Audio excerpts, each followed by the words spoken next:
That wise, yeah. That wise, yes. When it came to winning, no.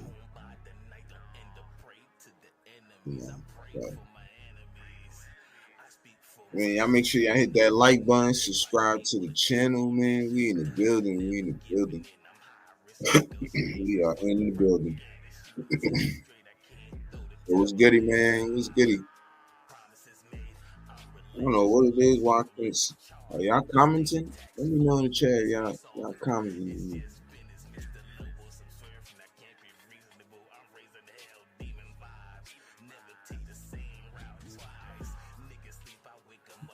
Let me see.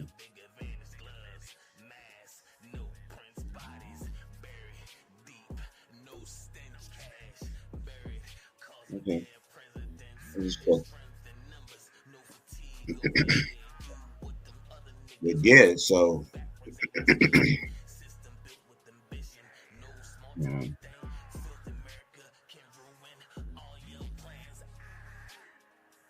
me see.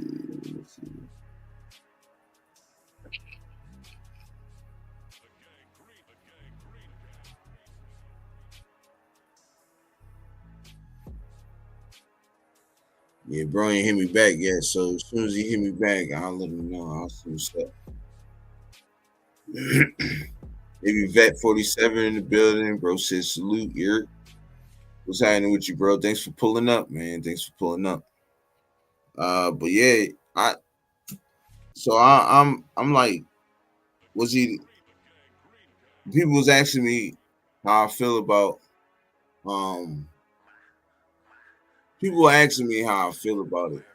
You know, the whole DC situation. I want him to retire as a Raider. I got love for DC for me, but you know, I'm gonna keep it 100 though. He didn't win for us though, at all. You know what I'm saying? When it came down to it, regular season, yeah. I think like he got crazy. His win loss stats is crazy, yo. It's like I forgot what Gravy said, yo. I think it was like he has like 60 wins and something like that, or like 80 wins to like 100 and something. Like it's crazy. The win loss ratio is bad, but the stats is good. Stats is good. The stats is good, y'all. So I mean, like I said, he was great when it came to the stats, but when it came to the games, he wasn't so great, y'all.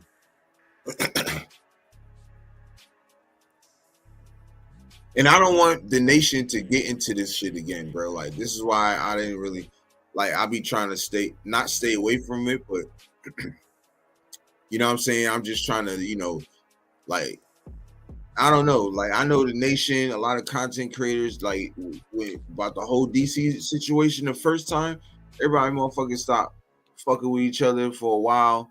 They stopped doing this, doing that. Like it really divided the nation for the whole DC joint, bro. Like on my mama, it wasn't good. And I don't want to get into that. You know what I'm saying? Navy vet said, my opinion, he was too inconsistent. Every Sunday, we didn't know what car was going. Yeah, we didn't know what car we was getting. Nah, fact, we didn't. Like, okay, I'll give him. He was really good. His first 6 years he played for us. His first 6 he was good. From there, ever since he got hurt that one season, it was like, yeah, just like Navy vet said, what car are we going to get? You know what I'm saying? I think that the injuries hindered him. You know what I'm saying? Now, is he a leader? Fuck yeah. You damn right. Is he a like, would you want a Derek Carr in your team when, like, in certain situations? Yes, you would, because he gonna lead the team. But are you gonna lead the team that wins, bro? You can gather, you can do good in the locker room, bro. But that field is a different story. You know what I'm saying? And it pains for me to say that, but I had to wake up and see. This is why a person like me, and I can speak for my man Nav, when we say, what we say about Wi-Fi Willie. Everybody does, bro. Everybody. Because he was one of the ones that was trying to tear the nation in half. Oh, this side gonna roll with DC, and y'all who don't want DC, we're gonna show you shit.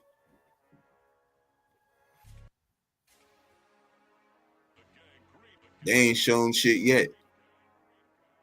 He ain't shown shit yet. And the disrespect too. What the fuck you gonna get? I don't care what kind of car jersey you got, motherfucker. I don't care what kind of car jersey it is. Why the hell you? I'm not even going to. When I seen that fucking Car Saints jersey, bro, I just flip my shit. That's all I'm gonna say about it. I mean, James said after DC left, we remember why we needed him, even with the inconsistency. I mean, yeah, but that's not how that's nah, I agree. Like, yeah, we definitely knew why. Like, yeah, we could have did this shit with DC. Honestly, you right about that, but you know who was at the helm on that at that time. You know who was rocking with it. TheYurpJerz Raiders Podcast, my brother. What's up with you, bro? What's up, man? How you feeling today?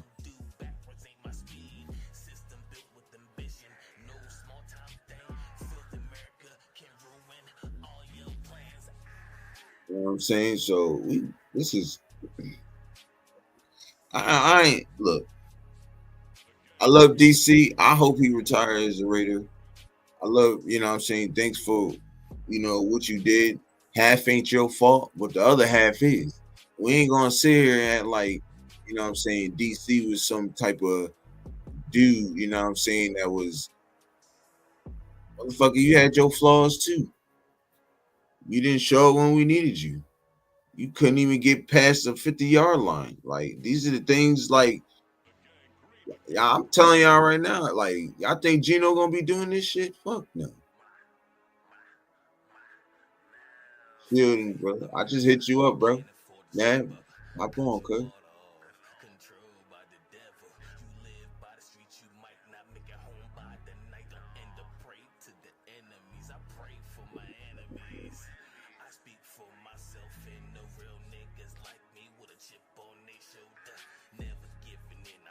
Yeah, hop on, bro.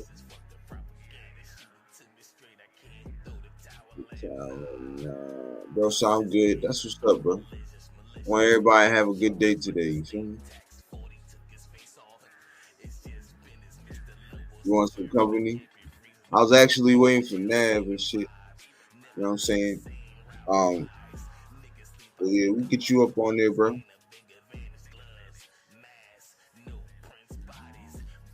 Yeah, the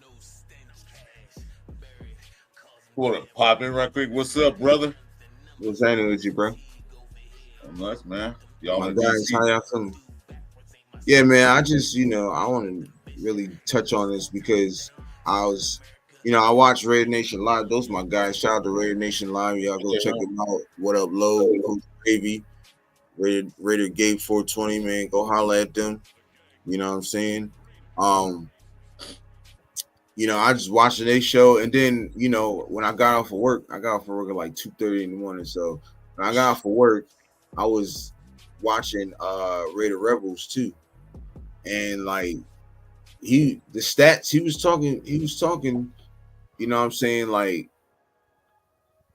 yeah, he's the best he's the best quarterback as a Raider, but bro, he ain't one thing I just disagree with him with. Like, I agree with, like, I'm with Gravy, bro. Like, you know what I'm saying? I'm with Gravy.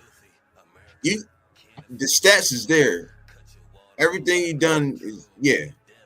But when it came to that win loss is just, it sticks out, bro. Like a sore thumb, it sticks out. Well, you got to remember this stat. He played for 9 straight. He's a starting quarterback 9 straight years. Yeah, right. So he's going to break records. He's going to break stats. He's going to break all those yards, all that stuff. He's going to do that for 9 straight years. But the thing he didn't do is win. Is take us to the playoffs. He did 1 year and broke his leg. He did for another year, another year, and he couldn't get over the top. So that's what he couldn't do. He could break stats. He could throw the ball for 4,000 or 5,000 yards a year, but that doesn't mean nothing. Right. You have to be a playoff. The same thing you can say for Dak Prescott, right? Yeah. Dude, he's balling, and then when the playoff time comes, it's choke. It disappears.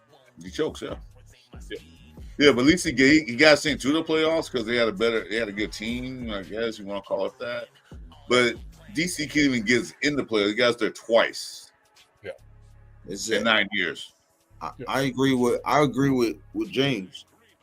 James said another thing I hated about DC situation was DC never had someone behind him to push him further. DC job was never on the line. Yeah, it grew, but that was the mistake of that I agree, James, because that was the mistake of the front office. Yeah, what's his name? Fucking Mark Davis. You push for Gruden so much. You push for Gruden so much. You fucking you because he knew that John Gruden, he was a DC guy to the fullest. He loved DC. You know what I'm saying? So that's what I'm saying. Like he knew if John Gruden was still there, bro, DC would still be there and it'd still be the same, bro. We'll look at it this way. Al Davis hired John Gruden early, and then he built that team pretty good, right? Al Davis is not a football. I mean, Mark Davis not a football guy. He didn't want to have nothing to do with the football part. He wanted to take care of the business aspect, which he did a great job, I think. But as far as football concerned, he's not a football mind. So he gave John Gruden like, here, I'm hiring you. You have total control of this team. I don't want to have nothing to do with it. So let John Gruden run it the way he wanted to run. Got his yes man in there. Got the guys he wanted. He took full control of it. So that's Mark Davis' fault. We're giving him full control like that. We shouldn't even hired John Gruden. We should have stayed with Jack Del Rio. It's when I hate when people say it was a great marketing deal. Motherfucker, we were already good going into Vegas, bro. We would have been fine going into Vegas with the same fucking team, bro. But we still probably would have got Max Crosby. We still would have got him where we got him. So it don't even, you know what I'm saying? Because that would have been a Jack guy right there. Right. Let's see, like I said, with Gruden, he wanted full control of every aspect of the team. He didn't care about the defense, really. He didn't build a defense up. Because if you look at Carr, when Gruden was there, they was averaging, I think it was 23.6, 27, something like that per game. They were getting the points. But defense couldn't stop the other team. Yep. Okay, you score 27, you give up 30. Yep. That's not Carr's fault. That's Gruden for not building a defense up. Because he at one point he in practice he told his defensive corner DBs don't intercept Carr's passes. Yeah. Well, what kind of madness is that? If he throws a pass, intercept it. Yeah. They fucked up. Well, it also comes from if you don't mind, comes from another perspective of exactly what Chris was saying. Hey, Jeff. Hey guys, I jumped in and I had like 9 things on my mind at the same time. You good, bro? So it is also, if you look at the stats, depending on where you look, I think the best defense overall that DC had with the Raiders was 22nd overall. So, I mean, what do you do with that? There were at least 3 seasons where we had top 7 offensive line and bottom 2 defensively. You know, it's like we had. I saw the stat. We had a top 5 offense in the National Football League. Guess what we ranked in defense? Yeah, we were 31. 31. Yeah, that year, 31. Yeah, we were 31. In all 9 years, it averaged out to I think 26th overall in overall stats. Right. I find I find it hard for too many quarterbacks to overcome that, to be perfectly honest with you, when defense plays that bad. It's just now granted, it all comes, I think everything, there was a steep decline after that injury. I thought he was headed in the right direction, and he was freaking balling. And he had that injury, man, and it just was never the same. He wasn't moving around in the pocket the same. Like you know what I mean? He wasn't getting his second chance opportunities as often. He was just having to just kind of take it, take a sack or throw it away. And I'm gonna tell you right now. Well, I didn't want him to get that contract. That first contract that he got was supposed to go to Khalil Mack. He was never supposed to go to DC. He was supposed to go to Khalil Mack. But Mark Davis pushed, and he pushed because he said that he was, John Gruden's getting ready to come on there, and he just fucked everything up. Getting rid of Khalil Mack and them, they fucked everything up. Getting rid of disassembling that team, we could have added. Just imagine you could have put fucking Ruggs with Coop. You could have added to that shit, bro. Well, Gruden was added to that shit for real, bro. Like later on down the line, nigga, we would have got. And I damn sure. Like, look, and you got Jacobs too. Just imagine all the players that we could have kept, bro. Yeah, well, Gruden's an offensive-minded coach. He didn't scheme, like I said, he didn't scheme for the defense. He even said, I never met Khalil Mack. But what the hell? Okay. Nah, you're saying Gruden. I'm not talking about Gruden. I'm talking about Jack Del Rio. I'm talking about them. Oh, then yeah. He should have just kept that right there going into Vegas. It would have been fine. Yep. DC wouldn't have went anywhere. He would have taken a franchise tag. He's that kind of dude. Yeah. You know what I mean? Yeah. You could have kept this team assembled. That's why everybody say they give Mark Davis props, but they should get on his ass too for when he fucked up. Yep. Well, if you look at it both way, it doesn't matter. He wanted Gruden because Gruden did good with his dad, so hey, he did good with my dad, so I'm gonna hire him and let him do everything. So that's what it was. Yeah. I guess the bottom line is this: does he deserve a one-day contract to retire as a Raider? Absolutely, he does. Yeah. He was good for the Raiders, man. He was freaking a leader. He's freaking, you know what I mean? And he always took the blame, even if it wasn't his to take, on himself. Never blamed anyone else. Right. Exactly. That's where I'm saying. Like, that's where he was great at. Until the very end. Doing shit like that, he was great. That's where I'm just all where it boils down to what I'm trying to say this whole time. Until he got. Hold on, let me just finish real quick. He was great at doing that. You know what I'm saying? And he was great at the stats. When it came to the wins, he wasn't there. Period. When it came to the wins and losses, somebody look up in the chat. Chat. Somebody look up how many was DC's win-loss. I guarantee it's horrendous, bro. 61 and 79 or something like that. 61 and 70, like he didn't have a winning record. Tell you that right now. No, he didn't. No, he didn't have a winning record. So that's all I'm trying to get at. DC was great. I love DC. I love the moments he gave us and everything.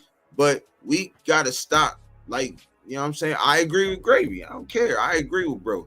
And we gotta stop putting him on his pedestal like he was like nigga. They put him up there with the other Raider quarterbacks, bro. But one thing about them is they won. Hey, only person. Hey, they keep saying Rich Gannon. Rich Gannon brought us to the Super Bowl, bro. Even with a fucked up situation in his situation that year, brought us to the Super Bowl, bro. Yeah, so James. What we saying? James asked me if I looked up Jonas or not. I'm like, yeah, I actually looked it up while we were live, and I can see the comparison. But I think you're just looking at the stash, bro. I think the similarity. I think it's just the stash thing, and maybe the same color eyes. I don't know. Those time was happening. or maybe just old people. I don't know. Maybe it's old people. All old people look the same, right? Rose Time in the building. Hey, Rose Town, how you doing? Chat, Jeff, how you doing, man?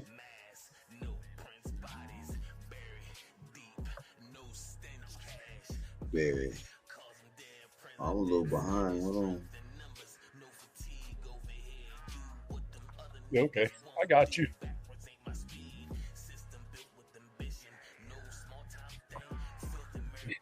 Purpo, you send me a picture on IG, and I'll freaking figure out who you look like, and we'll make it even. How's that?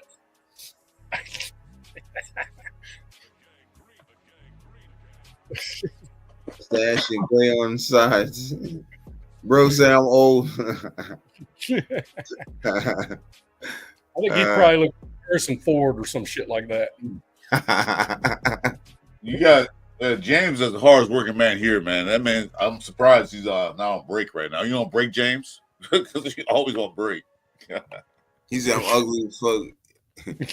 You don't have to. Yeah. So you're saying just go to Google, look up ugly, and the first image that comes up, that's you? Is that what you're saying? I'm like, damn, that boy ugly. No, he's what they call fugly. He's effed up ugly. Man, how y'all day going though, man? How y'all day? I just keep breaking shit and having to fix everything. So, So you can fix my AC. You can fix my AC unit for me, man. That shit went out yesterday. My wife's all pissed. So I said, "There's a pool outside. Jump in the pool, damn it." Yeah, no shit, right. Right now, I'm trying to find an AC. Got to come out here and take a look at it. And then get one like, "Oh, gonna cost you $300 to come look at it." I said, "Well, then you gotta fix it. So come look at it." Get the hell out of here. Oh man, yeah. Man, Anyway. so if you want to talk about DC, yeah, he can come in for one day and retire as a Raider. I'm fine with that. He played here 90% of his career, so yeah, he didn't take us to the promised land. He got us 2 playoffs. But he still need to retire the road. Hold on, man. He deserves that. If you don't get it, fine. If you do, whatever, it is what it is. But that's up to the management what they want to do. How Mark Davis feel about it. I know Mark Davis loved him. Yeah. So he probably will. Ain't no bad blood. I think anybody that was a starter for the Raiders for 9 years deserves that opportunity if that's what they want. That's the epitome of once a Raider, always a Raider, right? When you're there that long and as a starter, right? Especially with that position.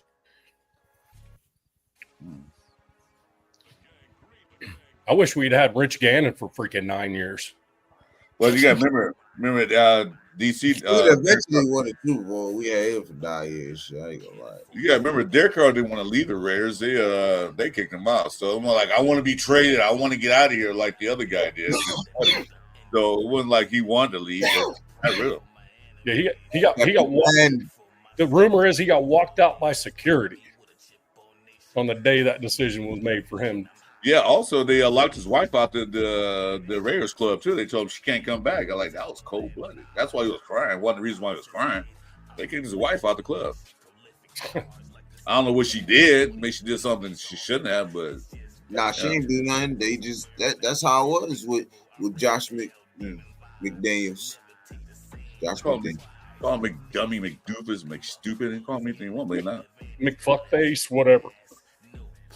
Yeah, I told you I was trying to stop cursing. I'm working on it. Yeah, need some work. Bro. I'm saying need some work. I kind of give up on it if that's what the word is, but it's kind of weird because if I'm talking to people in public or whatever, it's like a switch. I automatically shut it off somehow or another. Or if I'm around my sisters or my wife. We cussing like a sailor. Yeah, I know. Yeah, but for whatever reason, my brain just knows not those words. You just got to limit that as much as possible, Right. But here we're all just speaking our mind. It is what it is. it's not a kid show, so we're not really concerned with that. So, right. So it's is what it is. We wouldn't have the subs in here and in the chat if they worried about it. So that's kind of my thought. Nah, facts. But so we signed. I know we signed Jalen Smith. Yep. And then I think we signed another UDFA safety from Penn State. Yeah, I wanted to shout out Mitch on the info on that too. Just want to say that. Shout out Mitch on the info on that. Let's see here. Let me pop him up. Money Chuck in the building, bro. Where you been? What's happening, bro? Jeez, Money Chuck. Where you been, bro? The hood miss you, man. The hood miss you, bro. Let's see here. So, linebacker, Notre Dame. Yeah. 2013 freshman. 41 solo tackles, 26 assists, 6.5 tackles for loss. Got better every year. His junior year, where he came out and went to the draft, had 69 solo tackles and 46 assists combined for 115 and 9 tackles for loss and 1 sack. So I think the Irish, that was right there in their coaching change where Freeman took over, I think. I'm cool with any, like, Penn State defense. Penn State had to look. These are the 3 teams that had really good defenses last year, right? Yeah. Bro. Oh, hold on, bro. So you gotta get back to work. Later, Raiders. I told you, James Purple gonna bring. I told you. Raiders. Yes, sir. Hey, man, stop by later on the night. Man, we're going to be on the night, so holla. Later, James. Yeah. Bernie about it because they signed James Smith. Bernie just got released. See? Yeah, James Smith, so they had to get rid of somebody. Yep. Yeah, now it's down to like the nitty-gritty of how many players we have going into camp. Because you can only have so many going into camp. So we can have 91 now because of that international thing. So it's supposed to be 90. Yeah, the player pathway. I heard 93. 91. So it's 91. Okay. Well, you can have 2 players on IR. Oh yeah, on reserve. Yeah, on reserve you can have 2 players. Well, that makes it was 92 technically, but only 91 is going to participate. Right. Yeah, but it's supposed to be 90, but they got the international guy, that guy from Australia. Yeah. Yep. He's gonna be a beat. Did you see it? Did you see that picture with him dapping up Pete Carroll? He was like almost the same height as Pete Carroll, bro. And he was on his knee. Yeah. Boy's been good. He's a rugby player. He's tough.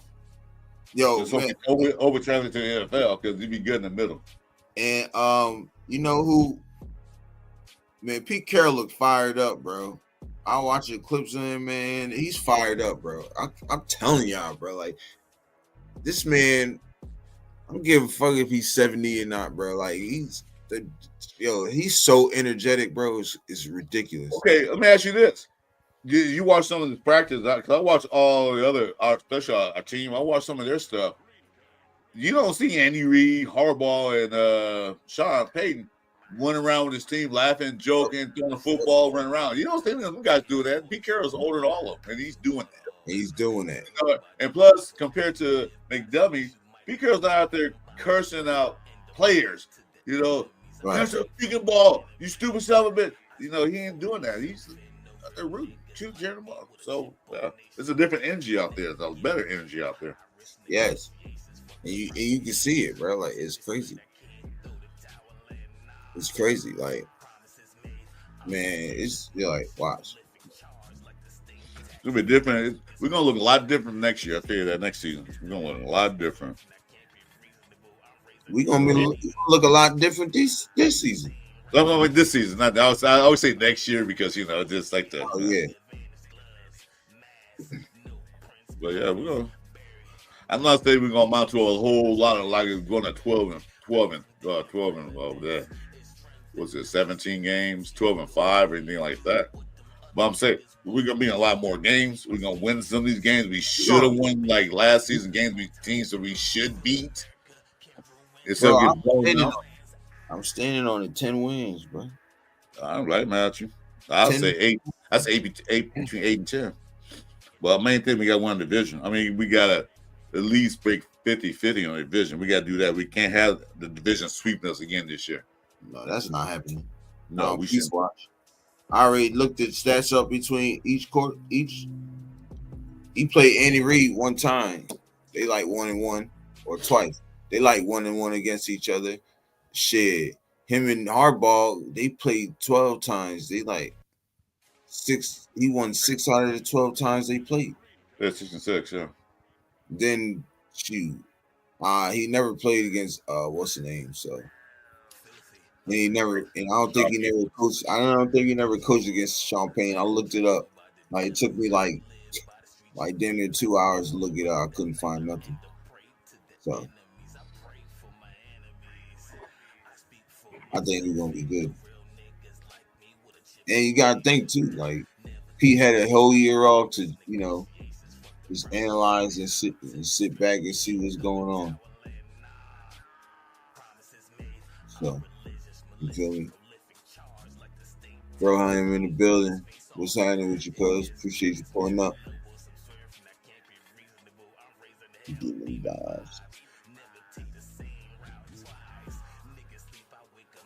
know what I'm saying? My bro in the building, man.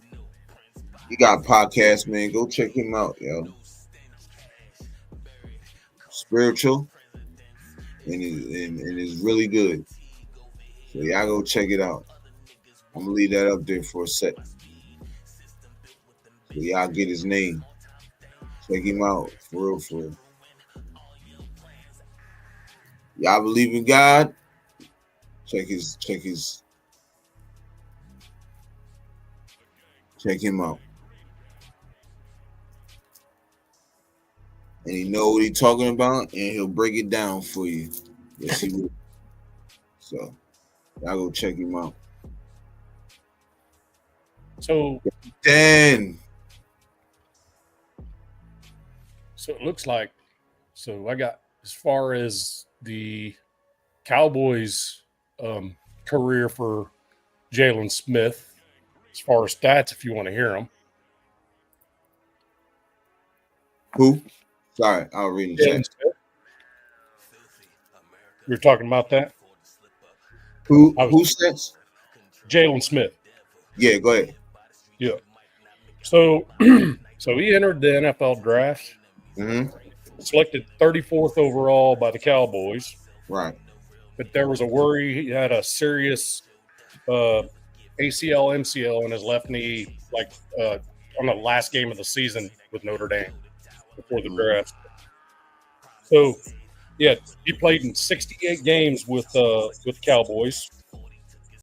516 tackles, 20 of them for loss. 9 sacks, 2 picks, 2 forced fumbles. That's just for the Cowboys. Hey, Mike, how you doing, brother? He played inside, right?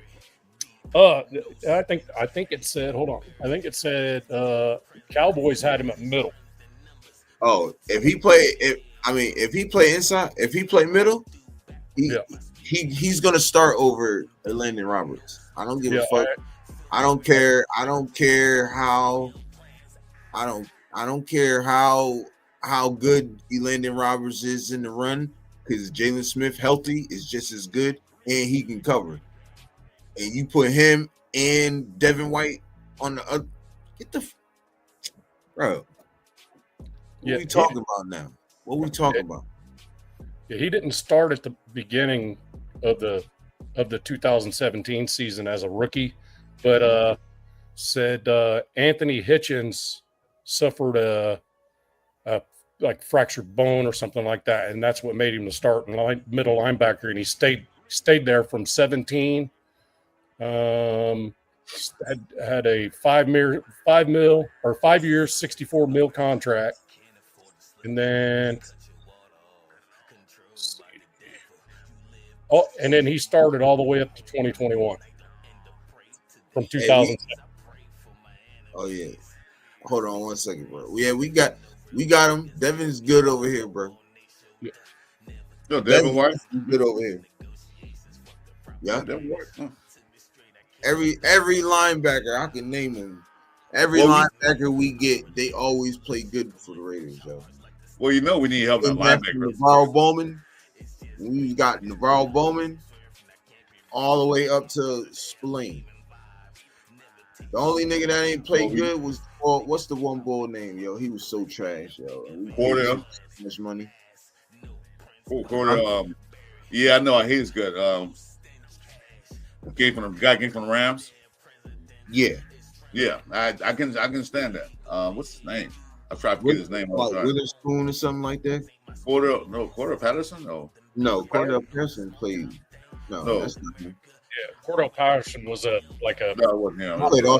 wide receiver. It was Right like receiver, yeah. something. That was right receiver, right? I think it was like Witherspoon or something name. Yeah. That's why it's sticking out. Devin Witherspoon, right? Something like that, yeah. Devon Witherspoon. Yeah, something like that. I think it was him. Well, I'll look. Bro, so I think Gainer too. Yeah.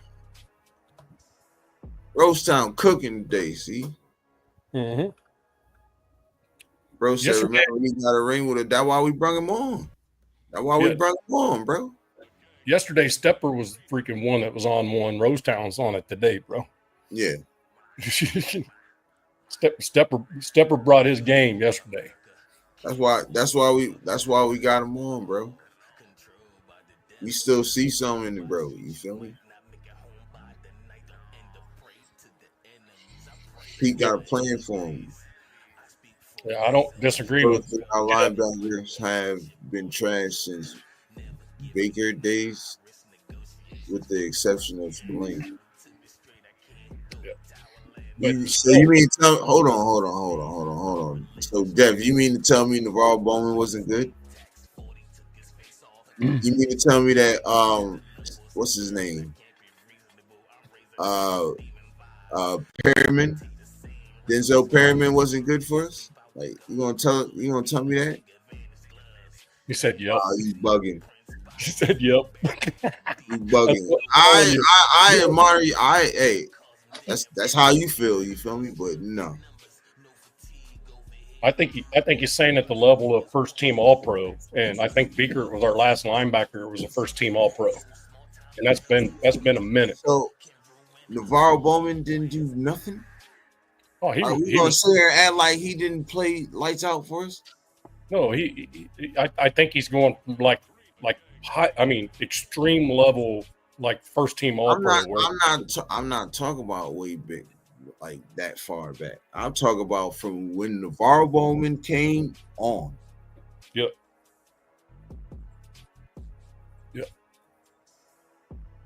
Now, if you want to go back, Jeff, I agree.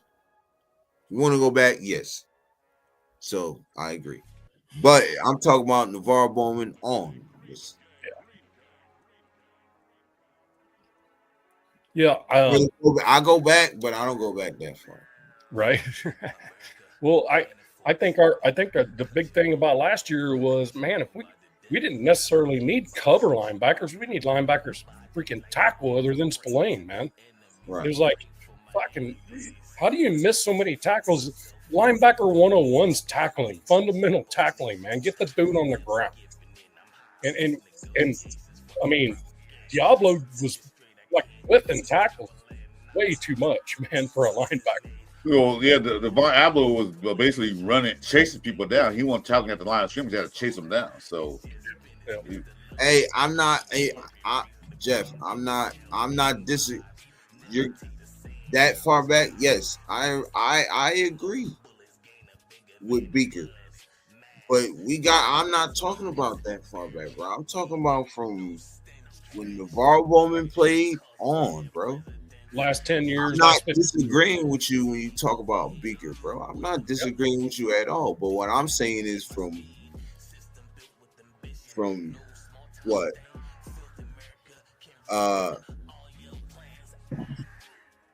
Let's see. From NaVorro Bowman on, that's what I'm talking about. Didn't we get Bowman from the Niners? Pretty sure we did, right?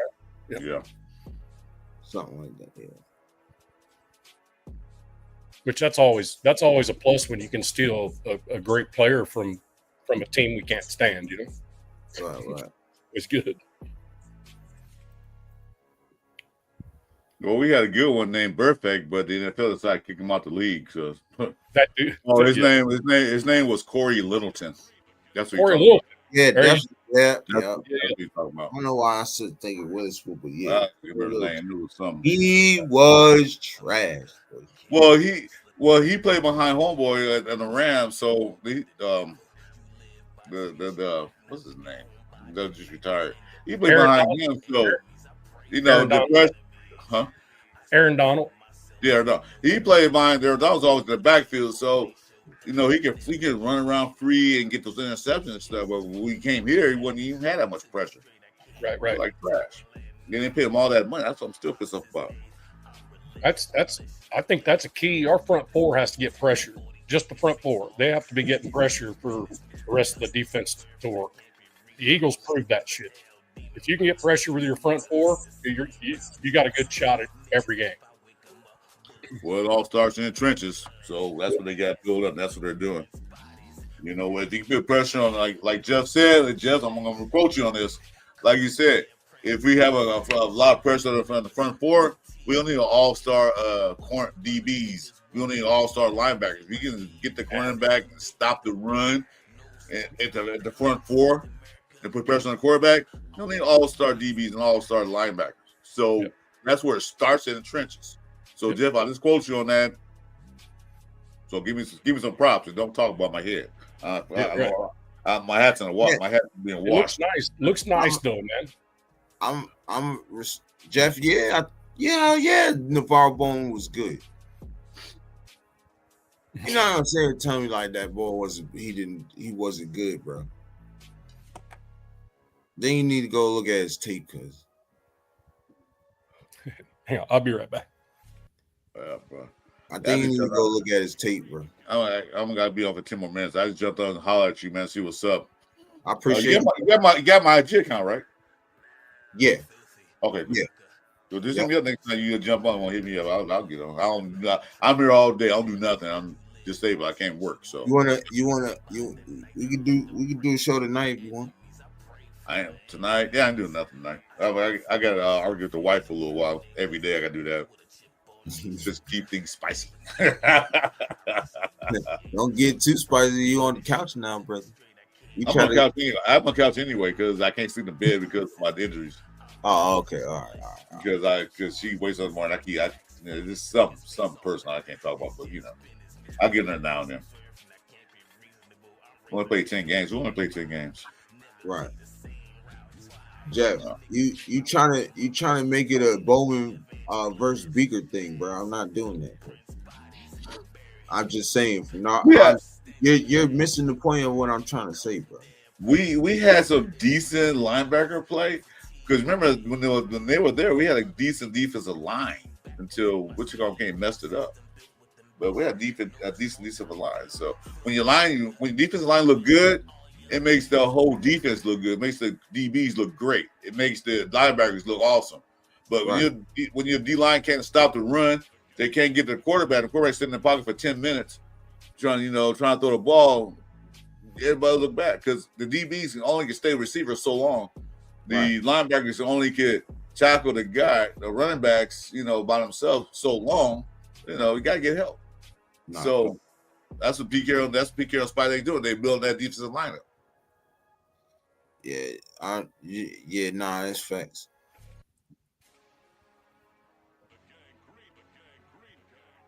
You are missing the point, bro. Like I'm trying to say from NaVorro Bowman on, you keep saying from Beaker, like Bro, I'm not disagreeing about Beaker, bro, but you're trying to make it a Beaker versus Bowman thing. I'm just saying, bro. Like, he was good. He should have been. He should really, to be honest, he should have. We should have resigned him. I don't know why the fuck we didn't resign him. We should have resigned him because he had. Who's in charge then when he was there? Who was in charge? Everybody wanted Navarro Bowman re-signed, bro. Everybody said we should resign him. Well, it comes to the fact that we had bad management. They didn't see the players should have kept. They had bad management. They didn't want to pay them the money. But you got to remember one thing: when Raiders went open, they didn't have no money. They had none. They couldn't get free agents in. They couldn't re-sign players because they had no money. One thing about Mark Davis, he did change that. Now we have money now. So now we can get the free agents that the team needs. So some of those contracts, we couldn't do it. You know. Not fast. Decent. Yeah, he was decent. That's a decent linebackers that, you know. Went all great. Said we were the last team he played for, then he retired. He retired because he didn't. I don't know. We didn't resign him, I guess. But I'm saying everybody that I know and that I've been watching said we should resign him at that time because he played really well for us. Well, they said Sandy Boston should resign him, but you know. You're trying to make it seem like I'm disagreeing about Beaker. I'm not disagreeing. I just told you that. What I'm telling you is from what I said was from Navarro Bowman on, anybody who came to the Raiders as a linebacker were good for us, except for Corey Littleton. That's what I'm saying, bro. I don't know what you talking about when you on it. I don't know. That's what I was trying to get out, bro. All that other stuff you saying, bro, I don't know.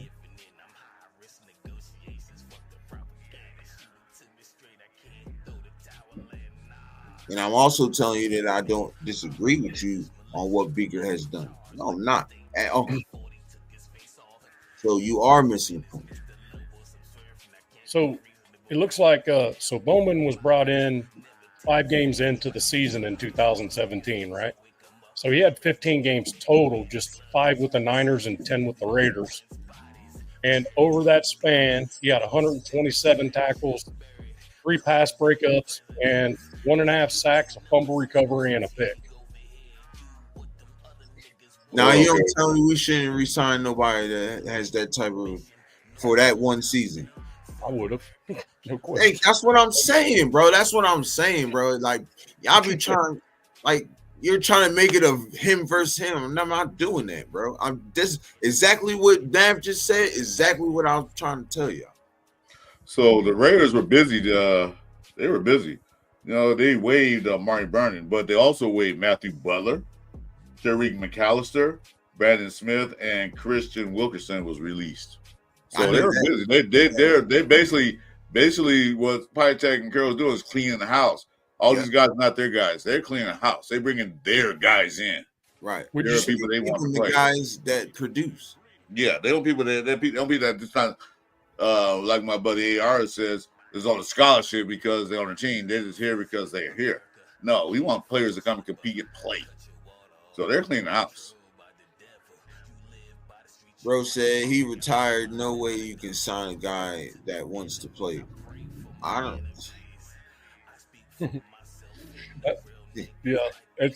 No, I'm not doing this, bro. I'm not doing this. Like, bro, just explain what I just said. Cause like, why are you doing this? Cause like, you feel me, bro? Like, yeah, we should have resigned him. Everybody wanted him to resign. For some reason, we didn't resign him, so he retired. He was probably sick of moving around, man. Yeah. But my thing is, he was supposed to be a Raider, and everybody agreed. You cannot tell me with them type of stats that Nav just said that nobody wanted him to resign, bro. You're crazy if you don't believe that. Bro. You bugging if you don't believe that. A lot of players, though, they get sick of moving around, dude. And at some point, the money's already there. They just kind of go, you know Played what? damn near his whole career at it with the 49ers. He would have played 2 years if we would have signed him with us. Well, he played for the Seahawks too before the Niners. I think. I'm pretty sure if that's what I saw. Let's see who drafted him.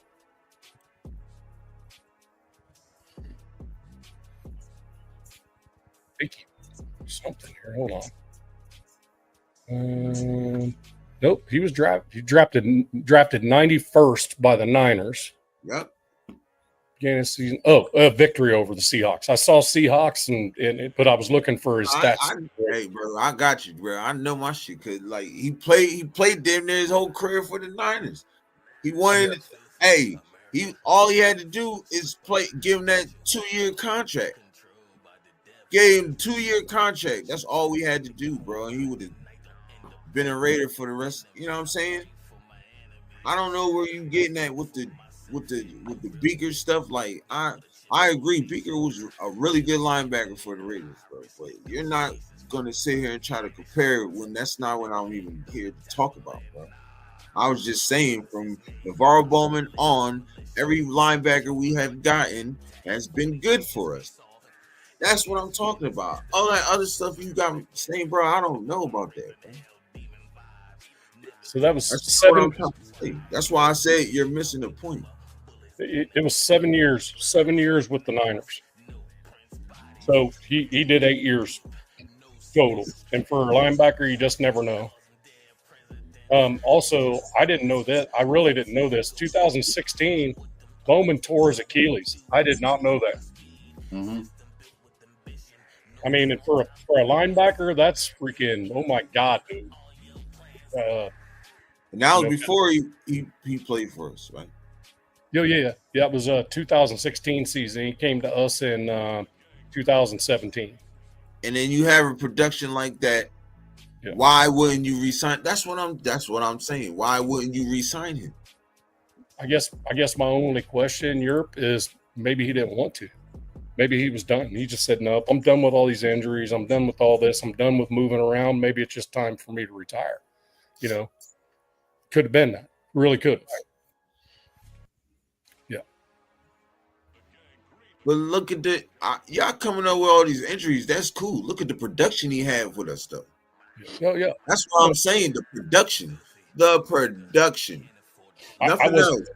I wasn't putting that in there. I just said I didn't know he had a torn Achilles. No, I know that, but he put the ACL, MCL, like, bro, it's the production, bro. Yeah. The production, bro. Like, that's what I'm saying. I'm talking about the production of the linebackers, bro. I don't disagree with you. If he wanted, I firmly believe that with what he did in his time frame, his last year, I'm pretty sure we would have signed him if he wanted to keep playing. But right. Maybe he was just done with the injuries, done with the grind, done with he already had the money, done moving around, you know what I mean? Moving from, actually he was moving across the street, actually, so I guess that's not a good argument. But right.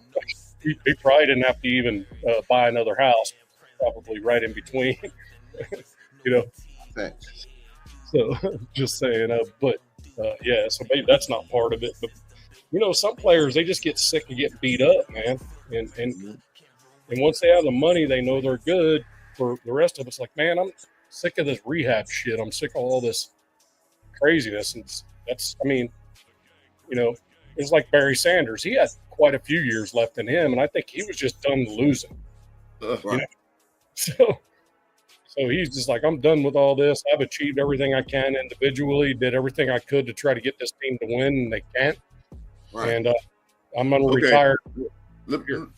I gotta get off. I gotta get off in like 5 minutes. I got people coming over. But I'm gonna say this one thing.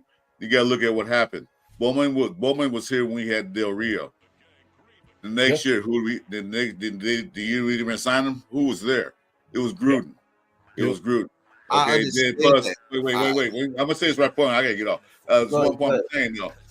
Gruden didn't care about the defense. He didn't want to pay the defense no money. That's why Khalil Mack got here or left, because he wanted money. Bowman probably wanted money, or he was injured, like Nav said. We don't know the reason why he didn't resign. But partially probably blame Gruden for not taking care of the defense. He went and got all the offense. His offensive-minded coaches. Like I said, in them days, Raiders didn't have any money in Oakland. They had no money to sign free agents.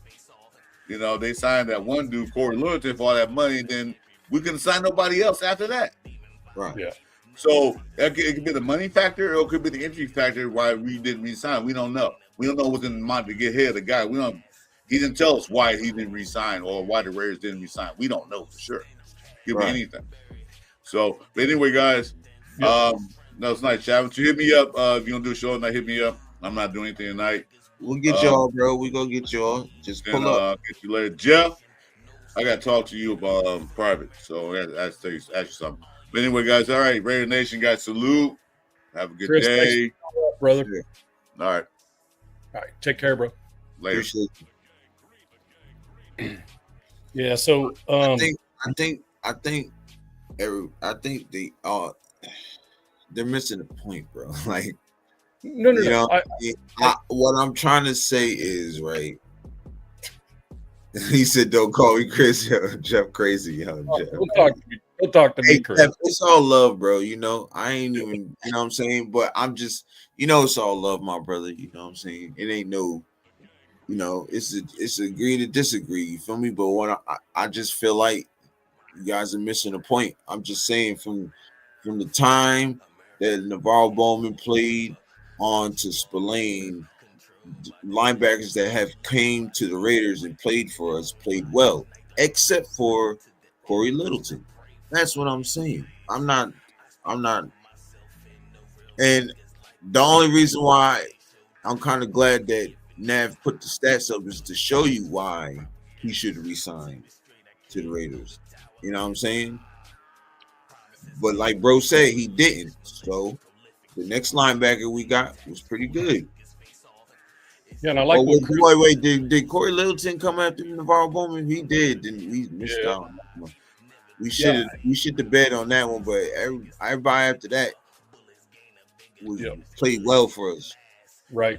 Well, so I guess my thought is there. I like that Chris brought that up because I forgot all about when that change was, and that might probably have played a part in, you know, and also he's like, well, if I'm not going to be here, then I'm not leaving my home. Right. You know, home's here. It's been here for 7 years. You know what I mean? I got my family's here. You know, screw that. Right. I'm not going freaking to the East Coast or some shit like that. You know, could have easily been that, and it could have easily been a conversation that happened. May not be anything critical on Gruden. May not be anything critical at all. But he's like, no, I'm not willing to be traded, so I'm going to retire. Right. So it could have been that easily. You know, we just don't know. And that's really not something you can speculate on. Like Chris said, whatever's in their head, you know, at the time. You know? Right. That's just my take and my opinion. I can dig it. But yeah, a dude that has those stats, you re-sign that guy. Exactly. That's what I was trying to get at. Like, if he wants to be there, you re-sign him, and you do it right now. Exactly. Raider Night in the building. Salute Yerps. Salute Shield family. Yes, sir. Yes, sir. Hey, man, y'all make sure y'all hit that like button. We got 10 in the building, man. Hit that like button. Subscribe to the channels. Man. It helps us. But my man Jeff in the building, man. My brother, what's up, man? What's happening? I'm not missing the point. What I'm trying to tell you is we have not had any good linebackers on this team since Beekert left the team. That's what I'm saying. I'm not disputing how good Bowman was with us for 1 year. 1 year, right.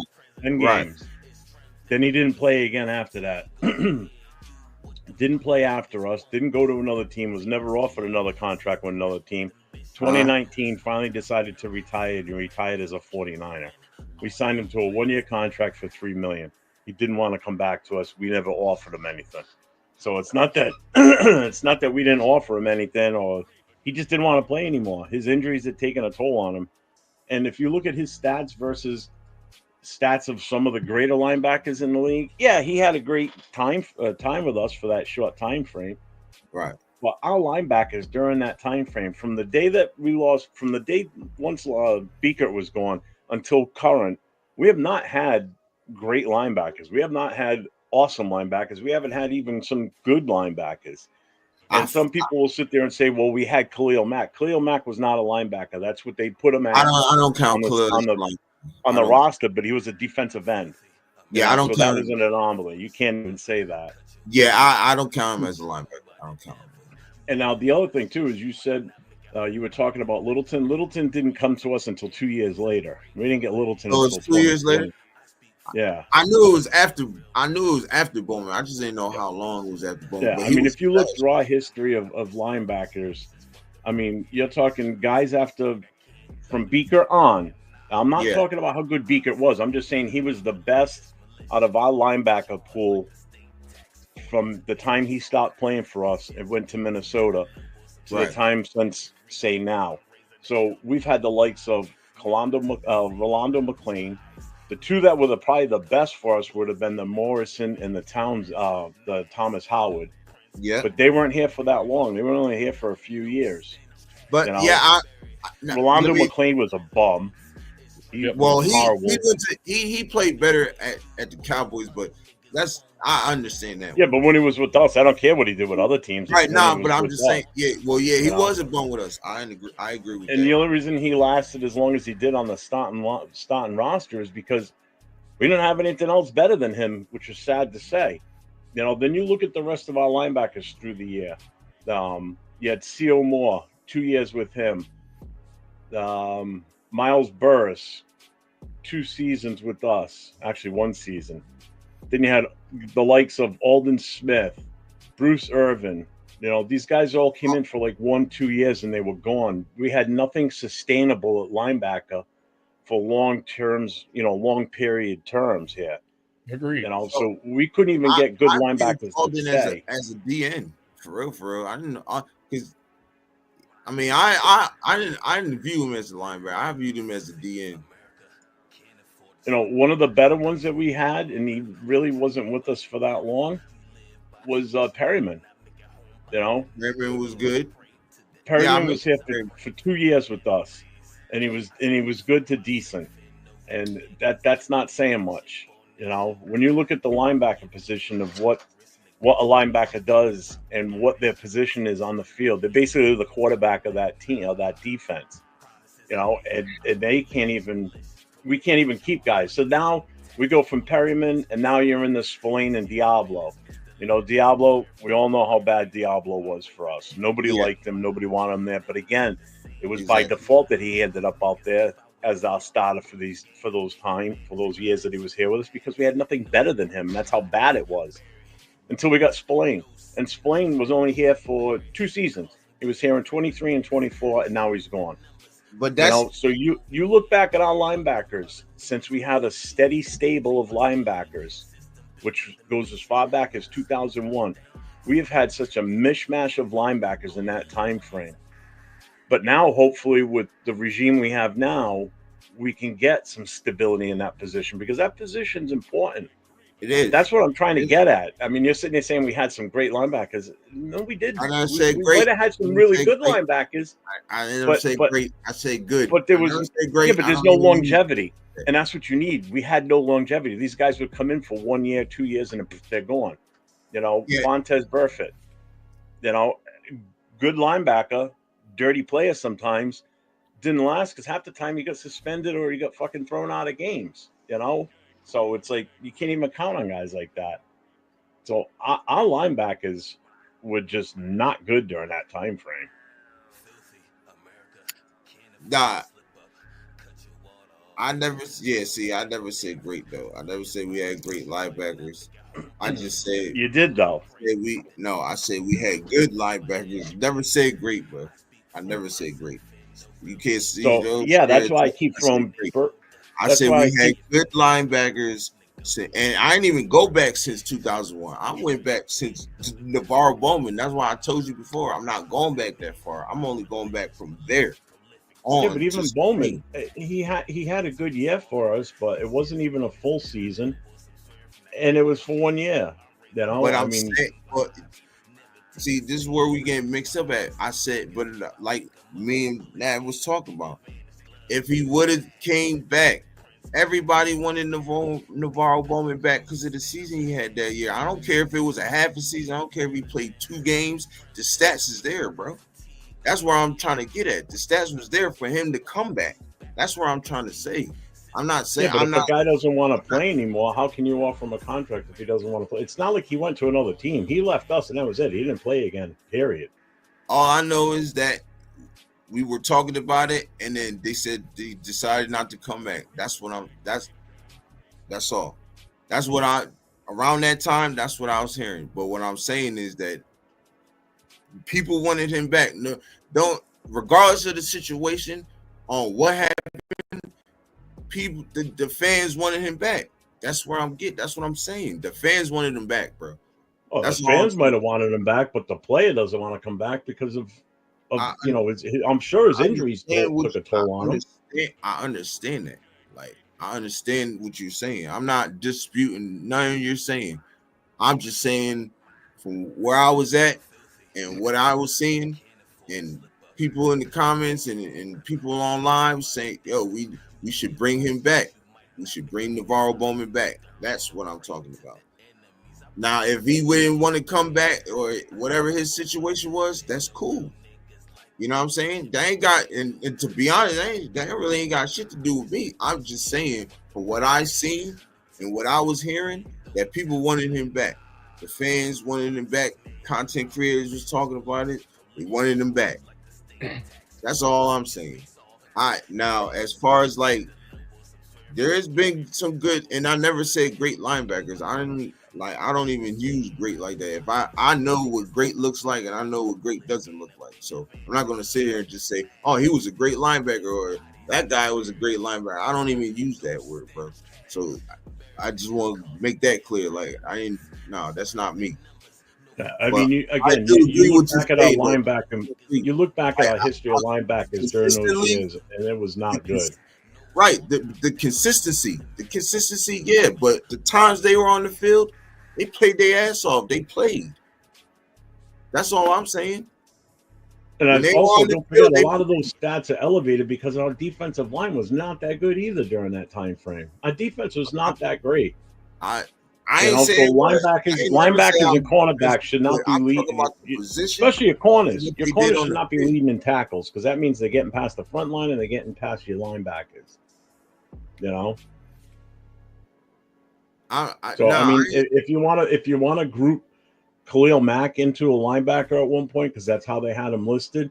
Okay, so Khalil Mack was definitely the best linebacker we've had since the Beaker era. Other than that, the rest have been mid at best. You know, occasionally you might have one have a good season, but they could never follow it up with another great season right after it, you know, or even better than what they did the year before. Yeah, Bowman was great for us for the time he was here. 10 games, played 10 games, and then that was it. He was done. What have we had since him? Nothing. What did we have before him? Really, technically, not much. You know, the most hype came with Rolando McClain when we grabbed him.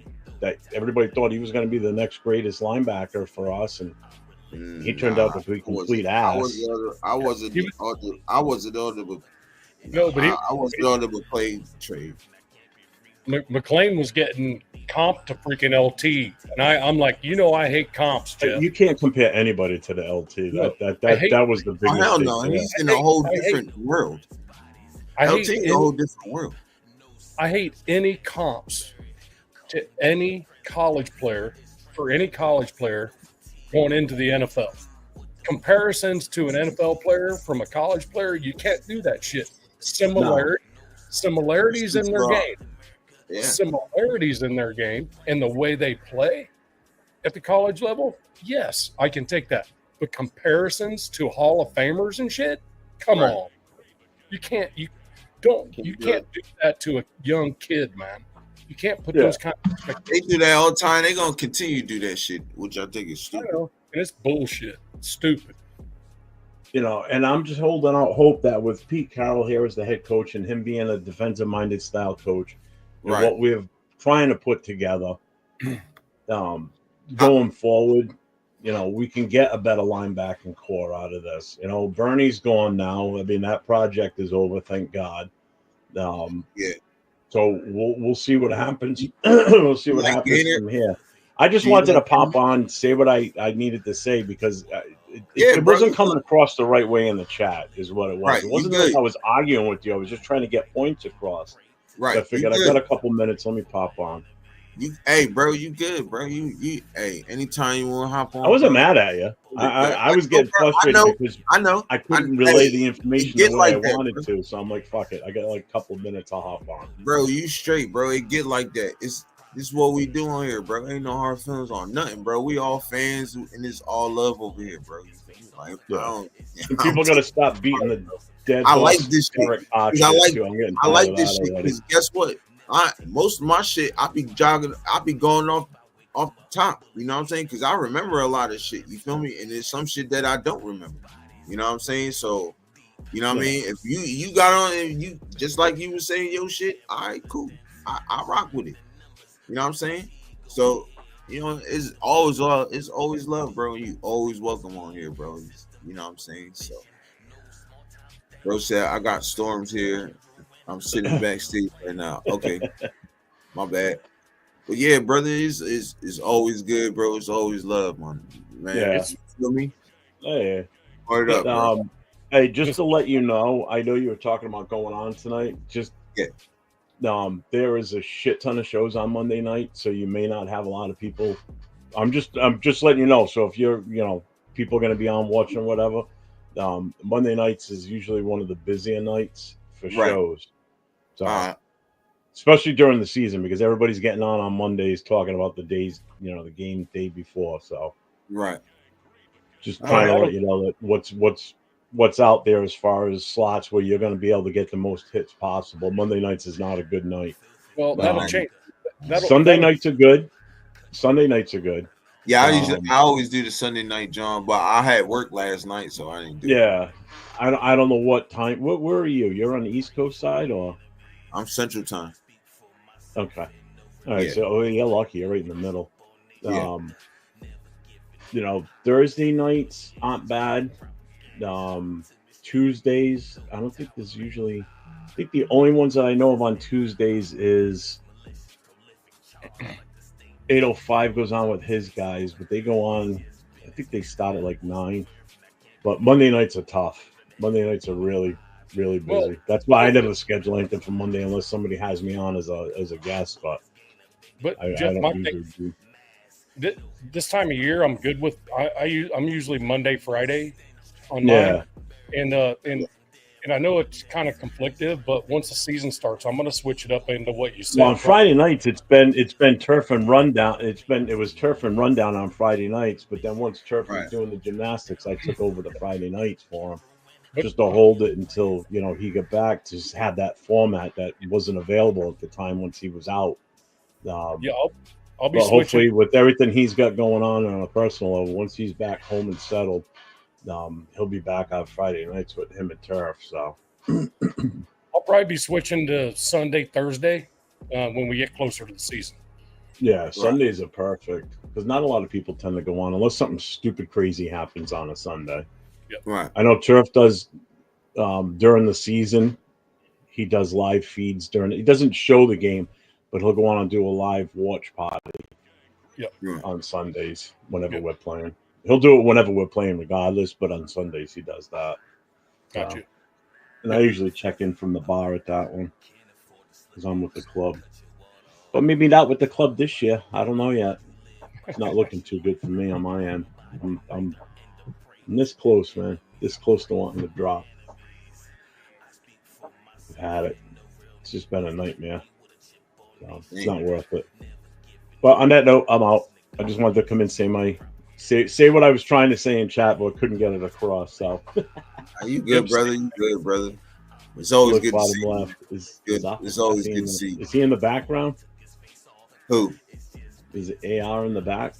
Yeah. Sounds like it. Who? Alpha Fassi. Is he in the green room? Oh, no. He in the chat. Oh, he said, look, bottom left. Oh, yeah, he is on here. My bad. I'm still trying to work on this shit, bro. We just had this conversation the last time I was on. Oh, my mama, we did, dog. My bad. That is freaking. That's Emmy worthy, bro. Yo, I mean nothing by it, too, bro. I just want to let y'all know. I mean, that's why I said, look, bottom left. Well, then he's looking at the chat on the screen. He's like, "What? There's a chat there." I saw your eyes. You were looking at the right, and I'm like, "You gotta look to the left."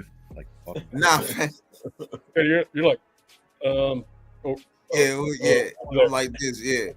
Left is right, right is left. Look, like, I know when it looks like on camera, he's looking when he's turning this way, he's actually looking to the right because the camera's flipped, right? So yeah. But anyways, gang, hello. What's happening with you, brother? Good to see you. I just heard Jeff was on his way out, so I'll see you, I guess, when I see you, Jeff. Yep. That's why Kylie's like, okay, Jeff's leaving. I'll come Maybe I'll stick around for a few minutes. I don't know. All right, that's what's up. Anyway, hello, gang. I'm just so I can gloat my Tecmo Trophy win from yesterday. I'll bet he slept with that thing, bro. Are you still on your world tour? Yeah, I'm not even halfway done with it yet. Hey, I'm guessing the he already had the trophy before he won the ball game. Otherwise, how in the hell did you get it to him after you won 4 straight? And because those 4 straight must have been preseason games. I would assume. I can answer that. If we're in a press conference, I can answer that, sir. Yes, because I was so confident that I was going to win at least that one game that I had already pre-ordered the trophy ahead of time, and it was shipped to me. It arrived yesterday morning, so I was ready for it. It gave me that extra confidence. Go do your research and see how souped up that the Niners are in that game specifically. I gave him every concession in the book to be able to get one on me, and it took him till he actually picked the 49ers to beat me one time. Damn. One time out of 5. And he goes on like a clickbait excuse. I'm the champion now, yeah. All right. Okay. He said clickbait and feud. Yeah, that's funny. I'm just trying to chuck 2 wild animals in a burlap sack and hang them from a tree and just see what happens. That's what I'm doing.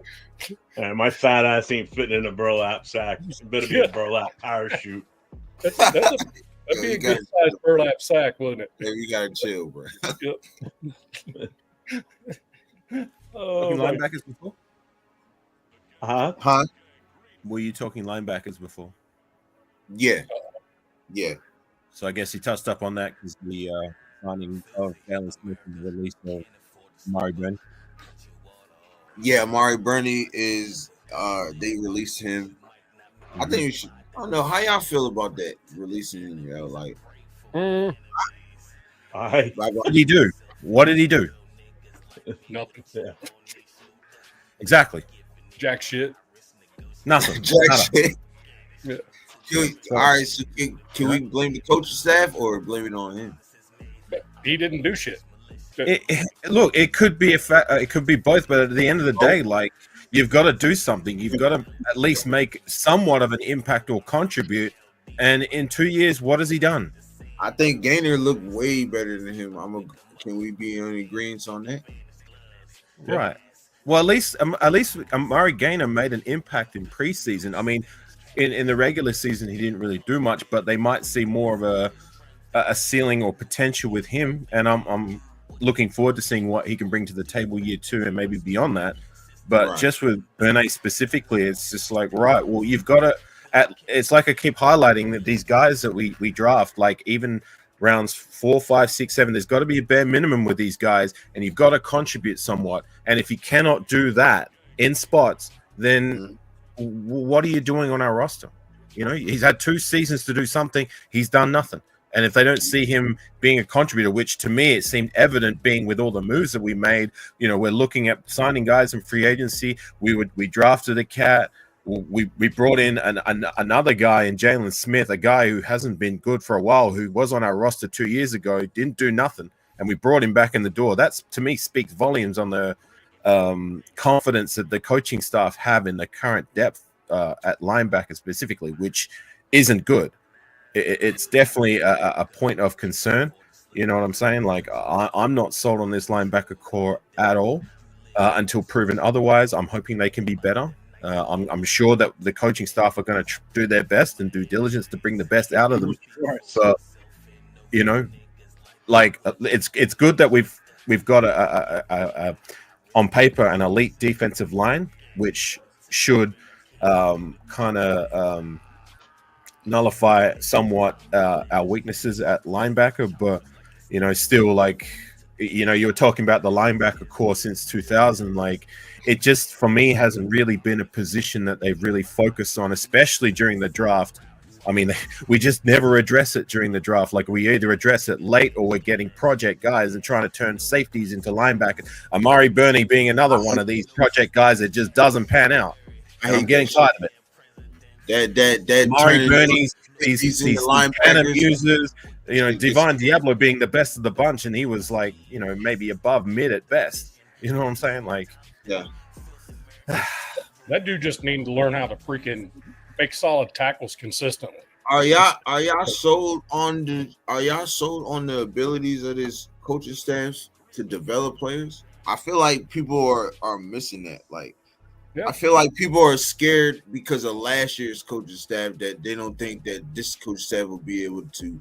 That's just my opinion. You know what I'm saying? I'm not saying that's true or anything. I'm just my opinion that I feel like, you know, certain people just feel like it's like, all right, I'm a little bit scared because the last coaching staff ain't been able to develop shit. And I agree with that. But now I'm not quite so sure about this coaching staff developing the players. But to me, I think they're gonna develop these coaches. Watch, you're gonna see these players. You're gonna see a big difference between this coaching staff and last year's coaching staff. Last year's coaching staff. Well, I think it's a real coaching staff is what you have now. You know, starting with the head coach. That's the big difference right there. You got a guy with severe amount of experience, whereas last year's coach had basically zero for experience at the NFL head coaching level or not even a coordinator level. Not even at coordinator level. Well, on paper, like, I'm sure, you know, we do have a coaching staff with a lot of credentials and a lot of success. You know what I'm saying? But like, at the same time, like, you know, I don't doubt that they're going to do the best they can to get the best out of these players. But like, with the linebacker core specifically, what is the best of these players? Like, how far can you take? You know, guys like, I mean, look, they're at the elite level, of course. Like, I'm not saying that they're scrubs compared to the rest of us, but at the NFL level, when you look at the talent that we have, like, what is the best that we can get out of our linebacker core? And I'm not sold that the best that we can get is going to be, you know, of a good level. Like, I'm hoping I'm wrong, but we'll see how it works out. But we're really going to need. I'm hoping one of these guys, like Devin White and Jalen Smith, can find some of their form back. Because, I mean, how far removed are they from being good players? I mean, they've been bouncing around since their best days. You know what I'm saying? So I've been hearing he's healthy. He's healthy and he ready. This is what I've been hearing from certain people, that he's healthy and he ready to go. He's, you know what I'm saying? He took that year out to get even, you know, take care of his body and everything. So he say he ready to go. But like bro said, Afukasi, like he said, you know, we got to see if he can get back to that form. You know what I'm saying? We got to see if he can get back to that form. And I believe in this coaching staff to the fullest. I'm standing on it. Can I be wrong? I may be wrong. Yeah, but I'm not doubting them either. I'm doubting their ability. Like I said, I'm not doubting their ability to be able to bring out the best in these players, better than what our previous coaching staffs had. But my thing is, like I said, like, how much can you get out of these guys? Like, is their best going to be good enough? It has to be. That's the thing. And to that point, any of the Bergs, they got to step up. Like, Liedenberg, he's a 7th round guy. He gets concessions per se, but he doesn't get concessions that like there's got to be a bare minimum with these guys. You know what I mean? Eichenberg, we drafted another one of these 5th round, 4th round guys that we take a flyer on, and he's got to step up and show that he can be a contributor. You know what I mean? Like come on, Right. Yeah, bro said they got to come on. And I think they know that, or they seeing it. All right, I got to get my shit together, because if I don't, I'm going to be out the door looking for a new team and a new home. And with Money Chuck, what he's saying there, and I kind of agree with that. I granted it would have cost us a lot more money, but now in hindsight, looking at this, a guy like Spillane would have been nice to still have there, because of number one, he would have been a starter, and number two, he would have given that high veteran leadership to this younger group of linebackers that we brought in the building. Yeah. And with his experience of being the guy leading that, because now who's going to be the leader on the defense? Who's going to be calling the plays? Who's going to be wearing the green dot now? Whereas you had that with him. You had that field general, basically. Yeah, I know Max is really ultimately the leader of the defense. I get that. But when it comes to game time and who's the one that's really got the vision to be able to call things out, and that's what comes with the experience as a veteran. And you technically don't really have that right now with this group of linebackers we have. So losing him, that's where it's really going to hurt, losing Spillane more than his ability on the field playing wise. Is his leadership. Landon Roberts has that experience though. He's a seasoned vet. He's been in the league for 10 years, so he can be that guy. Can he play to that level? Spillane, I'm not confident that he can be, but I at the very least, he can be a solid guy, and he's definitely a veteran presence and a no-nonsense guy, a hard-nosed guy. If you listen to his presses, you'll see he's all about football. So I wouldn't be surprised personally to see a C patch on his chest. But yeah, can he play even somewhat to the level that Spillane did? Because Spillane, to me, has been the best linebacker for the longest time. Like your true linebacker. I'm not talking about Khalil Mack's one season as linebacker. I'm talking about your true run stopping middle linebacker / and some things in pass coverage. You know what I'm saying? Not just a rushing the pass kind of guy.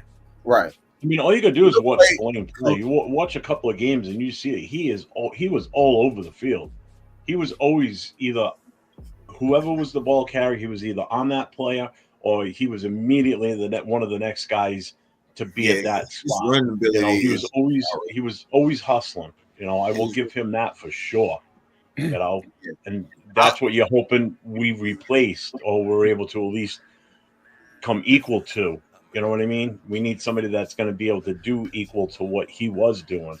Right. And if Jalen Smith can get back to where he was at, that'd be a really good upgrade, because he not only can, is not only good in the run, he's also good in the pass, in coverage too.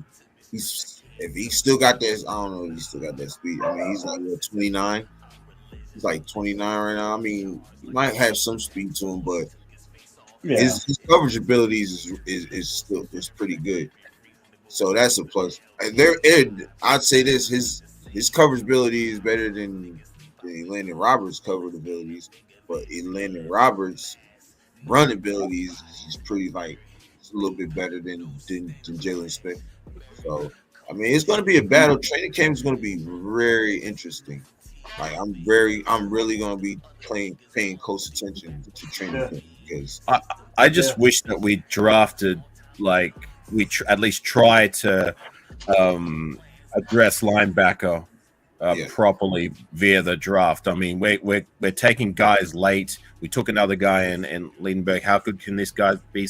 Time will tell. But the best linebacker we've had in the door are these seasoned veteran linebackers like a Denzel Perryman and Robert Spillane. Like, the best we've done when it comes to drafting a true linebacker in the last 11 plus years has been Divine Diablo. I mean, look at the other guys we drafted, a Tanner Muse and friggin' Amari Burney, who we just released. Azim Victor, you probably don't remember him. With the beard back in 2015. Ben Heaney, remember that guy? You know what I'm saying? Like these are guys that we're trying to fill the void, and it's just not working out. I'm getting tired of it. Well, Sierra Moore was good, but that was 2013. I love Sierra Moore. That's my guy. Yeah, I like another thing. He was only here for 2 years, and he was gone. You know, I blame the coaching staff for that shit, because these are the guys that you should keep, and they just let go. You know what I'm saying? Rolando McClain was a superstar. Sierra Moore was good in that 2-year time frame, but he was let go because he was injured.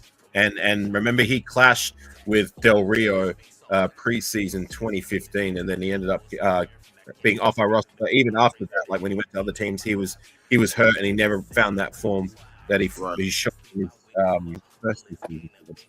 So, well, you missed the discussion earlier on Navarro Bowman. Navarro Bowman, I love Navarro Bowman. I loved him, but he's another one, a free agent, not a linebacker we drafted. Yeah, but again, he was here for 1 season, 10 games, and then he never played again after that. We had him here for 10 games, and we didn't bring him back. No, we didn't either. We either didn't offer him a contract, or he said, I don't want to play anymore, because he never went and played for another team. So it's not like he said, well, I don't want to play for you guys. I would say it's the latter, because he was talented enough. I mean, he showed it. Like even like he was. Remember that, man? Like funny, we have this kind of linebacker core. Like now, remember when his best days at the Niners? Remember they had all world Patrick Willis. They had Alden Smith at his best. You know, he was coming off 18, 19 sack seasons, and friggin' Navarro Bowman all on the same field at the same time. I mean, that's an elite linebacker core. That's just something that I wish we were less. And I think it was the injury bug that got him too. I mean, he tore his ACL, MCL. Then he had Madman said he had an Achilles issue too. Right. So I mean, that might have been the deciding factor. He only played 7 seasons in the entire league. You know, his entire career was 7 seasons long. Yeah. You know, so that's not a long time. But he was a thumper though. Like I'm not taking that away from him. Linebackers are very physical. I'm just saying, like the type of beating he was taking, like the type of beating he was giving, you knew he wasn't gonna last that long. He was like, bro, they like them for that 49er defense, they were hitting, bro. Like them linebackers was hitting like crazy. That's one of the greatest linebacker cores in the history of the game. I mean, when you look at across the board, like I said, all of them, Pro Bowl, All Pro, All World. You know what I'm saying? Like you're not going to get much better than that. Nope. Well, and that goes back to Spillane and another piece that about Spillane that we miss is that he was undrafted, right? He's going to be able to, and went to a high level. Spillane did, right? So he's also going to have that experience. It's like, dude, nobody knew who I was, and now I'm the starting linebacker with the green dot, right? And he can convey that to other players. You know what I mean? And that's something that cost us is losing that, losing the captain of the middle of the field. Like you all said, Max controls the defensive line. Right. Those conversations across so Max counts on Spillane to handle his stuff, and then he counted on Marcus Epps to handle his shit. You know, so that's a continuity thing in a defense that has to be there. Right.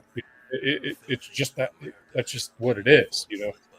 Right. So 1 second, y'all. There's a lot of people in the building. Y'all make sure y'all hit that like button, man. Subscribe to all the channels right here. I'm gonna leave it up for a second.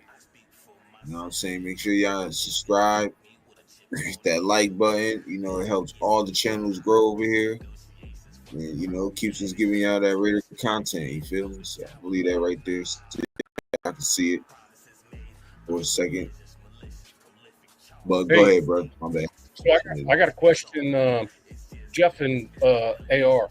Do you guys have the ability to stream on this one? Because I don't have a stream button up there. I don't have a to my audience. It must be because if Yerp isn't on a premium subscription. I don't. If he's only on either the low tier or not subscribed at all to StreamYard, then Have you paid for StreamYard? Yep. Yeah, I didn't. I didn't get. I didn't get the upgrade yet. I just got the regular John for right now. But I was able to. Right. I was So able to connect because you still got the watermark in the corner. So Yeah, that was like, I think I was still on the trial when I was doing that. Yeah. That's why. I mean, because that's why you can't restream. I was able to connect on the last one. Yeah. Okay, got you. Okay, makes sense. If you're on the basic package, you can't restream. Okay. Yeah. All right. Yeah. It's always a learning experience over here. I just figured I'd still be able to, go live, but yeah, I'll be getting that other John. I'll be getting the premium package soon. So I've been using StreamYard for 4 years, so I'm a little bit more seasoned with it. That's why I know how it works and that. I'm getting there. I'm really getting there, bro. Yeah, she's brother, bro, for real. Because I probably don't even know, not even a quarter of what you know for real, bro. Let me put it like this: one of my first lives, I think it was the second time I went live on StreamYard. I didn't think anybody was in my chat feed. There was only like 3 people there anyway, but like I had the private chat bar on instead of the comment section. Yeah, so I was seeing all kinds of rookie mistakes. So these are things that you learn with more experience. Yeah. You always pull up your own YouTube feed as well. Turn the sound off so you can see what's the chat is on your side on your channel. You know what I mean? You can just kind of pop over, and then you can just hit participants, and that'll show how many you have in there. So it's another flipping around thing, and I give a lot of these dudes credit that have 100,000 subscribers that to be able to freaking keep up with all of it, and that's why they have producers and shit. Right. So it's we don't have that. We're our own producer and host at the same time. So right. It's one of those. So it comes a time, like you learn like new things, and with more experience, you get more seasoned with using StreamYard and how to edit your lives and how to make it look better and make it sound better and just the little things like how to pick up on like okay, like how can I listen to I might be busy doing my thing and like I might not be aware that there's a guest down backstage like I shared with you the other night. You can do a setting where it plays a noise and somebody pops up backstage, so you don't have to look. Even the other little things like sometimes like every time I join a live, I always make sure that I've got the right camera on, and as well as the audio setting. Like there's been times when I'll have the microphone set to my camera, and it sounds like this. Can you hear the difference? Yep. Yeah. Oh my God. Yeah. Yeah, exactly. I've gone whole lives like this, and I didn't even know about it until I watched the replay. I'm like, oh God, I sound like trash. So they're little things you can pick up on. Yeah, it's important to watch your own back, and you can see stuff. You know what I mean? Right.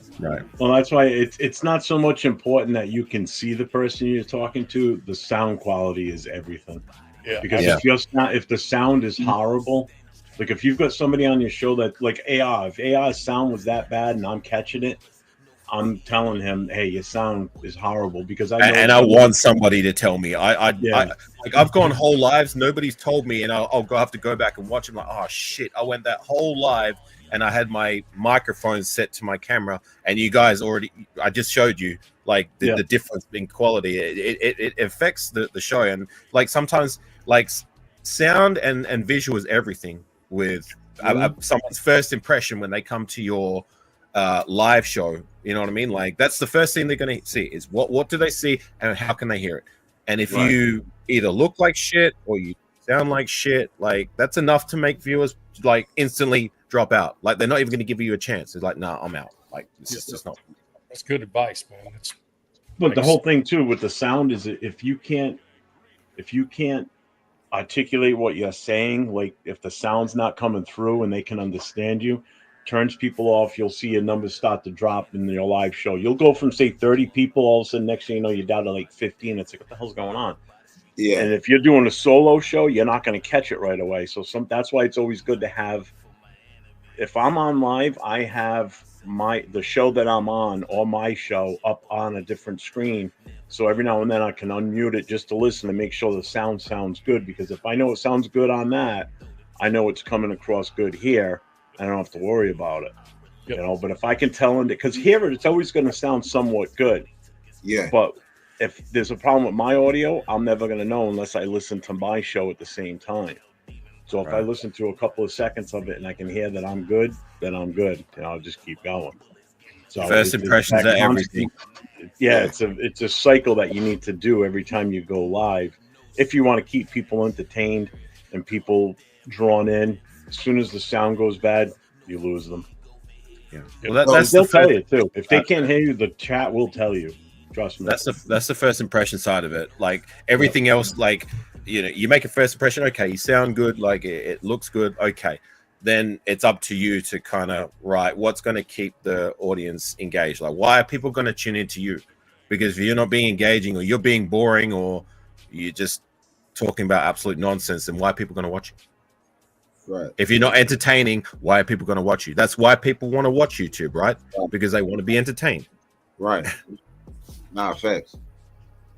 That's definitely. Hell yeah. Hey, Johnny's in the house. Devil Dog, how you doing, brother? Dog. Yes, sir. He's here early, man. What happened? Crash Dog, you have a day off, or usually it's a little later than that. Yeah, okay. Anyhow, keep Jeff on. I need him on my show. I fuck around, I start an argument with him. He said, "Nah." Nah. Hey, only thing you better know. What it is, though, too, you're gonna stuff. find if you're gonna do a show, whether it's not so much solo is easy to do. Well, to an extent, I should say. But if you're gonna partner with somebody and do a regular show, like every week you come on at a certain date, certain time, and that's gonna be your shtick, you and that person. You got to have good chemistry. Like Chris and I, when we do our show, Chris and I have great chemistry together. Yeah, I know. Because we're both like-minded in a way, but we both have fun with it. The other one that I do with Nate on Thursday nights, because there's such a generational gap between the two of us. I mean, I'm 55, he's 27, so I mean, I could be his dad. Right. And we get along so well. And it's a perfect mix, the two of us. We work off each other very well. You know, you might not get that with everybody. You know, It's trial and error. It's doing stuff like this where you can tell who you can work with, who would work, you know, who you could pair up with in the future and do something together. Right. You know, so like I've found that with Chris and I found that with Nate. You know, on Wednesday nights I do the show with 3 other guys, Nate, Cheeto Linus, and Jay from Just Raiders, baby. You know, it's 4 of us, and the 4 works together too. You know, so you got to find that common ground between you and someone else. If you have the vision that you want to do a steady weekly show with someone else, right? You know, people can do their own. If you want to go on solo, that's fine. You know, but to that point, yeah, like I mean, you're not going to have good chemistry with everybody. I mean, I've had running mates, especially in my early days, where our chemistry was bad. We had different visions. Like, yeah, like a difference of opinion is fine, but like just the chemistry and the cadence, it made for bad viewing, and it's just to your point, Jeff. Like, you know, find people who, you know, if you're gonna have running mates that like you can bounce off of, you have good chemistry, like you can have a difference of opinion. But yeah, like just find some people that have that same kind of wavelength as you and can provide entertainment, because that's what we're here for, to try and provide people a reason to watch us. You know what I mean? Like, because if you're boring, then why are people going to watch you, right? Yeah, no one's going to watch you. No, you know, exactly. And you don't always have to agree on stuff, like he just said. You could have 2 complete polar opposite people on the same show together. It just works, though, sometimes. Yep. You know, even a little argument here and there is actually good for the show, believe it or not. It might sound weird, but again, it shows that you're both human. You both have you're not just agreeing on everything, because that's the worst. Right. When you're on a show and the people are just all agreeing all the time. If someone's got a difference of opinion, that adds a little bit more context to it, you know? Yep. Mm-hmm. You know, like the Wednesday night show, that's me. I'm the one with the difference of opinion. I'm the one that usually tends to come out with the weirder shit sometimes, because there's such a big age difference between me and the other three guys. Not so much Leo. Leo's a little bit closer to me. You know, like with the whole Shador thing, I was against Shador from the get-go. You know, and they were all pretty much on Shador except for Nate. So we always went round and round with that. It's entertaining. It adds context to the show. You know, it's shit like that you don't pick up on right away, but you'll get it in time. You know, again, I'm new at this. I only started in August last year, and my channel just blew the fuck up. You know? I got in the right season. There's no two ways about it. There was so much content this past season, so much disarray and bullshit to talk about. That's how I felt. Like, I mean, I don't have, you know, my subs ain't like, you know, yours and Afrasi's, but I've grown a little bit, and I've started this since the off season. You know what I'm saying? Like 2 months ago. You know what I'm saying? Yeah, you've only started 2 months, man. When I was 2 months deep, like I said, like I was lucky to get 3 people in my chat feed. Right, exactly. I was doing lives with literally just babbling nonsense to nobody. You know, we all start somewhere. Like, just stay consistent, stay passionate. The right people will find you eventually. Exactly. When I started, I tried to find an audience catering to my Australian times, and I was doing it all wrong, because like my Australian fellow Raider fans, like they didn't show me no support. I wasn't getting no viewers. It took until my American brothers and sisters found me. So like, you know what, I found my audience, and then it's kind of snowballed from there. So like, just stay consistent, stay positive. The right people will find you. Yep. Nah, I appreciate you, bro. Nah, facts. Thanks, man. Yeah, man, needed that. And that's Shout why I out think Paul in the building. What's happening, bro? And me and Yerp are freaking. I think it's a great thing for us because he had his show on, had just gone over 100, and we streamed our channels together. And I was just sitting there, just chilling at 96 or whatever, and went on his show. Everybody's trading information, as the network should be, as the nation should be, right? And next thing I know, I go over 100 on his show, and the same show he had on. You know, so it's like, and we're always on the same page, man. It's pretty awesome. Same page. We don't necessarily agree with each other on things, but okay, it's okay not to disagree or to disagree on stuff. Right. You know? No, like I said, I got in at the right time, and what helped me, in all honesty, was the first show I ever got on camera for was Captain Jax. He did a pull-up show. Now, I'd known Captain for a while. Yeah, I know about him. So I just jumped on, and I just started talking about the team at that time, and I kind of got hooked in there. And then I started doing the Friday night pull-ups on Turf's show. And fuck you, Paul. No one likes you either.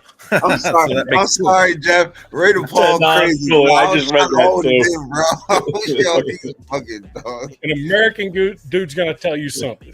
In the United States, when you see a bunch of deer running, that's what kangaroos look like, bro. They're not one-on-one, bro. They're not individuals. It freaked me the hell out. No. When you see a roo, there's a bunch of roos, bro. It's not, you know, they're herded, man. I'm telling you. Some of those son of a bitches are more jacked than humans. No, I don't want my with y'all. They're not to be messed with, bro. They're not to be messed with. You just, oh, look how cute, and go up there. You know, you just don't do that shit. Oh, most of them are pretty harmless. I think you've kind of got a misconception there about like kangaroos and their nature. They're quite harmless if you you know, don't get in there kind of zone per se, like just, you know, go mess around with a mama with a Joey. Nah, they do. Nah, Afrasi's right though. If you go looking for trouble, you're gonna find it. You feel me? Like, yeah, exactly. Yeah. That's exactly right. I watch a lot of nature shows too and shit. So, you know what I mean, sharks are sharks though. That's where we're at, man. To Raider Paul's comment, I'm good with sharks not liking me because I don't want to be anywhere near sharks, man. Exactly. I stay out of the water for that reason. Yep. Don't need to. I don't like going in the ocean, even on the East Coast. We're just saying but hi. Lately, there's been great whites up there, so screw that shit. Well, I got a shark alarm that goes off because I live like the beach is literally like down the road from me, maybe a 2-minute walk, and quite often I hear the shark alarm go off, and that's for the great white sharks. So they are native to my area. Yeah, I'm staying the fuck out of there for sure. Yeah, I didn't say no regular shark. He said great white. Nah, I'm good. I don't even want to go on a boat where there's a possibility of great whites because if the boat sinks, now what? I don't know. Yo, so times I get in the ocean, I make sure I'm at least 10, 20 people furthest from being the deepest. Let them be the meat field. Sorry, let me ask you something. Is there megalodons? Is there megs? Or has there ever been megs? Yeah, we got megs. We've got like spiders that are like this big that crawl on your face while you're sleeping and slowly drain away your life force. They'll eat away at you. We also got these things called drop bears. They're like koalas with fangs. They hang up in the trees, and then as soon as they have a propensity to go for foreigners and tourists. And once one of them happens to stumble their way under a tree, they'll jump out of the tree and latch onto your shoulder and bite them like a vampire. They're racist too. They're like black guys, so don't go to Australia. You're screwed. Oh, Australia's amazing, bro. Black guys from America, yeah, that's prime meat for them. Australia is amazing. If you ever get an opportunity to visit Australia, it's freaking amazing. I don't know. I think the one insect that probably would scare the shit out of me more than anything, and it ain't in Australia, it's those goddamn camel spiders over in the Middle East. Those fuckers, man, they look like something right out of the movie Alien. No, thank you. I'm good with that. I've seen videos of guys in the military base. Someone points one out in their freaking room, and the guys are basically climbing on top of the locker to get away from it. Look up what those things look like. Hell no. I hate spiders to begin with. I don't want something that can probably eat a dog. You able to put up the share screen? I'll show you the drop there. I'm about to pull it up. See? I wasn't kidding. There you go. There it is. See, there's the fangs. The ones that they embed in the any poor tourist or goes under the tree, and they'll jump from this tree and latch onto you and bite with those two big fangs like that. See, I told you I wasn't lying. Too bad that's an AI image of a koala. Allegedly. I don't know what you're talking about. Allegedly. Gunny's comments, what I'm talking about. Gunny's comments, what I'm talking about. I've seen some of the videos from over there, them doing that too with the camel spiders and the scorpions. It's actually pretty cool. I'm telling you, it's a thing. It really is a thing. And then you never know what the hell's going to happen. A bunch of military dudes freaking throwing cash at it. Going, okay, yeah, that's a big ass scorpion. That's a big camel spider. What else you can do in the middle of the desert if you're bored, you know? You got to be entertained somehow. Right? Nah, facts. I mean, but Gunny can tell you trying to catch him's a little bit tricky. You know, they're no joke. Exactly, they're no joke. They're fast too, aren't they? Oh yeah.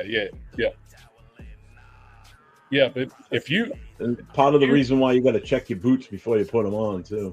Absolutely, yep. Even if you're in a can, what we call a can was like a Connex. Do you guys know what Connexes are? They're like a metal unit, a big box, like a storage container. And even there, even though those camel spiders are huge, they'll find a way to get in out of the sand to find food and stuff. And they'll get into where a bunch of folks are sleeping. And I mean, my boots were always on top of the locker because they can't climb up the locker, you know. So I made damn sure my boots were up, and even though when I pulled them off in the morning, I still looked. You know what I mean? Just saying, too many sleeping bag, freaking camel spider, encounters with people and all that. No thanks. Yeah, it's crazy shit. But that koala with the freaking vampire fangs, that's funny. You know, in all honesty, like the way I explained it to you guys, I was messing around. You guys, you knew I was fucking with you. But like, honestly, when I've gone abroad and I've talked to like people from like overseas or who aren't familiar with Australia, and I've spoken to them like, and I put a more serious tone to it, and I talked to them about crop bears, every single one of them have believed me. It's an inside joke with Australians, and I'm letting you guys from America know, like, like you guys already know it's a joke, but like if you don't know and Australians like explain that to you, it's like an inside joke for us because we all know it's fake, but they don't. They actually believe it because there's that whole misconception that we've got all these venomous insects, animals, and dangerous animals and wildlife like crawling around left, right, and center, and that's not the case at all. You guys listen to this guy who's he's an American telling you how dangerous Australia is. It's like all of a sudden grapevine. One of them is pet. Roast sound crazy. It's not that bad. No, it's not. I don't know. You don't hear too much about animals that can kill you in the UK. I know that, so I'd rather go to the UK, even though it rains. I want to ask both of y'all a question, Afkazi and Jeff. I'm gonna start with Afkazi. So both of y'all, I'm gonna say it, but I'm gonna start with Afkazi. Like, how did y'all become Raider fans, and when did y'all become Raider fans? 2009. That's the year I started. All right, I'll share my story. I'll try and make it short and sweet. Yeah. So I started to expand my sporting horizons when I acquired cable for the first time. I was able to watch a lot more sport than just the mainstream sports here in Australia. That was back in the time when there was no such thing as streaming services, and it wasn't so accessible like it is now. So I had to get cable, and I started watching American football, and I was like, oh, I really like this sport. And the more I watched it, the more I understood it, the more I fell in love with it. And then the next step was like, right, I need a team.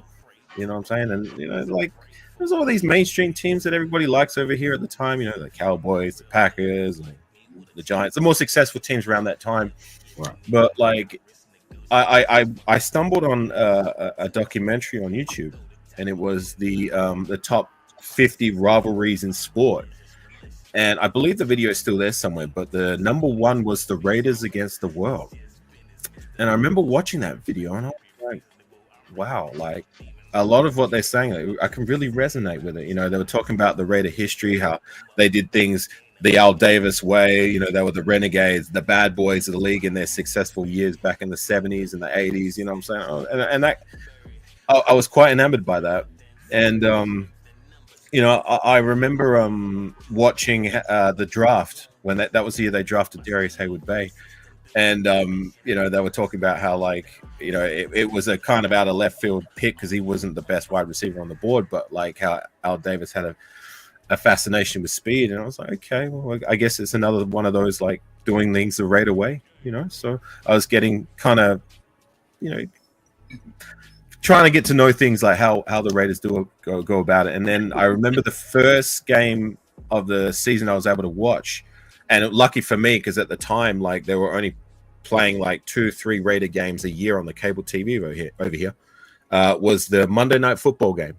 It was against the Chargers. I never forget the first game that I watched, especially my Raiders. It was a few days after they made the trade for Richard Seymour. And the Chargers were a very good team at that time. I think they made 2 deep playoff runs.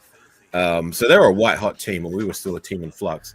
And I remember we were on defense at the start of that game, and we shut them down to a 3-and-out. And I think Richard Seymour made a really nice play in the backfield. And I just remember, like, the camera panned around to the scenes in the Coliseum of all the fans just going buck wild and just going crazy.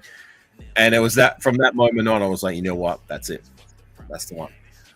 I'm a Raider. I knew there and then, and I've been a diehard Raider ever since, through all the thick and thins, and there's been more thins than thick, but right. I'm still here. and I ain't going nowhere. I know that's real, bro. What's up, Jeff? What you got for us, bro? I go as far back as 1976. Okay. Being a Raider fan, living on the East Coast, even the Patriots weren't on TV because they couldn't sell out. So around here, a lot of the games were the Giants because that was the next big market. Giants and Jets, actually, and then the Steelers. But in '76, you didn't get to see the Raiders much on TV unless it was a Monday night game. So Right. I didn't even see them play on Monday nights because I was only like 7 years old. So I couldn't stay up that late back then. But when it came to the playoffs, Raiders were in it that year, obviously, playing who they normally play, Steelers and such. And so it was on TV because it was, on a Saturday or a Sunday. So the games were available to be watched around here. And that's what hooked me. It wasn't even the Super Bowl. It was the playoffs leading up to that Super Bowl that got me hooked. It's like, these guys are awesome. It just like you're watching. It's just something you've never seen before. Yeah, they had TV back then, Leo. So shut up. They only had 3 channels: NBC, ABC, CBS, and then actually PBS, and then the UHF channels, 36 and 56. So do you remember your first Raider game and who they played? And that's a question for everybody. You guys, I think it was the Steelers, if I'm not mistaken. I think it was the Steelers that season in the playoffs. It's vaguely familiar as far as exactly who it was. But it was just that watching how they played and just that, oh my God, what the hell is it? Because you've never seen anything like that before, with the tenacity that they played with in that era, right.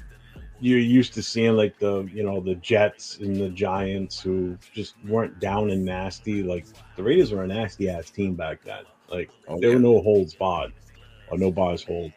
And that's kind of what did it for me, and obviously we won the Super Bowl. And I remember saying to my dad prior to the Super Bowl game, I said, these Raiders, that's who I like these guys. He could never push me to be a Patriots fan. I never accepted it because I never even saw a Patriots game, but that's what did it for me. And I've been a fan of them since, and one of my best friends to this day that I've known since kindergarten, him and I both are Raider fans, so almost 50 years I've been a Raiders fan, basically. A couple of years, next year it'll be 50 years. So what about you? Stretch. Yep, and now, but do you guys remember the first game you ever watched? The first Raider game? And who they played? Chiefs game, man. What year? 98, Charles Wilson. So I'm gonna give you my backstory. I'm gonna give y'all my backstory real quick. Then if you want to go, you can right after me. So I didn't know it was going to be on me. I'm not prepared for this one. Nah, you good.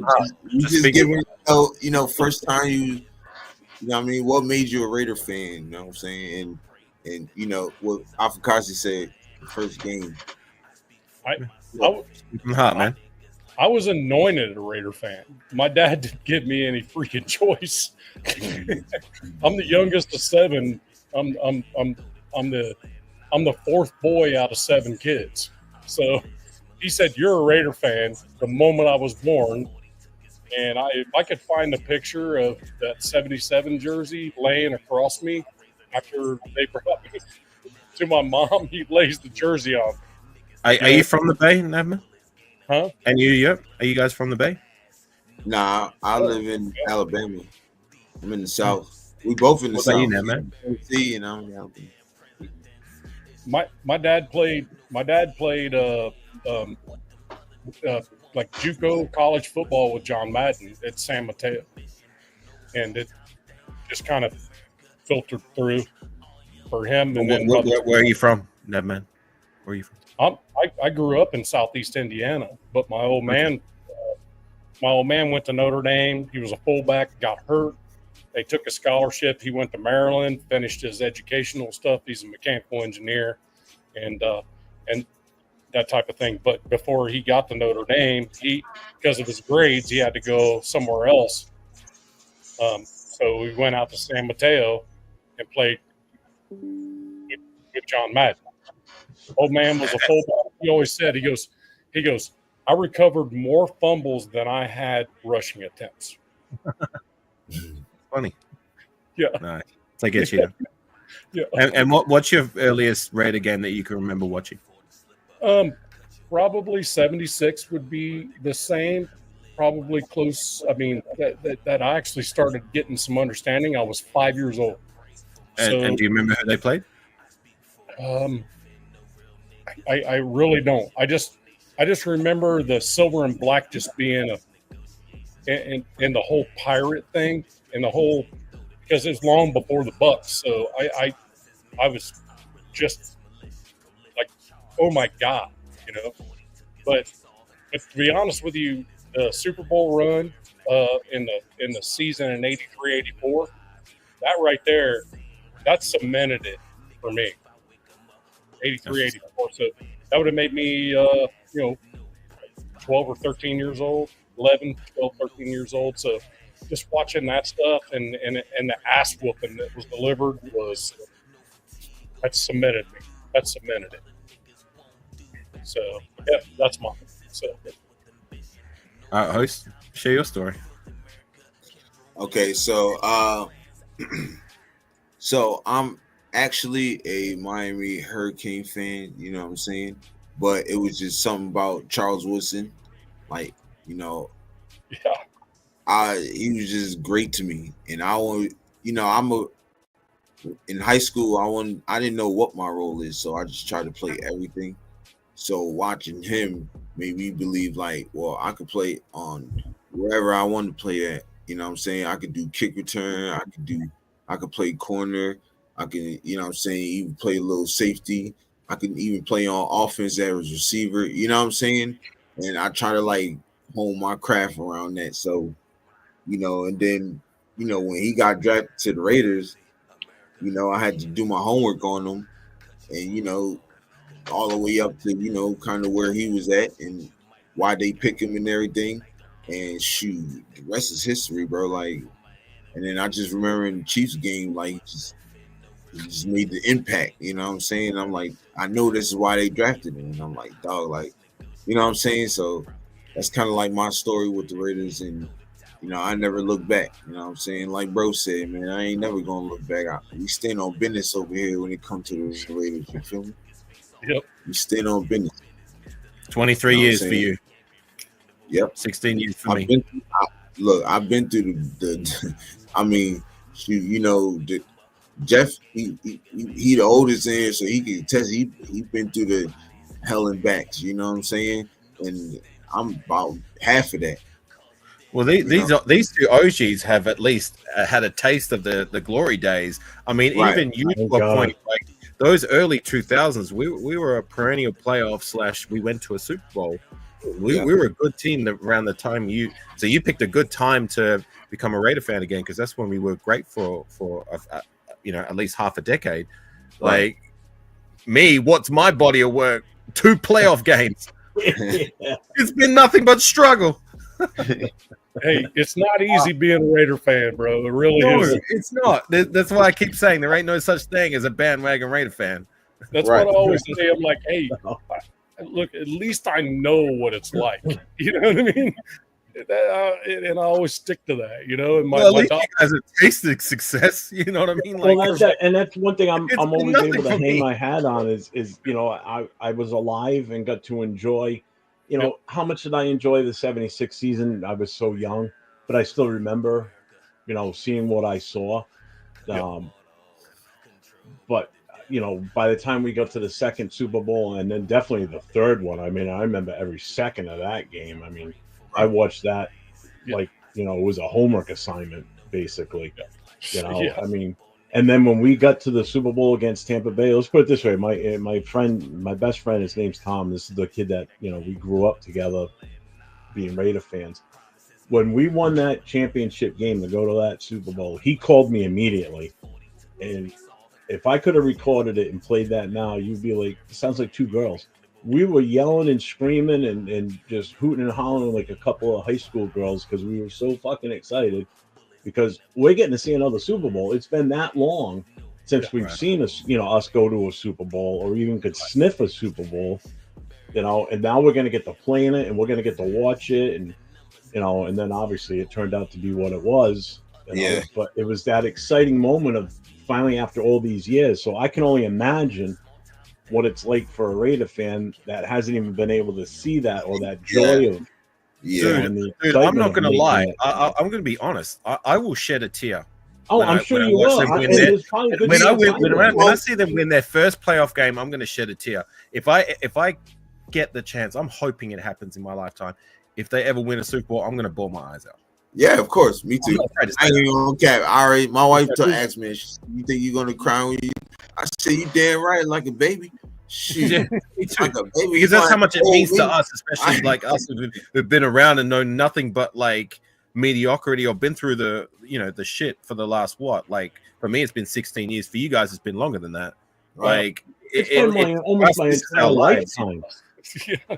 30 plus years. Yeah. It's been it's been more than half of my lifetime since we won a Super Bowl, which is why if we win a Super Bowl before I go, at that point, as far as I'm concerned, I think I could die happy because I accomplished everything I've ever, put my mind to and set my goals for. Yeah. But there's one that I can't control, and that is watching us win another Super Bowl. Watching us win a Super Bowl as an adult. Last time we won a Super Bowl, I was 14 years old. Okay. Right. I'm going to be 55 next week, So it's like to see us win a Super Bowl as an adult, it's like now I would finally feel like, okay, I fulfilled pretty much everything I had set out to do. The one thing I had no control of finally came through,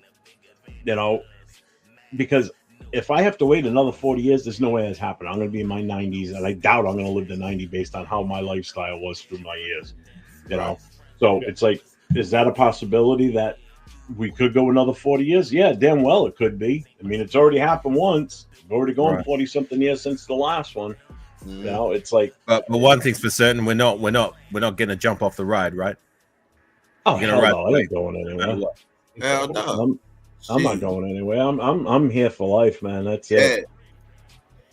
No, I'll be here another 16, another 30, or if I get it, if I get to be still on this planet, on this earth, like for another 50 years, and so be it. Like if that's how long it has to be, that's how long. I'm not going nowhere.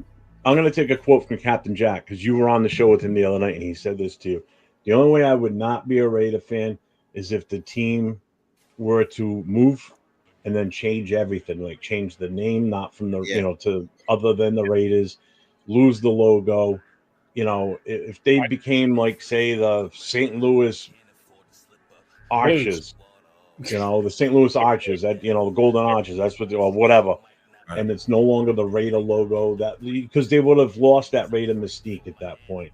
But moving's not an issue. Moving is not an issue because we've already. It's not. But I'm saying that's how drastic it would have to be. The branding, the brand. Yep. The brand and the mistake. If you change that, and it will not happen. It will never happen because it's like the Raider brand is worth too much. Like you'd be committing. The NFL will lose money. Franchise suicide if you were to change the branding to something different. Now, if they would have moved to another location and changed the name, changed the logo, but the next expansion team would come in and be the Raiders, would I follow that team? Yeah, damn well I would. Whoever would be the Raiders next would be where I would draw my attention. I would just become a football fan for the time that there is no Raiders. Yeah. But that would be the only way I would ever stop being an actual Raiders fan, is if the team up and moved, changed the name, changed the logo. Because without that logo, without that image in the name, it's not the same. How can it's not? They would have done that already if it was ever going to happen. The best chance would have been when they moved to Las Vegas and they kept the branding.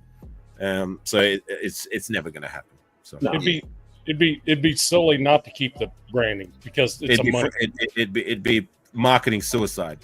Oh my God, yeah. The NFL would lose so much money, it isn't even funny. Yeah. Well, that and the fact that, like, the Raider branding, like, I go out, if I'm out, like, walking the street and that, I'm going to, even though I'm here in Australia, I'm going to run into at least somebody wearing something Raider related, whether it's a cap or a shirt.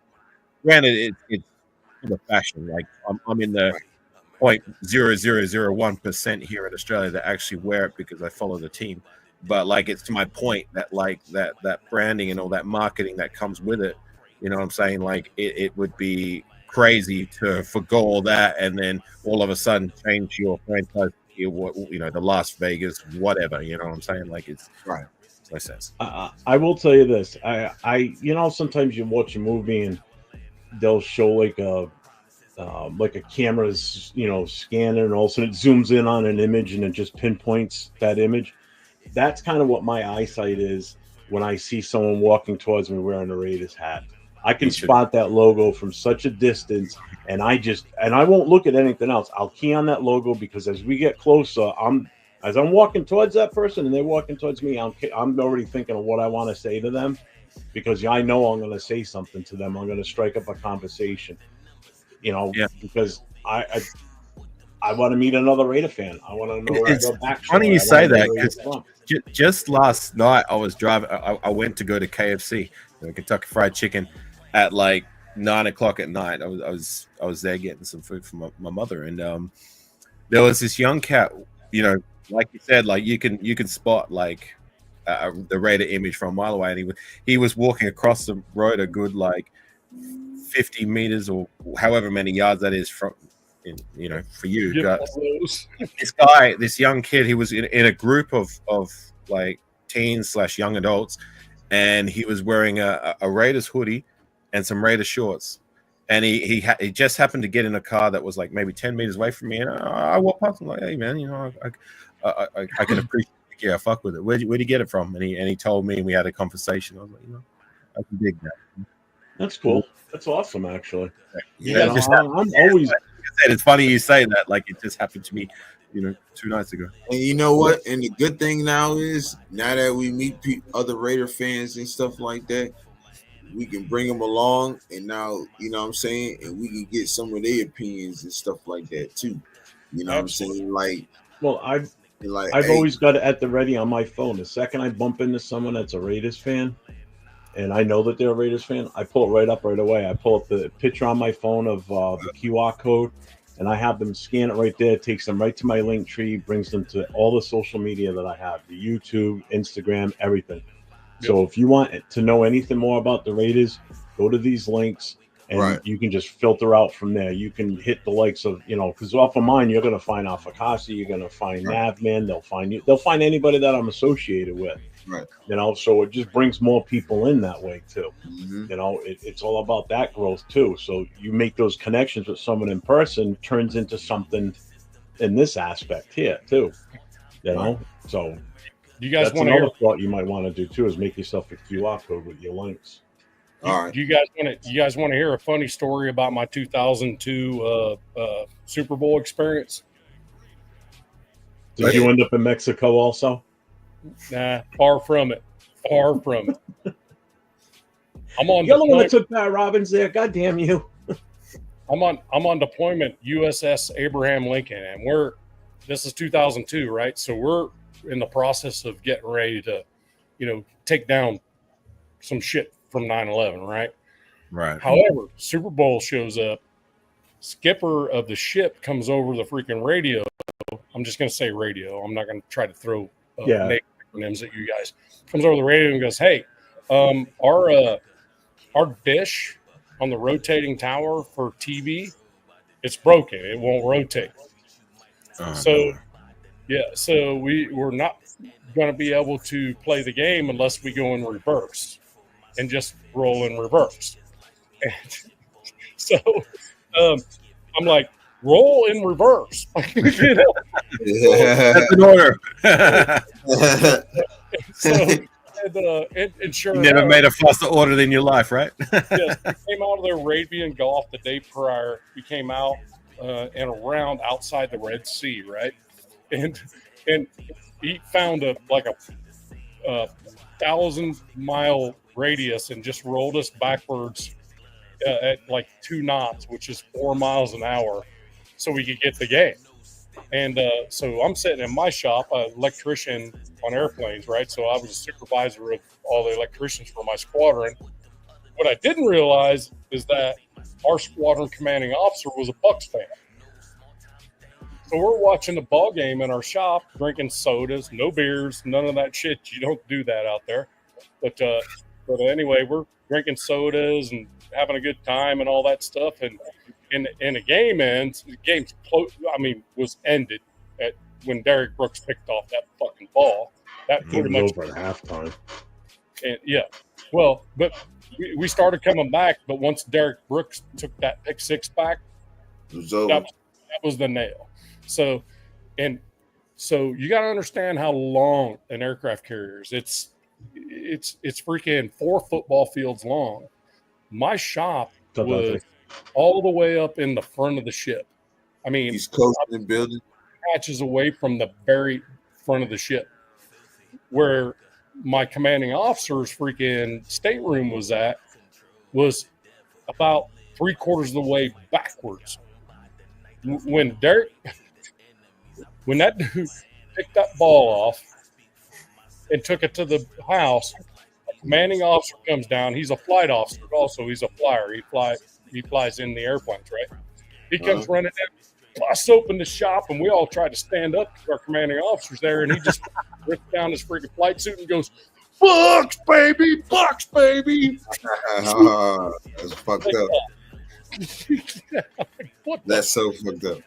It's fucked up, but that's a cool story. I can dig that. Yeah, and what I can say to him is, go fuck yourself. Yeah, really. Upper hand on that. Sir. Yes, sir. Fuck you, sir. Yeah, exactly. And the sir at the end of it makes it okay.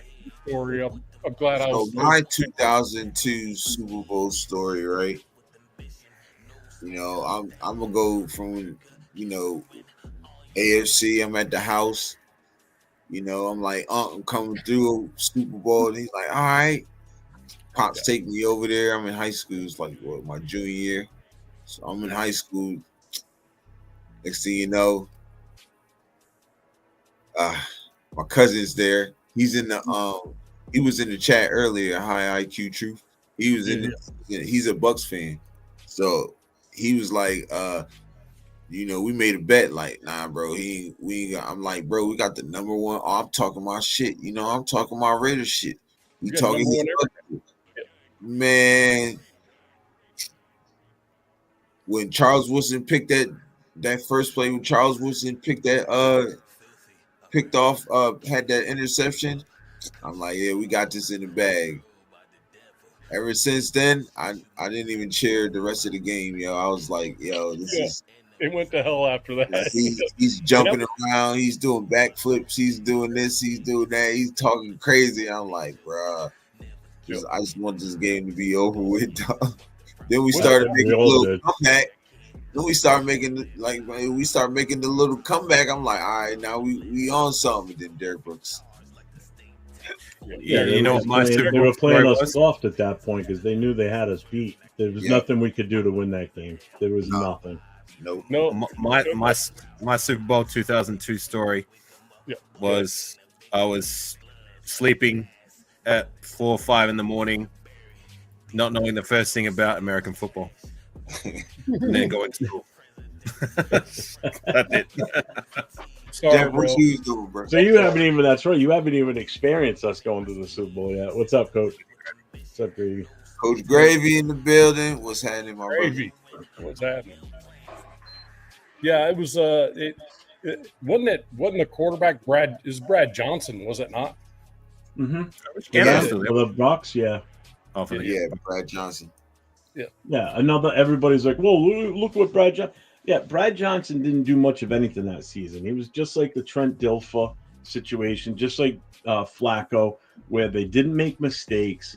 They handled the team. They basically.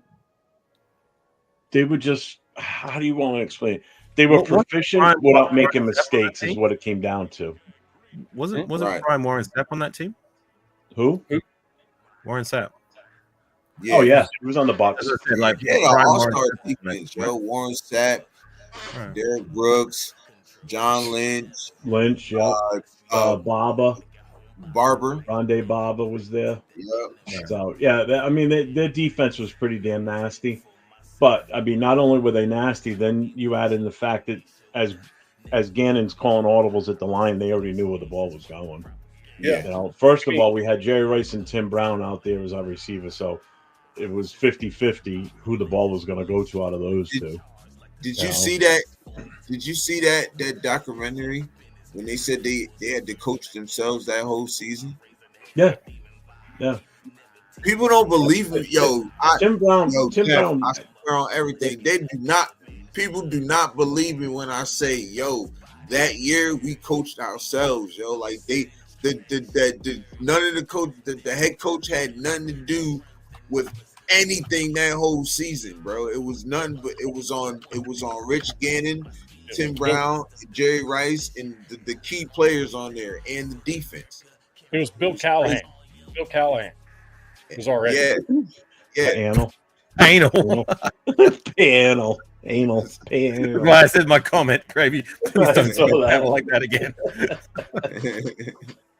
I mean, I mean, if you watch that documentary on it, and the reports that Tim Brown's come out with since, Tim Brown hated Callahan, fucking hated the guy, because the problem was leading up to the day before the Super Bowl, they agreed that they were going to change everything on the offense, like the audibles and such, and then day of the game, they're like, "No, we're going to keep it the way it was."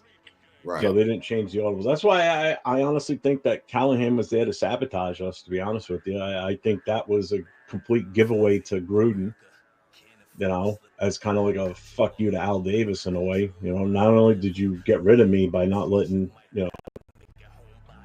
before you would let me do what I wanted to do with this team, now you got rid of me in the fashion that you did. Well, guess what? You ain't going to win the Super Bowl either. And then that's exactly what happened. For your head coach that takes over when your former head coach is traded away and you don't change everything or anything, and then leading up to the playoffs, knowing that there's a good chance you're going to play them in the Super Bowl and you don't prepare ahead of time to change shit and stick with it, come on. I think that's why the second half there was actually a slight comeback, because I think Rich Gannon just said, "I'm going to freaking call the play out." Well, and that's the report. That's exactly what came out, was that Rich Gannon was actually, the plays that were getting called in is not what he was calling. Right. Right. I mean, Bill Callahan, correct me if I'm wrong, but he was a defensive minded coach, I do believe, right? What's up, Nate? Yeah, but to change the play, we rated 10 in the building. What's happening, brother? What's happening? Well, it's not even changing the play; it's changing the call out for the audible. I mean, the verbiage. I didn't mean to play, Jeff. I meant to say changing the whole offense right before the Super Bowl is like, that's fucking horrendous, bro. Like, you got to be out your fucking mind. If we already have something that works, which we knew we were our offensive line was heavy. We did, like, that was the goal, was to run that ball that year. In that game, we were supposed to run that ball and let out running backs Eric Robbins. And fucking what? We couldn't do nothing. Was Lincoln Kennedy still on that team? We're gonna pass. Yeah. Huh? Yeah. Oh, I was just naming out you said the offensive line, like Barry Sims, Steve Wisniewski, Barrett Robbins, Lloyd Collins, and Lincoln Kennedy, if he was still on that team. That offensive line was probably one of the better ones since the 70s. It was an offensive line that was built for that game. Yeah, and then once you lose your starting center in the fashion that you did, and now you're going to rely on your backup to come in last minute, not knowing until the day of the game that he's got to start now. Yeah, we just covered offensive linemen Saturday night, Chris and I, on our last call podcast. And that was one of the big stories we talked about, was that offensive line during that time frame, and how much that impact had with Barrett Robbins not there. Because you got to remember, the Raiders have always had a long history until recently of great centers, but they covered many years on the team. So you had Otto, then you had Dalby, you had Barrett Robbins, and I know I'm missing one too in the middle there. Samson Sattelli, Stephen Wisniewski, Rodney Hudson. No, I'm talking prior to that. Rodney God. Hudson was one of them. It was Otto. Oh my God. JPJ is going to carry on the legacy. No, I'm talking just like for the first. There were 4 centers that consisted from 1960 until Barrett Robbins, including Barrett Robbins, until 2000. So for those first 40 years, we had 4 centers, and it's equivalent to like the Steelers, who for their existence they've had 3 head coaches. Yeah, you know. So with the Raiders, we had centers for consistent years. Like Otto was there for like 15 years. Then it was I think it was Dave Dalby, and then I'm missing the name. Dan Turk. Huh? Dan Turk. No. Says he was a center for a while. Oh no, he was a long snapper. Damn it! Why am I not? Mosbaugh. That's what it is. So it was Otto, Dalby, Mosbaugh. Then Barrett Robbins, and then once Barrett Robbins was out, then we went through a little bit of really nobody big name, just like fill-ins here there, because Adam Trey, who stepped in the Super Bowl, was then the center for a year after that, and then that's when we kind of started moving on to other guys. But yeah, I'm just our getting legacy at is the since fact those that guys wasn't been too bad. But you go ahead. Yeah, but I'm just saying that it's like we had that history of centers that lasted a long time with longevity, which is why I've always said offensive linemen play longer than you really think they do in this league. Yep. You know, but losing Barrett Robbins, that also hurt too. Was that the deciding factor why we lost? No, probably not. It was half of it. But it definitely had an effect, you know, because now you put this guy Adam True in there, and this is what happened. You know, I mean, you don't do anything for the guy's confidence either, you know. With that said, on the positive, at least they got there, right? And yes, it was before my time, but I've gone back to watch Raider football around that 2000s period where we were the last time we've been a perennial successful team. And I've come to learn about these guys and appreciate it because, I mean, like it's all fresh to me. Like I've heard a lot of the stories, but to go back on the Raider Classics and watch these games, not really knowing the outcome. Like I know they did well these seasons, but I don't know what games they won, what games they lost. So it's kind of new to me watching these games, and it's really nice to go back and learn to appreciate, you know, these teams, like and get to know the names, like you know, Rich Gannon, Tyrone, Charlie Gardner, that offensive line you were talking about, Barrett Robbins, Steve Wisniewski, Lincoln Kennedy, Barry Sims, Mo Collins. You know, I'm rocking the Jerry Rice jersey, Tim Brown. You know what I'm saying? That's the offense alone. You know what I'm saying? And then you look at the defense. You know, you had studs like Charles Woodson. You had Rod Woodson, Eric Allen, linebacker Greg, your boy Greg Beaker. You know, he's a guy I've learned to appreciate who I'd never even heard of. You know what I'm saying? Like Bill Romanowski. Like, what a team. Yeah. You know what I'm saying? Like, I hope we can build ourselves to be that and maybe better someday soon. I feel like we heading in that direction, man. We ain't quite there yet, but I still think we can win. We can go. I'm standing on it, man. 10-7, man. I'm standing on it. I think we can go 10-7, bro. Like, you know what I'm saying? Like, that's just my opinion because of the coaching staff. You know what I'm saying? That's the only reason why I'm standing on it, because I believe that the coaching staff is going to be able to develop these guys and get these guys ready week in and week out. You know what I'm saying? I mean, y'all let me know how y'all feel. You know what I'm saying? Like that's why I bring people on, because I want everybody's opinion. You know what I'm saying? I'll answer this quick because I'm gonna go have a cigarette and I gotta take a piss so bad. I'll be back. Before the draft, I said 6 wins. After the draft, I'm giving us 2 more. I'm going up to 8 wins. Anything beyond the 8's fine with me. But my big thing is the division. I want to go better than 0-6 in the division. If we can go 3-3 in the division, I'll be happy, because for 2 reasons. One, that means no one in our division has a win streak over us. Right. Those are all dead. And number 2, that means if we win at least 1 game against each team, and it just shows that we're making the right. We're stepping in the right direction, because to go 0-6 and then go 3-3 the following year in division, right? That's where it starts. It starts in the division. Because if you can't get out of the basement in your own division. Doesn't matter how many wins and losses you do in the rest of the league. You got to beat your own division first, especially in our division, because our division is the toughest in football. There's no ways about it. You got 4 awesome coaches. You got 4 good quarterbacks. You've got 4 decent defenses for the most part, some even better than others. Yeah. You know, these other teams got better. Denver got a hell of a lot better in the draft in the offseason. So did the Chiefs, and so did the Chargers. Yeah. You know, we think we got better, but don't forget, these guys stepped up too a little bit. So the playing field is still kind of even here. You know, nobody jumped ahead of anybody else. You know, nobody had like a killer draft versus everybody else. Everybody else is still even keel, I think.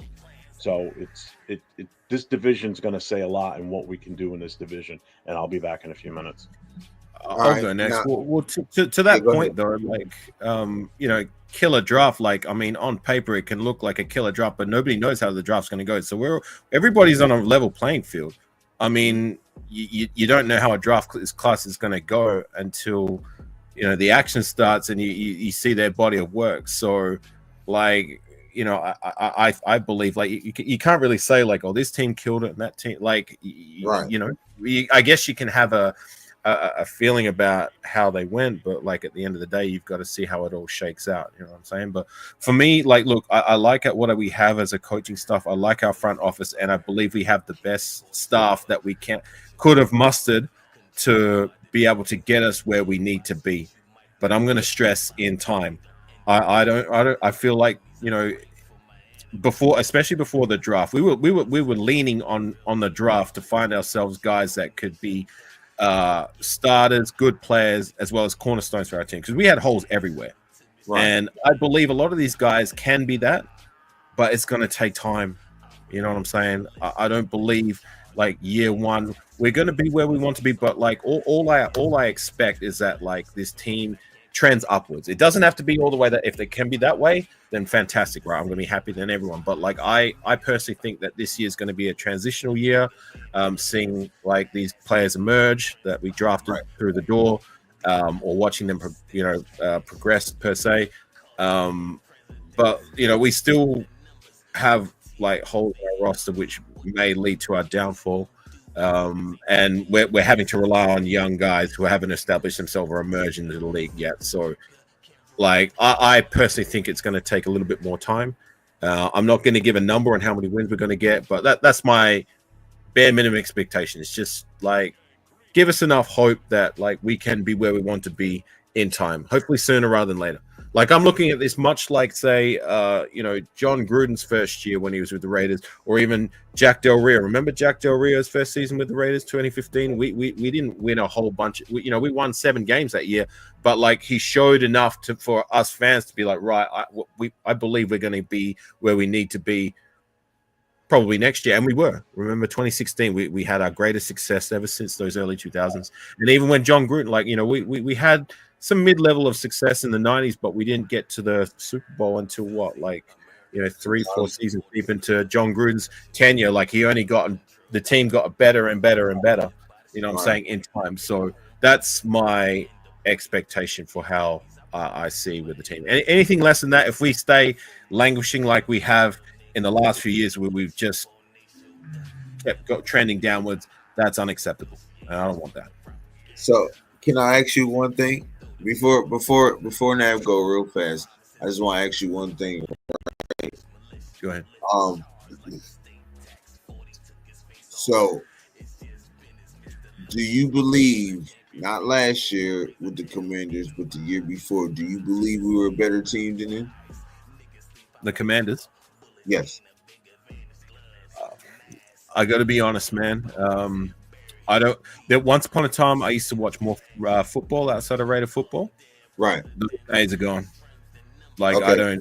I don't watch these other teams. I mean, I see highlights here and there, but, like, I don't know them well enough to be able to comment on the team or situation. Like, my only care now is for Raider football. Like, if Raider football will move heaven and earth to what in terms of the other teams, I don't know. Yeah, no, I'm saying I say that to say this, right? I believe we were a better team the year before the Commanders went to that big playoff run last year. The year before, we were a better team than them. So I'm saying if they can make that jump, you know what I'm saying? Because none of their guys were high quality guys. They didn't name one all-star on that defense or offense besides what's the Jaden Daniels and McLaurin. Can you name another all-star? Because all right, I'm gonna say that for the chat and for what's the name, because you say you don't really. Yeah, I'm not the right person to ask. So, Nav, can you tell me? That's my weakness. Right. So, can you tell me any other star on that offense or defense besides Jaden Daniels and McLaurin? And I'm gonna get. This is why. Just let me cook real quick. Let me just cook real quick. So, can you tell me? Because if you got to think about it, I'm telling you right now, there was none. You know what I'm saying? So if they make that jump and what was the record? I'm sorry, yeah, I'm coming to it. So if they can make that jump like that, and their head coach came under our head coach, he was brought up under our head coach's tree. I feel like we can make it jump 10 wins. You know what I'm saying? That's why I'm saying this. I think we can make it jump to 10 wins because he came. What's his name, bro? Nav? What's his name, bro? Somebody give. I can't. I will say this real quickly though. I just said it. That they hit the bullseye on the most important position in football via the draft, though, and that makes a lot of difference. Jane Daniel. I'm talking about. Yeah. So Right. Nutty Raider, shout out Nutty Raider in the building. What's up, bro? He said Jeremy Chin. Okay, you can. All right, Jeremy Chin. Brian Robertson came on. Brian Robinson came on at the end of the season. He wasn't like. He had his ups and downs, so he wasn't like. But if the most talked about was Terry McLaurin and Jaden Daniels. You know what I'm saying? So what I'm saying is we have a lot of pieces. We have a lot of pieces, and we added. Why can't we jump to them 10 wins and sneak into the playoffs when they did it? And the same coach that came underneath and was brought up underneath our head coach, I don't understand why we don't have that confidence. Honest, you know what I'm saying? And that's just my take on it. You feel me? That's where I was trying to get at. Like, they can make that jump. So I believe so can we. You know what I'm saying? And we have way more weapons just than Jaden Daniels. And you know what I'm saying? We added Ashton Genty. You know what I'm saying? We still got what's his name? Mostert. No. I'm just talking about Mustard. We got Mustard. We got Trey Tucker. We got that's good. Kobe Myers. We got well, people say he ain't good, but look at the quarterbacks that was thrown to him. I think that differs this time. What, Trey Tucker? Yeah, I think that differs this time. I'll take Geno and Trey Tucker over Geno. Tucker was that great. Why did they drag and Thornton? Huh?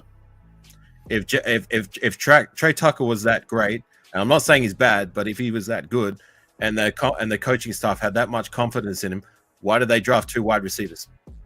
Thornton. I mean, are you going to go into this season with just Trey Tucker and Jacoby Myers, or are you going to add to it? I'm going to add to, but I just don't think Trey Tucker's that great as a guy you can depend on as a starter. No, I'm not saying depend on, but I mean, shoot, look, he had 600 yards with 3 different quarterbacks, bro. You feel me? Like, I mean, and he's still young. This is 3rd season. You know what I'm saying? Like some I understand. Like some people, some players, you expect it. They first year and they second year, you expect them to get it like that. But not all players. Like, that's a thing that we got to chill with too. With just thinking that all the players are supposed to just get it like that when we really know in reality it's not that. Some got it faster than the others. You know what I'm saying? But I'm saying this. I used to play receiver. I'm not going to be able to. I don't know three different quarterbacks throwing me the ball, bro, and they really don't know how I run my routes, or they don't know how fast I am, or I'm being undercutted. You know how many times he was undercutted, bro? I believe with Geno Smith, that thing is on the button, on the stride. You know what I'm saying? I take that. I take Geno and Trey Tucker over any of the last couple of quarterbacks we had, except DC, because DC put it there too. But do you see my point though? There's like if they had that much, that much faith in Trey Tucker to be anything more than a spot guy, then why do we go out and draft Jack Bash and Thornton? And the thing is like I hear you, the quarterback play wasn't that great. I mean, it was pretty woeful, if I'm going to be honest. Like Aiden O'Connell was in spots, but with that said, like when the ball was thrown his way, if he could get open, he's good. Like I'll give him that. Right. But in the contest, like I mean, you know, you played the position, so you'd have more of a technical viewpoint than me. I'm just a fan who just sees it and I call it as I see it. Yeah. In the contest, he's terrible. He wasn't. He 9 times out of 10 he wasn't catching that ball, and half of those times he was losing it. They were intercepting it. I mean, you see, I mean, I looked at the stats. He only has 3 drops of his career. That's what I'm saying. He got over 600 yards within the first 2 years of his career, and 3 drops, and that's with 4 different quarterbacks. If you want to be 3 different quarterbacks, do those drops count like as contested? I mean, like when there's a cornerback right on you, and the cornerback is making a play, and you know he either deflects the ball or it's intercepted. Are those counted in that equation? Because I saw that more than 3 times with Trey Tucker last season. I mean, did you see that, Nabman? Like, am I alone in that? It's not a drop if it's a tip ball. It's just not a drop. That's what I'm saying. Like look, I'm there with you. Like when Tucker gets open and he's got the ball in space, like he's good. Like I'm not saying he's bad, but I'm just saying like as a starter, you know, and in the context, like there's a reason why we drafted Jack Bash. There's a reason why we drafted Marcus Thornton. I understand that, but you got. I mean, we need more It's more competition. More you got. I'm not going into the season which is Jacoby Myers, and I'm going to bring more guys in. Right, because behind those guys was all you to your face, right? If he was all you to your face. Sorry to interrupt. Like, but outside of those 2 guys, outside of Trey Tucker and Jacoby Myers, it was all you to your face. Every single one of them. You talking about the wide receiver room before we drafted Jack Bash, before we drafted Marcus Thornton, outside of Jacoby Myers and Trey Tucker. Well, I mean, some of them. Everybody else were you to your face. Other teams, though. Some of them, not all of them. Some other things, like 2 of them that came from, like Christian Wilkerson. He came from the Patriots. He was the EDFA from the agency. On free. I mean. Yeah, but that's what I'm saying, though. That's why they needed to bring more people in. That ain't got nothing to do with Trey Tucker. You're talking about Christian Wilkinson and on back. I'm just talking about. He's gone now, too. They just let him go today. You're not going to go into the season with them being, you know what I'm saying, in the mix. You're going to need more players. I'm comfortable with Jack Bash. I'm there with you. I'm there with you. I'm there with you. That's all I'm saying. I just feel like that they drafted Jack Bash specifically to be that number 2 guy, and maybe Marcus Thornton to be that over the top guy. And all I'm saying is that, like, if they had that much confidence in Trey Tucker to be a reliable starter, then to me, like, yes, I get you. Like, we needed the depth, because behind those 2, like, our wide receiver room was just. You know, we were talking about linebacker. That's another position that was just working. Yes, that's where I agree with you. All I'm saying is that, like, Tucker, I like as a spot guy, but nothing more than that until he proves up. That's all I'm saying. Okay. So didn't you ask, your initial question was, who did Washington Commanders have last year, and why were they so successful? Right. Right. One, they brought in a coaching staff that knew what the fuck they were doing. That's Right. number one. Okay. Right. Two, if you look at C.J. Stroud last year, his numbers weren't anywhere near his freshman season. Why? Because there's tape on him in the NFL now. I personally don't think Jaden Daniels is going to have the season he had last year. I really don't. Because now there's NFL film, not just college film. Right. So I just want, one, Raiders, I temper my expectations. I'm cautiously optimistic that we've done better and gotten better. Right. From the coaching staff, the front office, Right. all the way down, grabbing players that have chips on their shoulders. They're beasts. They're big hitters. They're freaking strong. They're good tacklers. That's Yeah. the fundamentals of the ballgame right there. You know, so I guess the question you asked with the Commanders was, what did they have? Really, they didn't have a whole lot going on. You know what I mean? Their defense was pretty damn good, but they weren't names that are household. You know what I mean? Wouldn't blow your mind. They didn't get crazy, but as the playoffs started, I guarantee you these coaches are like, okay, this dude's doing this consistently. This dude's doing this consistently. And that's how I think the Commanders, because to be perfectly honest with you, they could have beat the Eagles. They really could have. They almost did. Yeah. Yeah, they almost did. But it's but the point being is now there's tape on that team. So you can see where they always talk about the sophomore slump and shit like that.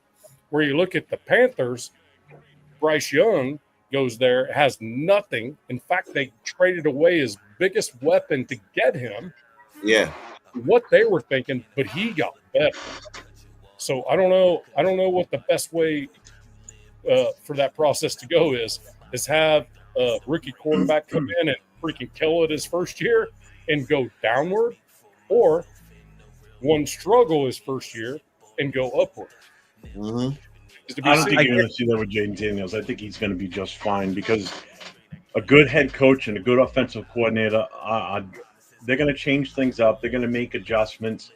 They're not going to come out the same way because don't forget, it was his rookie year. So he's not getting the full playbook that they can come up with for this kid.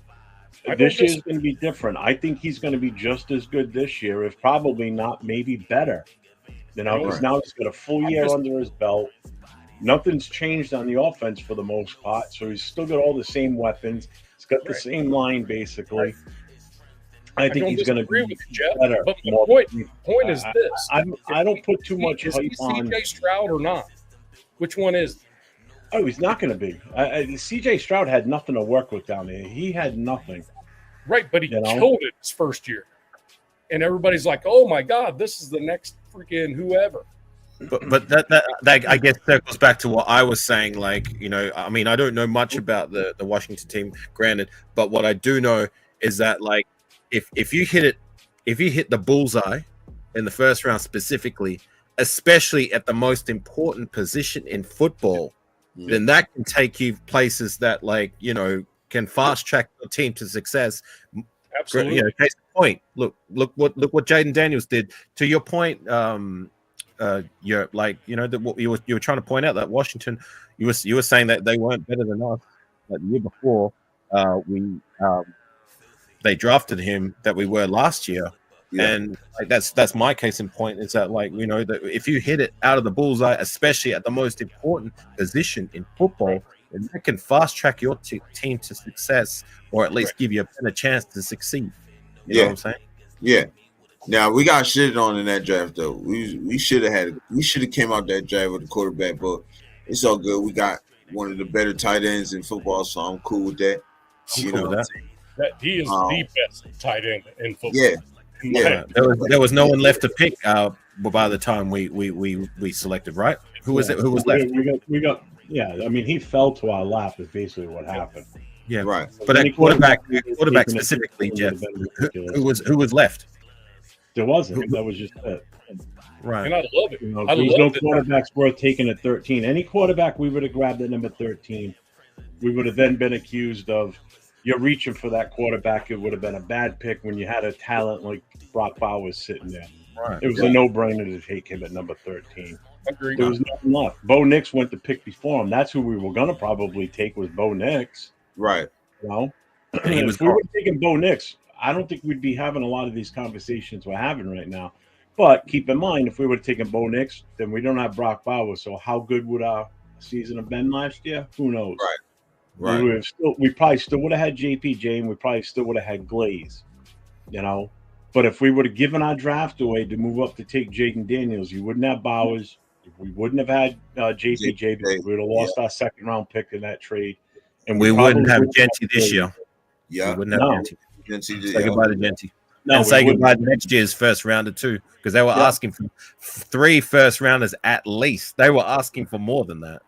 I'm But glad anyway, I'm going to get out of here, gang. It's 4:30. Yeah. Hey, Yar, how you doing, man? Oh, What's up, Hi, dude? and, Appreciate I- you pulling up, man. good Thanks to for see having you, me on, brother. gang. Yes, Good sir. to see you Anytime. always, man. Always good to see you, brother. Yeah. For sure. Take care, brothers. No, All right. we wouldn't have the team we have now. There's no choice about it. We would be, we'd have our quarterback of the future, but what good is that without anything else around him? Right. That's great. You got your future quarterback. Now what are you going to do? You know, Washington was in a great spot. They had a coordinator that they knew they could trust. They had a player that they knew they could get and put to good use with that coordinator, and things were going to be fine. They had the pieces to the puzzle already on the roster. They just needed that one thing, and that was the quarterback. They got it. They shocked the world doing what they did. Did I expect them to make the playoffs? Absolutely not. Not with a rookie quarterback. No. Did I expect them to go to the NFC Championship? Hell no. And anybody that did that's not a Redskins fan and just thinking the highest you could possibly think about your own team, Yeah. you're crazy. You're absolutely crazy. And I can't imagine anybody last year at the start of that season putting money on the line saying Redskins are going to make it to the NFC Championship game. I expect them to make noise. You know, maybe they'll be a little better. Maybe be above 500. Maybe try to get a wild card playoffs. I expect them to go to the NFC Championship. I didn't even see that. I wish I put money on that earlier this season. But I thought that the best they were going to do is third place in their own division, and that's because the Giants were so shitty and they didn't have Saquon anymore. Right. I figured that division was going to finish Eagles, Cowboys, Redskins, and then the Giants. That's how I thought it was going to fall. Instead, it was a complete flip-flop. Eagles won, Redskins were 2, Cowboys didn't even make the playoffs. They were horrible too. yeah, You know? So it's like, and then they shocked the world doing what they were doing. Nobody expected them to go that far in the playoffs. And they almost beat the Eagles. They could have been in the Super Bowl. You know? Do I expect them to make it to the Super Bowl this year? Oh, hell no. I think they're going to be just what they were last year. They're going to be good. I think they're going to be contenders in their own division for sure. I slate them to finish second in the division again, only because the Giants are still too young right now. And the Cowboys are going to do cowboy things like they always do. They'll win the games that you don't expect them to win, but not enough of winning the games they should win. I think that's how that's going to go down. Do I think the Eagles are going to repeat? I think the Eagles could repeat with no problem. Yeah, I think the Cowboys only beat teams above 500 one time. They didn't beat anybody over 500. They didn't beat any playoff team. They didn't beat anybody. So I'm going to expect Cowboys to come in second. I think maybe Eagles, like you said, then the Commanders, then maybe the Cowboys and Giants. That's the way I look at it. My question to Afakasi was when you was gone, Jeff, was I was listening. I had my earbud on my phone while I was away. I heard. Okay, so what would do you like? I don't want to make it seem like I know what you asked. You asked if we think that the Raiders can do what the Redskins did last year, right? Because we had a better answer to that. No, not at all. I don't think we can do that. No. Mm-hmm. I'm not saying go. I'm talking about the wins, like at least 10 wins. Like I'm not talking about going all the way to the NFC Championship or all that stuff. No, I mean AFC Championship. I'm not talking about that. But I was just talking about that definitely no. 10 wins. I mean, anything's possible. Let's put it that way. Right. You know, I was confident with gaining 2 more wins than what we had last year. We had 4 wins. I could see us gaining 6 to 8 in that range. And again, just like I said before, I popped off screen for a few minutes. Yeah. I would obviously, I'll be happy with any wins we get beyond 4 because that shows improvement already. Right. I was gonna say who they got to play this year. You know, they got to play home and away. I looked at 7 games, not counting anybody in the AFC West. I counted 6 games that they could possibly win. That's not counting the AFC West. So that's 6 right there. They should be able to win. You know, then split the AFC West. That's 9. So 10 is not out of the round. No, it's not. It really isn't. But again, you got to look at who we're playing and who had good drafts and who didn't. All right, so just in our division alone, like I said, so 3 teams had equal quality draft like we did. Okay, so all 4 teams in our division are going to be on a level playing field right now. Nobody blew the draft out of the water over anyone else. We all kind of had the same type of result with what we picked. Granted, yes, we picked the best running back in the league, but we don't know how that's going to pan out yet. Second, we got to play Chicago. Chicago got a hell of a lot better overnight. Just in free agency alone. Yeah, the offensive line is going to be night and day from last year. You're going to give Caleb Williams the chance to actually perform the way he should have because now they've got a real coach there. Okay. The Patriots, who we have to play in New England, mind you, which is not an easy place to come and play to begin with. And that's right here in my backyard.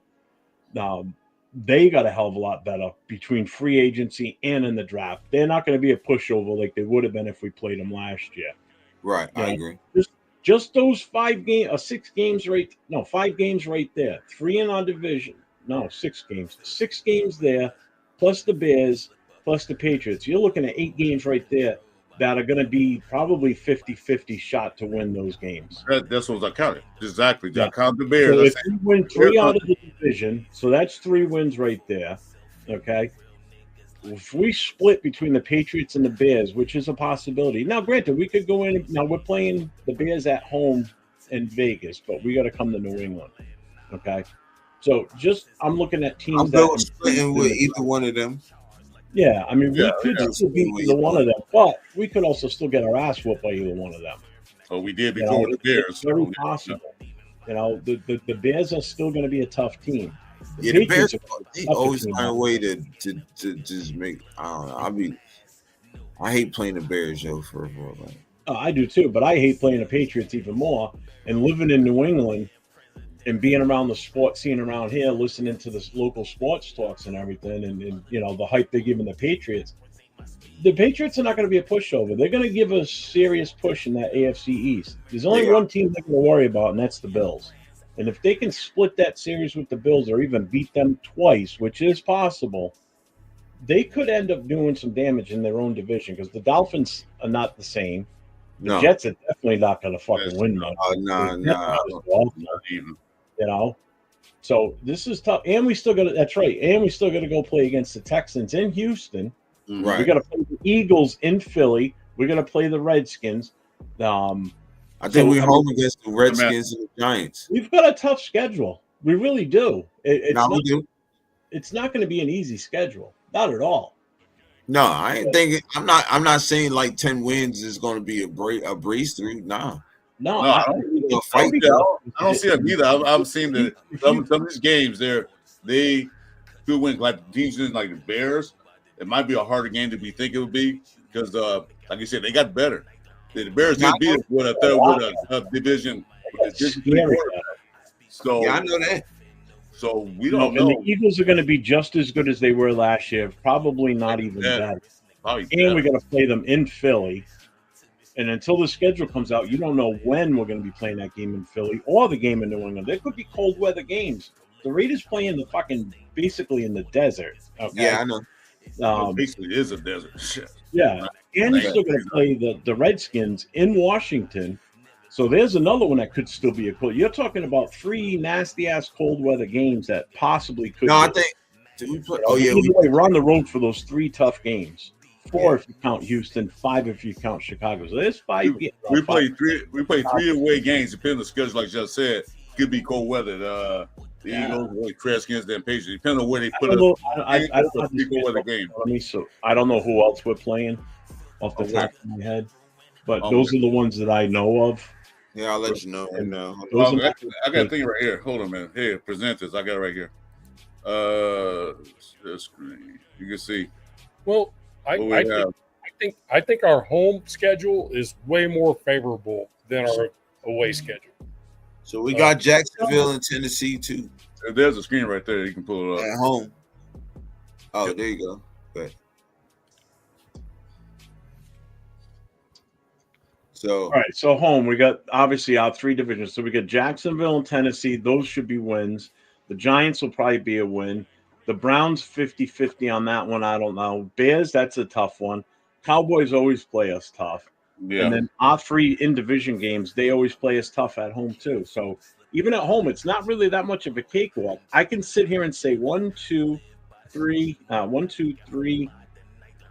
4 wins right off the top of my head, and that's not even division games yet. Yeah. So I'm thinking the Jaguars, Titans, Giants, and Browns. Those are 4 teams right there I don't see us losing to, or we shouldn't. We always play the Cowboys good. Shit, we damn Cowboys near games could be tough. They always play us tough. Yeah, but we always beat them though. Like that might be a Thanksgiving Day game. You know that, or we just still. Not if it was in Dallas, maybe, but they don't play Thanksgiving. Oh, that's right. It's on. So it might be a Black Friday. No, that's right. They play Thanksgiving Day now. It won't be that. They always play Thanksgiving. And then you look at our road games, right? So obviously our 3 division opponents. Then we got to go to Houston. The Colts, who knows with them? The Eagles, that's a tough one. Redskins is tough, and the Patriots are tough. We don't have that easy of a schedule. I think 10 wins based on who we have to play, home and away. It's going to be a push for 10. That's going to be a tough one. Now, we could come out and surprise people and blow people away that we weren't expecting.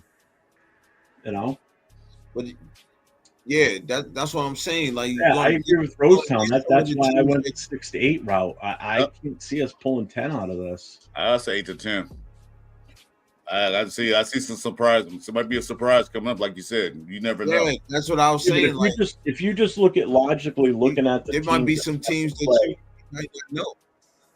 But if you look logically at the teams that we have to play and what their rosters look like and how they did last year, so if we just put logic behind it, so the home games, let's just look at the home games, right? Broncos, Chiefs, Chargers. Who knows how those 3 are going to go? In the past history, it's been them 3 winning. So let's give those 3 the wins in in Vegas. So there's 3 losses for us right there. Jacksonville a win, Tennessee a win, Giants a win, Cleveland a win. So now we're 4-3 at this point, right? Dallas and Chicago. Those are my 2 dark horses. I don't know what are those. Chicago, I'll say we take Chicago, and I say we take Dallas. So now we're what? 4, 5, 6. So now we're at 7. Now you go on the road. I don't think we win any one of those 3 on the road against our division. Those are tough. Those are tough places to play, except for SoFi. SoFi is more of a home game. You ain't won SoFi yet, so yeah. Although SoFi is considered a Raider home, but we haven't done anything to call it home. Now, from the heart Raider fan will say we're going to win them all, obviously. Texans, we don't have a good track record against them either. They could easily beat us. The Colts, I think we can beat the Colts in Indy. Eagles, that's a win for them. Redskins, I'm giving them the win. And the Patriots, as much as this hurts to say, I think the Patriots beat us at home. I don't think so. I think they do. It depends on when the game is. If it's early in the season, then we've got a better chance. If it's late in the season, like December, January, freezing fucking cold, that's a different story. Hey, y'all want to do a schedule show? What's up? Y'all want to do a schedule show, Jeff and Chris? I'm already planning on one. I can say this. I would say this. What you're saying, Jeff, is probably true if we had still AP coach or a big dummy, but we have a smarter coach. I think the coach can't outsmart some of these games. I mean, you do have some experienced coaches in the division, but I think Pete Carroll can't outsmart these coaches. No, I have hope that we can. I'm just trying. I'm saying is that the coaches that we had before were playing marbles while these other guys are playing chess. Pete Carroll's not going to do that. He probably outcoached. Again, I'm just trying to put reality to it. I understand based on how these rosters are, how they got better after the draft. Again, we won't know until the season starts how good these teams really are. Right. But right now, looking at these teams, this is not going to be a 10-win season. I'm sorry. Right. If we win 10 games, then pull this video back up and tell me I was wrong. Okay, you got me. But until then, I can't see us winning 10 games based on who we have to play home and away. I've said 8 to 10 Not wins. based on how these teams did in the draft either. I'm going 8 to 10. And free agency. Free agency is the bigger thing, to be honest with you. Because free agency, you're talking about veterans you're bringing over. Draft, you're talking about all rookies. But look what the Redskins did with a rookie quarterback last year. Well, they already had the pieces in place already. That's all they needed. We don't have any pieces. Yeah, we don't have that. That's we had what to get pieces. See, drafting Jane Downs last year, agreeing with all our draft picks wouldn't work for us because he'd have been sacked, been hurt, probably been out for the rest of the year. Redskins had a good offensive line. They had good receivers. They already had a running back. They had everything in place. We don't have that. We ain't had no good receivers? Well, okay. We only had one good receiver on the team, and that was Jacoby Myers. If we got Jay Downs, like Jeff said, we wouldn't have Brock Bowers. We wouldn't have all that. Probably we probably wouldn't have JPG, like you said. Oh, we definitely wouldn't, because we wouldn't have had a second round pick. We didn't have the pieces when Jane Daniels only really had McLaurin, and I'm gonna give you Robinson because I seen Robinson in there, but besides that, it's the same. Yeah, but you're looking at we had Jacoby Myers. Position. If you want to throw in, you're looking at the skill positions. Don't forget, we didn't have an offensive line either. Offensive line was garbage. Okay, they had an offensive line. They had a defense. They had secondary. We didn't have that. We don't have that. They had all that. All they needed was that quarterback, and with the receivers they had, even though they weren't some of the biggest names in the league, they did what they needed to do. They had that offensive line that could give him that. I mean, yeah, I'll give you out the offensive line, but the defense, I think we had a good defense. Everybody was just freaking injured. No Kuntz for the year. Depth. We had no depth. We were forced to that never should have been out there. That was right on, Jeff. I got you, brother. Yeah, we had no depth at all. No depth. That's all I want. That's all I needed to hear. But then again, you got to look at that. The defense was stone cold tired. When, like I said, when the offense go on the field and go three and out, punt, fumble, interception, the defense got to go right back in. They got worn out. So if you can maintain ball control and get the running game going and get the pass game going, or we on the field longer than 30 seconds, the defense get time to rest. And I agree with everybody. That's all I'm just trying to get people to see is that, right? The coaching staff last year was abysmal. Like, it wouldn't work on no team. That coaching staff on any team would not work, right? The coaching staff this year is 10 times better than that. And I think that this coaching staff can compete in this division. And they got stuff to work with. Last year there wasn't much to work with.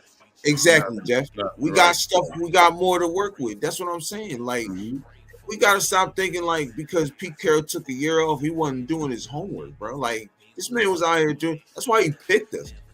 He wanted to come to us. He and I don't even know if anybody knows, but he reached out, and then, but we were too busy trying to get Ben Johnson, which we already know we didn't have no chance of getting. But we were too busy trying to get Ben Johnson. That to the fact that they was like, all right, let's reach back out to. He wanted to coach him, so that's why I gotta ask you. I gotta ask you a question. It's actually not team related. I only really noticed. I've seen it before, but I noticed it again when you put that image up because Chris's picture got moved over.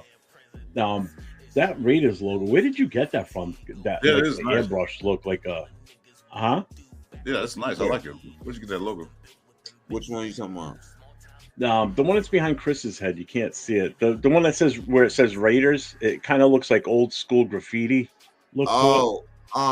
So what I did was I Googled like Raiders stuff, and I seen that, and so what I did was just I screenshotted it, minimized it, and then I put it on Pixar, and I made it the whole thing. I made that whole So I did it off Pixar. I just put that whole thing together. Yeah. So it let me like Pixar. It let me type in the words. So I just typed in the TheYurpJerz Raiders, and then I see that picture. I thought it would go great with the whole thing. So I put that in the middle of it. Put podcast at the end. So and that's how it came up. Because it looks like old. It reminds me of like old hip hop graffiti from like. That's why I did. Yeah, exactly. Right. That's why I Shit grabbed. that I'm used to seeing, and I when I was a kid, we used to tag shit around my neighborhood too. So. That was you. I'm from. I didn't have that. I wasn't that good, but I'm from New York, so it's graffiti all over the freaking place. Oh yeah, fucking subways and everything. That's graffiti heaven over there. I ain't gonna. No, I was just curious because I saw that. I'm like, that's actually pretty cool. I'm like, where did you get that from? I saw that. I thought I saw that on a shirt or something once before too. Yeah, I think I know I've seen it somewhere else before. I'm just trying to figure out where the fuck I've seen it. Because that's why it hit my eye right away. I'm like, ooh. I'm like, that looks cool. Yeah, I had, like I said, I Googled. I was like, Raiders, like just Raiders logo, not logos, but like just Raiders, whatever. And I was searching. I think Jeff, if you go to Google to put Raiders fan art, you can find it in there about fan art. Yeah, you probably find it. Because I've seen a lot of stuff in there. But they all was. There's actually more added to that. I just took the Raiders part. You feel me? That was a watermark, so you gotta be careful. You want to put somebody in there like, using my stuff. And I had a quick question. This is football, right quick.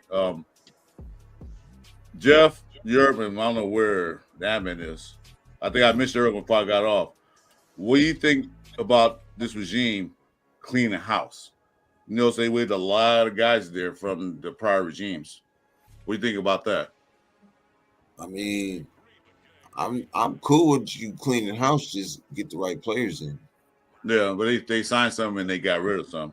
Right. So that's all you do. If you're getting the right players in that you think that's going to fit and make an impact, then I'm cool with it. You know, I don't got no problem with it. And they not their guys anyways. That's not their guys. So. Exactly. They're not their guys. That's what we pick. No, we don't want you. Yeah, I don't got no problem with it. I mean, it happens. You know what I'm saying? Every team does that. Yeah. Yeah. You know what I'm saying? You got Gruden's regime got rid of Del Rio's regime.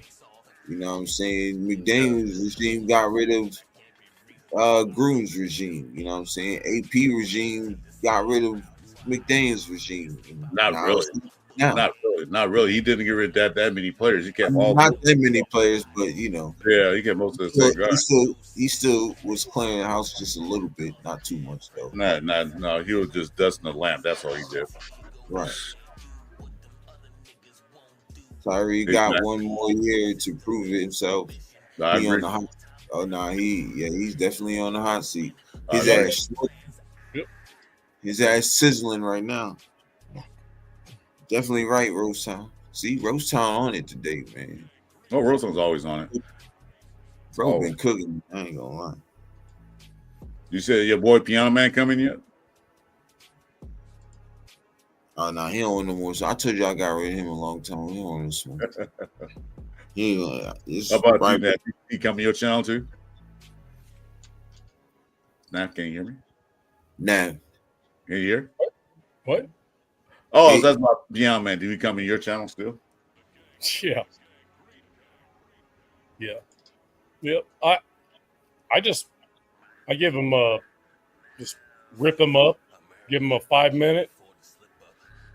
Then he comes back in, mouths off again, and they give him another 5 minutes. And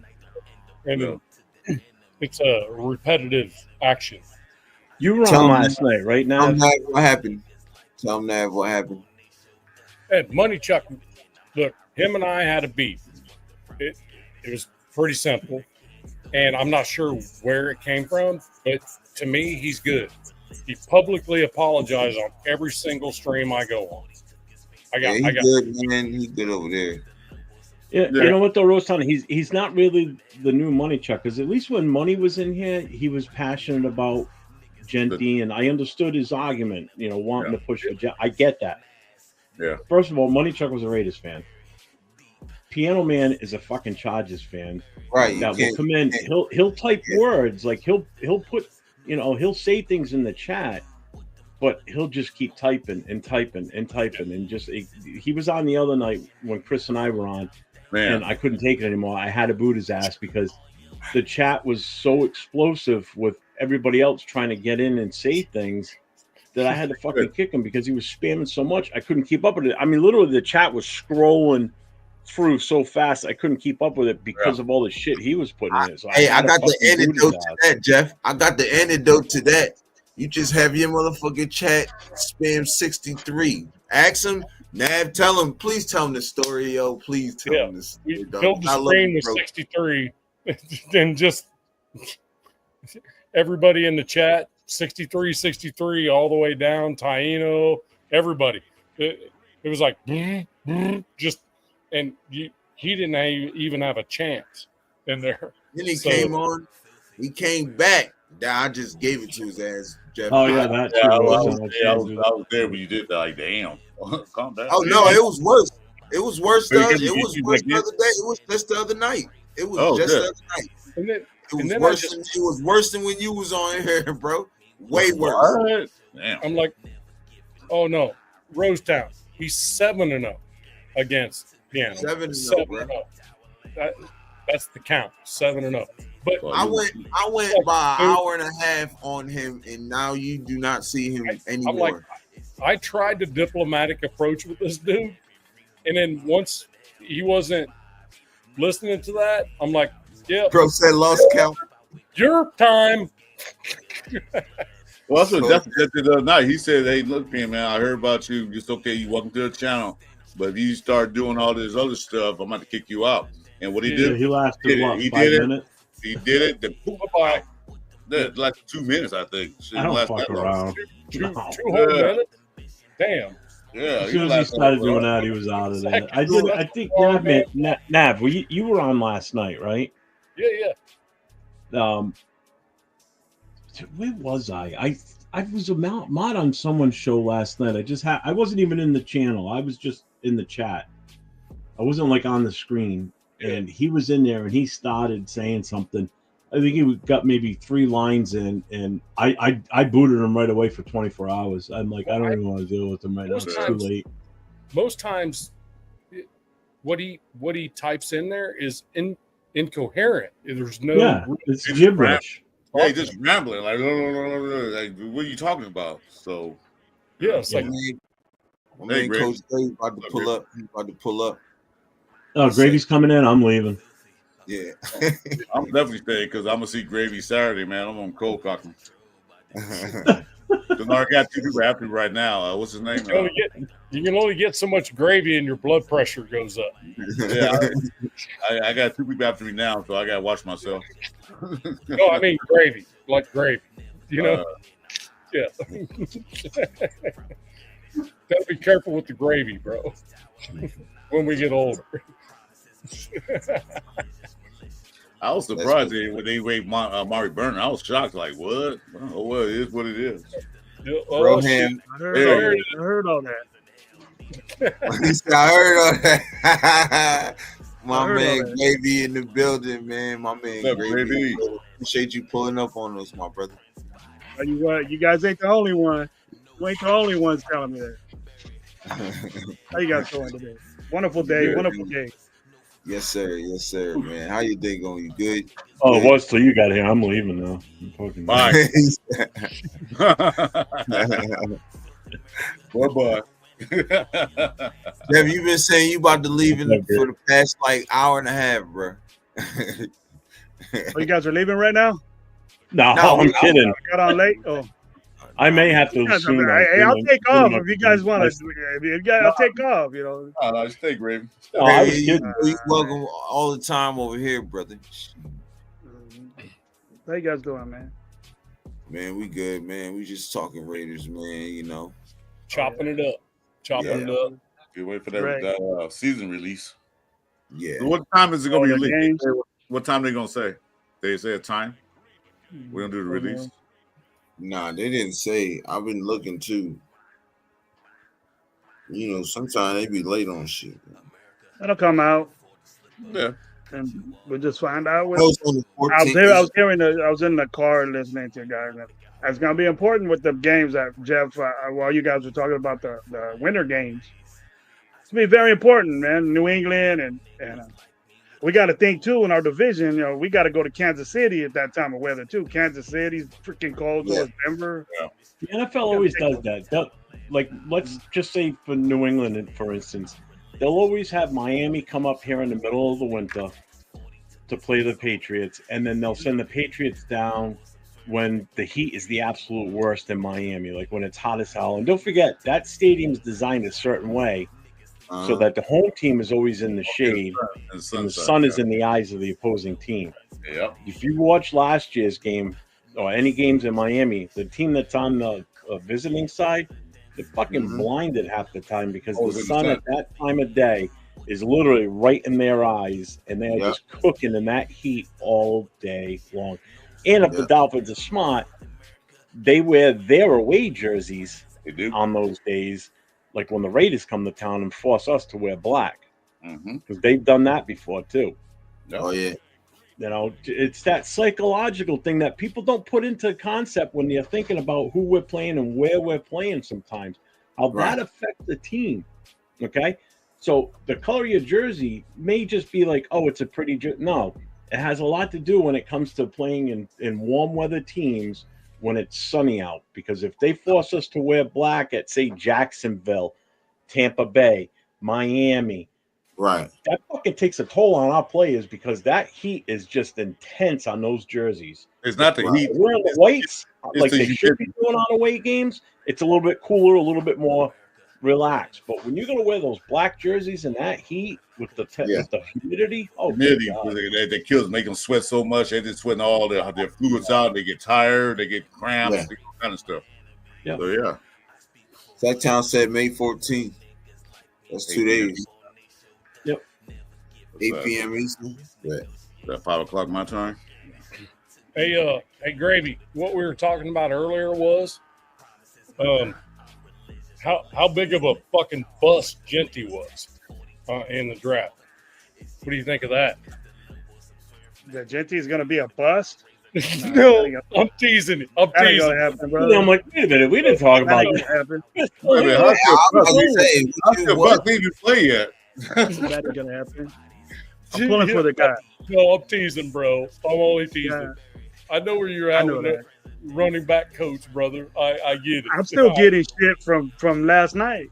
I'm still getting a bunch of shit. Word. They was. How could you say this about that man? It's easy. It's easy for me to say that about that man. I don't know what they're thinking. I was saying the same thing though earlier, Gravy. I seen you earlier today. Like I don't know what they're thinking. It's the wins. It's the wins, bro. You can have the stats, what's the name, but is it the wins is coming? It comes in effect.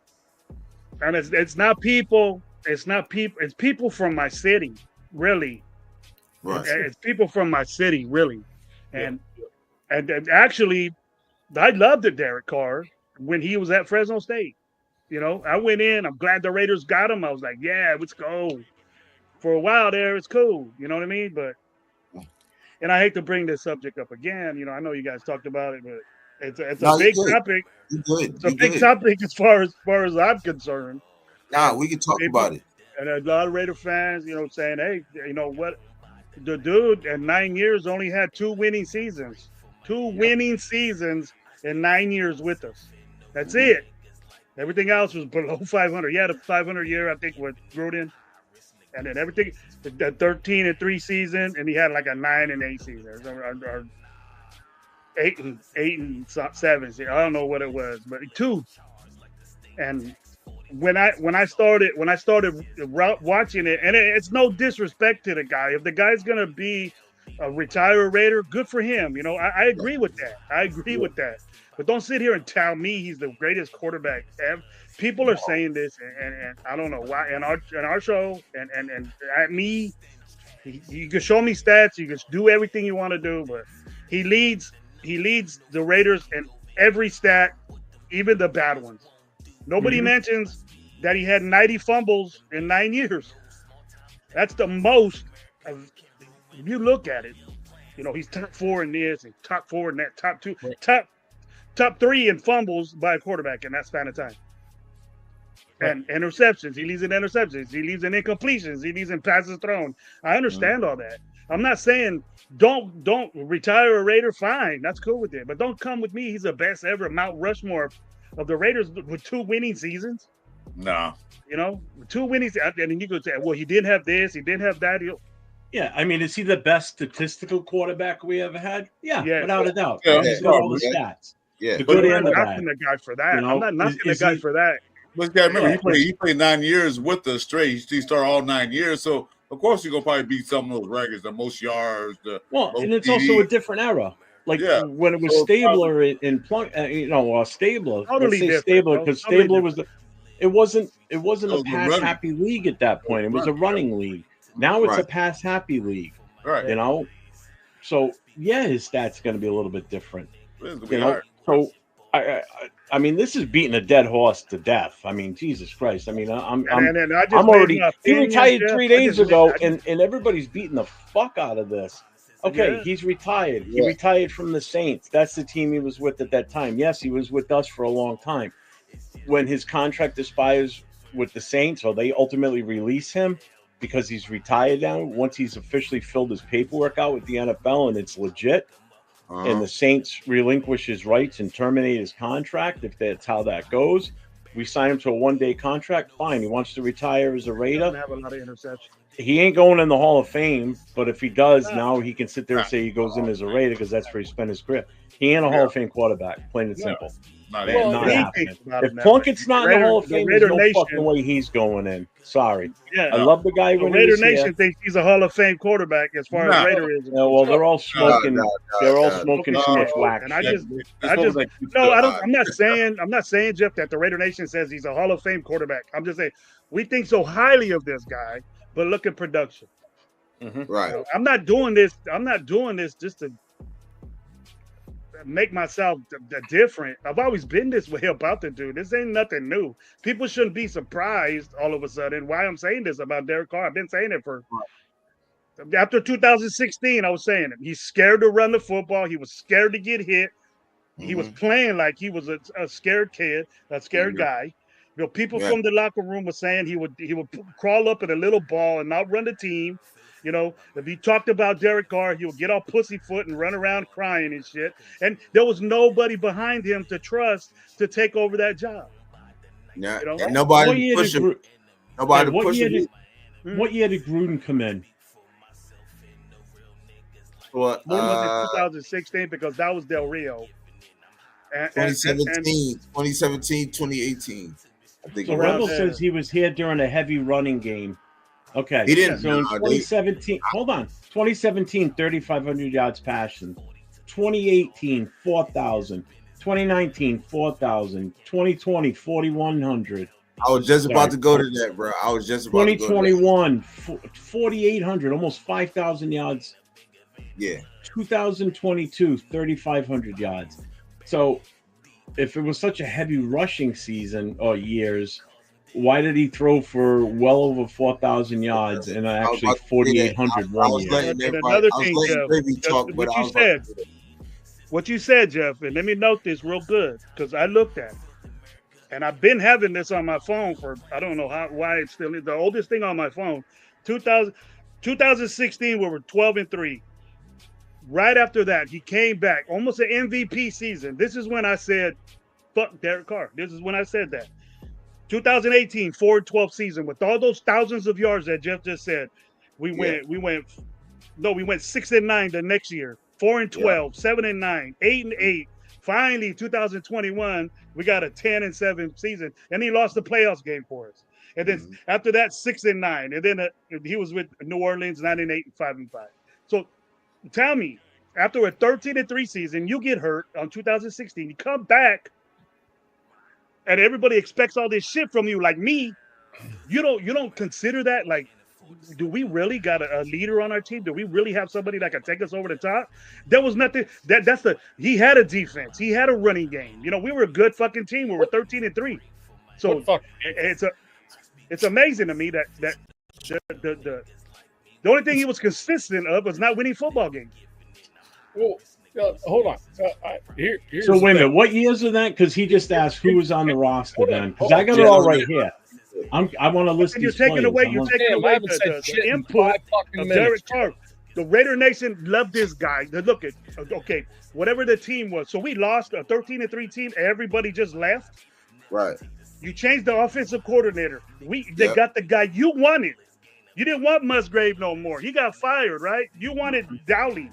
You wanted him. You handpicked Dowling. I want him there. He was your quarterback coach. So we got him, and we ended up fucking 6-9. So You're talking about 2017? Yeah, after 2017, we were 6-10. 6-10. After he got hurt, right? He shouldn't have been in the game. He shouldn't have been in the football game because we're already in the playoffs, making a good run. He was the MVP candidate, right? So he didn't make that. Right. So we had a good roster. 2017, what did we just the whole roster went away? Is that Dude, what listen happened? to this roster in 2017.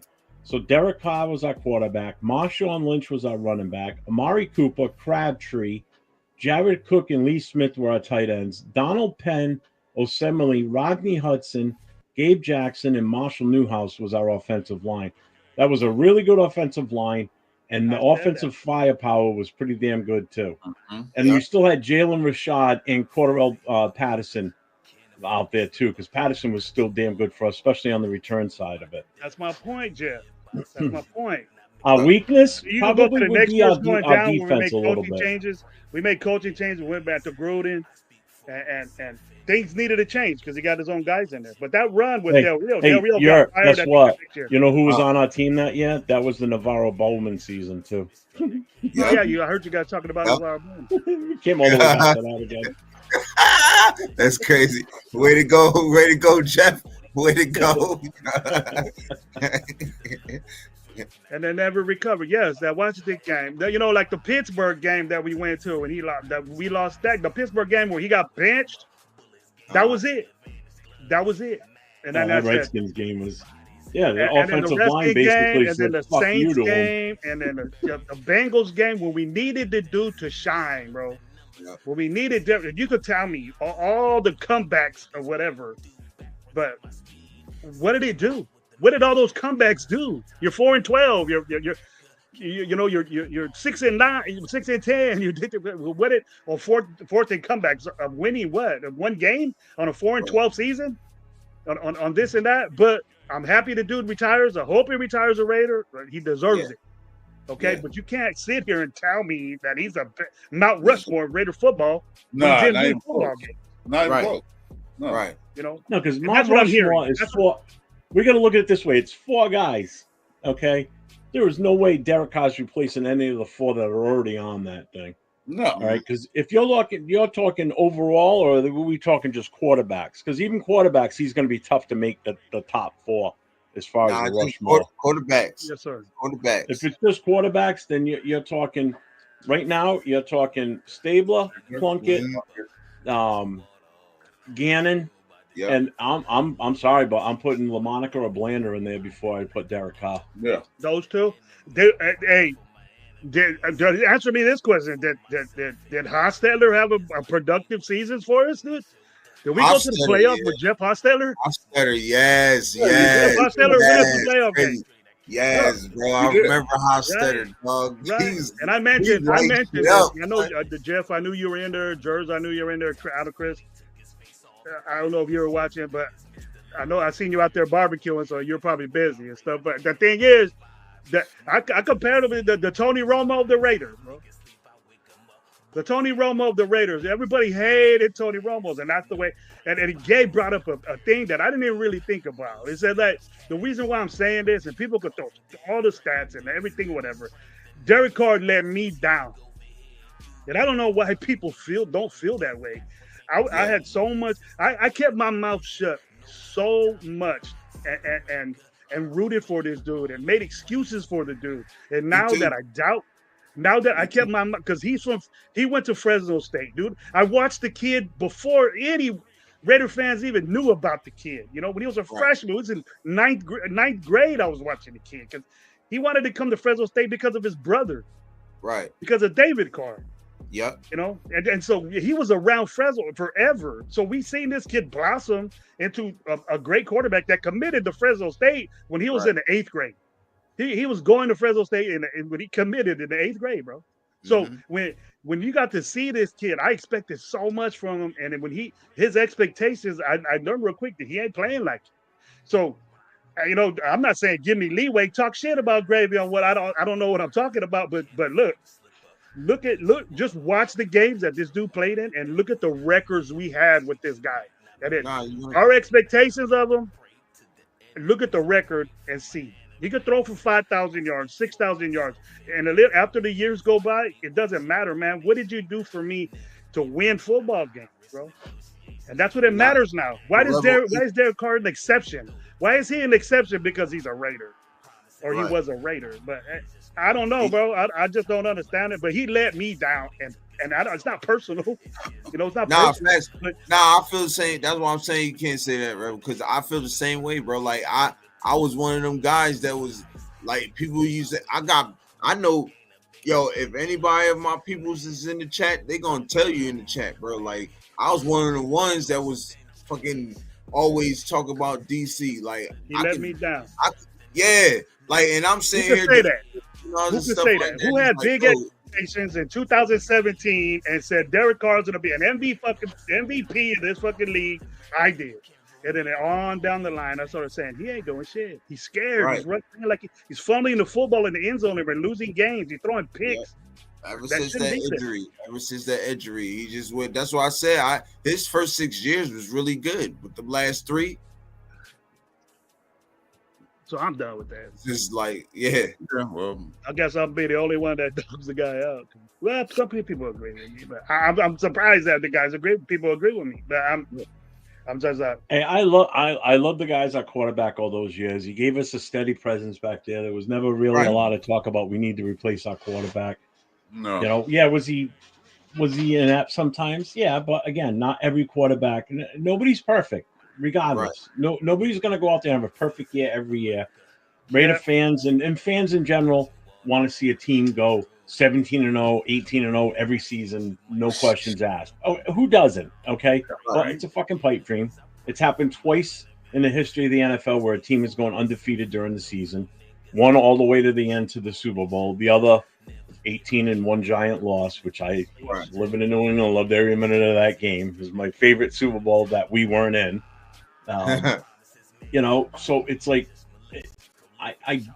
he wants to retire Raider. I'm fine with that. I don't have a problem with that. I don't care about that, bro. But I'm not putting him on a pedestal as the greatest, one of the greatest, or the greatest quarterback in the history of the Raiders. No. Statistically, yes, you can't dispute that because all you got to do is look at the numbers. I get that. But Gary pointed out, look at his best. Didn't win a playoff game. Not only did he not take us to consistent playoff games, couldn't even win one. Then you look at guys like Stabler, took us to a Super Bowl, played his ass off. Plunkett came out of nowhere, took us to Super Bowls, MVP one of them, won us 2 Super Bowls, or helped us win 2 Super Bowls. Gannon, successful, probably the most successful we've ever been on the offense in the entire history of this organization. And Gannon's time here took us to a Super Bowl, but our stupid ass head coach at the time fucked us over. Other than that, we would have won another Super Bowl, and Gannon would be in that way upper echelon of Raider great quarterbacks. No two ways about it. You'd only be talking about 3 quarterbacks on this team, and that'd be Stabler, Plunkett, and Gannon. No questions asked. As the 3 greatest to ever grace the presence of the Raiders organization, all winning Super Bowls. Carr never won a Super Bowl, never even played in the playoffs beyond the first game. and couldn't win any of them. So couldn't get it done when it was on the line. So is he the greatest ever for the Raiders? No. Yeah, I like Green's point. Green's point. No. Everybody Should he be on that Rushmore? No. Look at like Gravy said. Look at his stats. Everybody look at all the yards, how many touchdowns he got.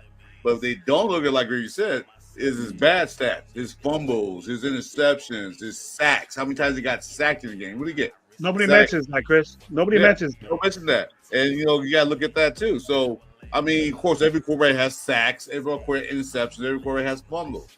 But compare those to what he did and compare to what he not did. So he's a Raider. He's also got the record for the most fumbles out of the end zone. He's been at 9 years. So yeah, you want to retire as a Raider, so be it. Fine. But he's not going on Mount Rushmore. He's not getting his plaque as the greatest quarterback ever for Raider history. No.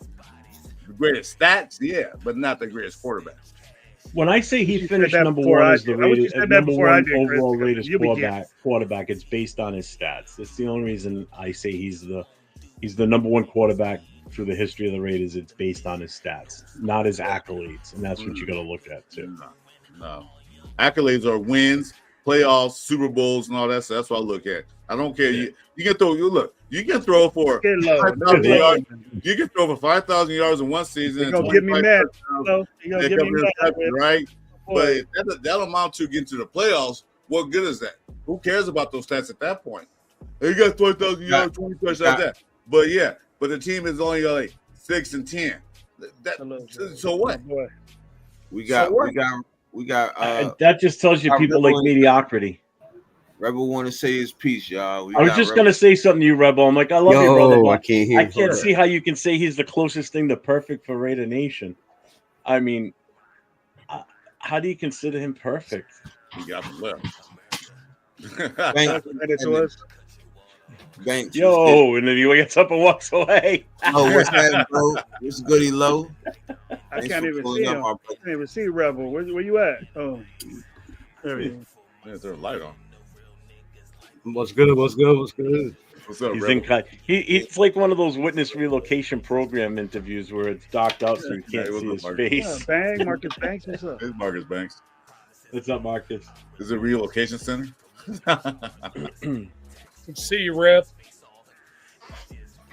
What's up, man? What's good? What's good? What's up, Rep? Dude, I love you, but I can't see how you can say he's the closest to perfect. It just enlightened me because I don't get that one. Hold on. Here's my thing. And then I ask you, Rebel's comment. I'm debating his comment. Not debating. I'm asking his. Are you fucking serious, Jeff? I got 3 questions. I got 3 questions. All right. I was kidding. Oh my god. What happened? He doesn't get my sense of humor. You continue doing that, bro. I love you, no shit, but goddamn, dude. All right. So here's the thing. The conversation is, should Derek Carr get afforded the opportunity to retire as a Raider? I think yes. 9 years starting quarterback. Yeah, he can. He retires at Saints, but we can one day retire. Yeah, well, you can now if the Saints release. But that was the question, and we turned it into something different. Do I think he's the freaking best Raiders quarterback of all time? Absolutely not. Right. The winners we had at quarterback won playoff games. I get that, but the dude did not want to be not a Raider at all. 9 years with the team. Mm-hmm. If he wants to do that, I'm all for it. That's my only take on it, and I'm not going to go any further. East Coast in the building. Hey, what's up, East Coast?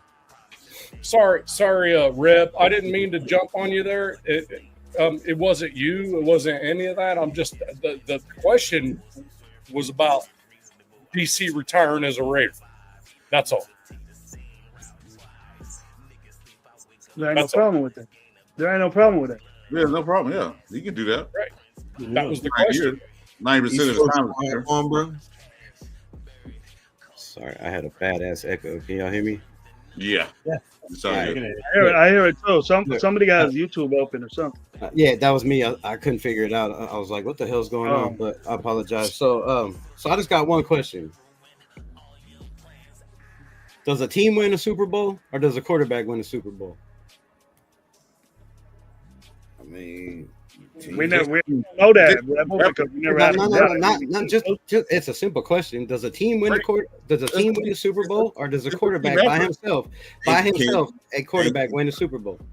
Pretty obvious. Last year is a great indicator of that because Jalen Hurts didn't do shit in that Super Bowl.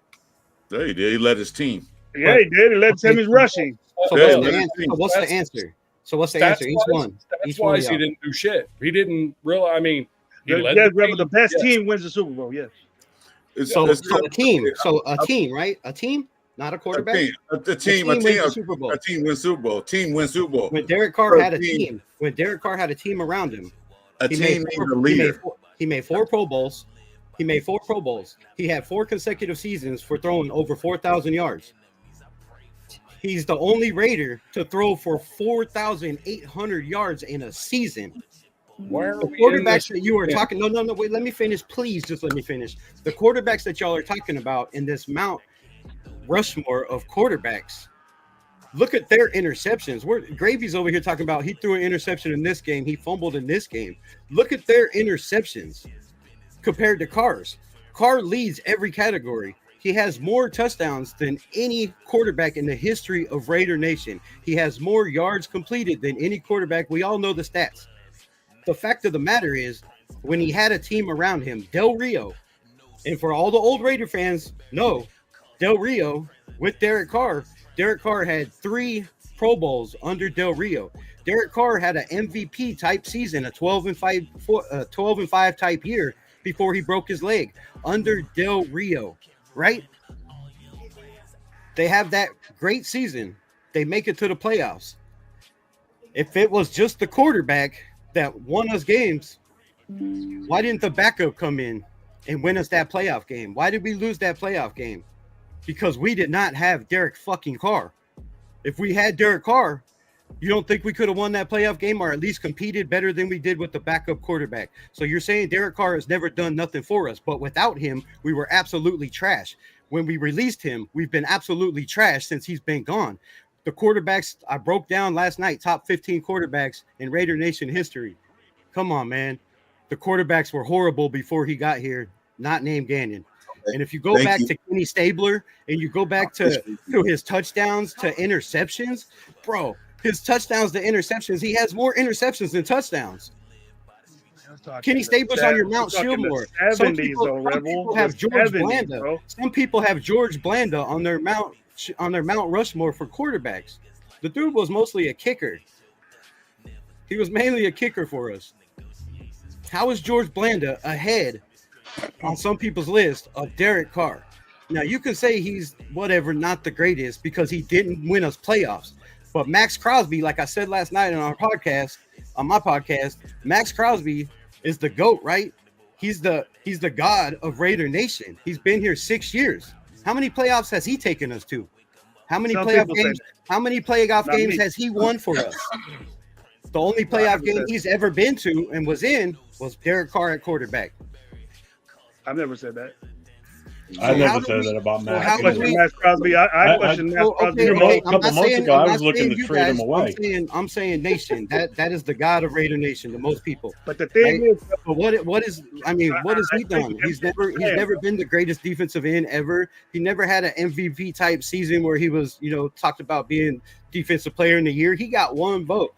Carr and that's broke his leg. That's one of my things I've said he was about the him, top quarterback in the league that year under Del Rio as a rookie, second year player, third year, fourth year. He was the top quarterback in the NFL. They blew that shit up. It is not Derek Carr's fault for Gravy to be mad at Derek Carr because he had a shitty year the next year because they decided to bring in Gruden and fire Del Rio. That's not Carr's fault. It's not Carr's fault that they traded away Khalil Mack, our best fucking defensive player, because they brought in Gruden and decided, oh, that's not my draft pick. I'm getting rid of him. Our defense wasn't his draft pick either. Now you're messing me up, Rebel. It's not his fault. It's not his fault. But then we say that we put this guy. Why did we? Did we overreact putting him so high on a pedestal then? Who's putting him on a pedestal? Because that's what All you're we're doing. saying is in our nation, Raider Nation, he is the greatest quarterback we have ever had. If you don't put in Super Bowls, if you look at stats, he leads every category on shit teams, on good teams, on mediocre teams, on a couple great teams. He has He's two still- winning seasons with He the Raiders. still Rebel. led us Two to winning seasons better- with the he still- Raiders out of 9 years. he still led us to better than 4-13. He still led us He's to been better on a than- 4-13 let us 10. He was better- on a 4-12 he team. still Yeah, had it us was a 4-12 team. 9, 8-8, 10. He has 2 winning Yeah, seasons. you've been on that's- bad teams. That's 500 or better on teams that weren't shit. When he had Amari Cooper, he made the Pro Bowl.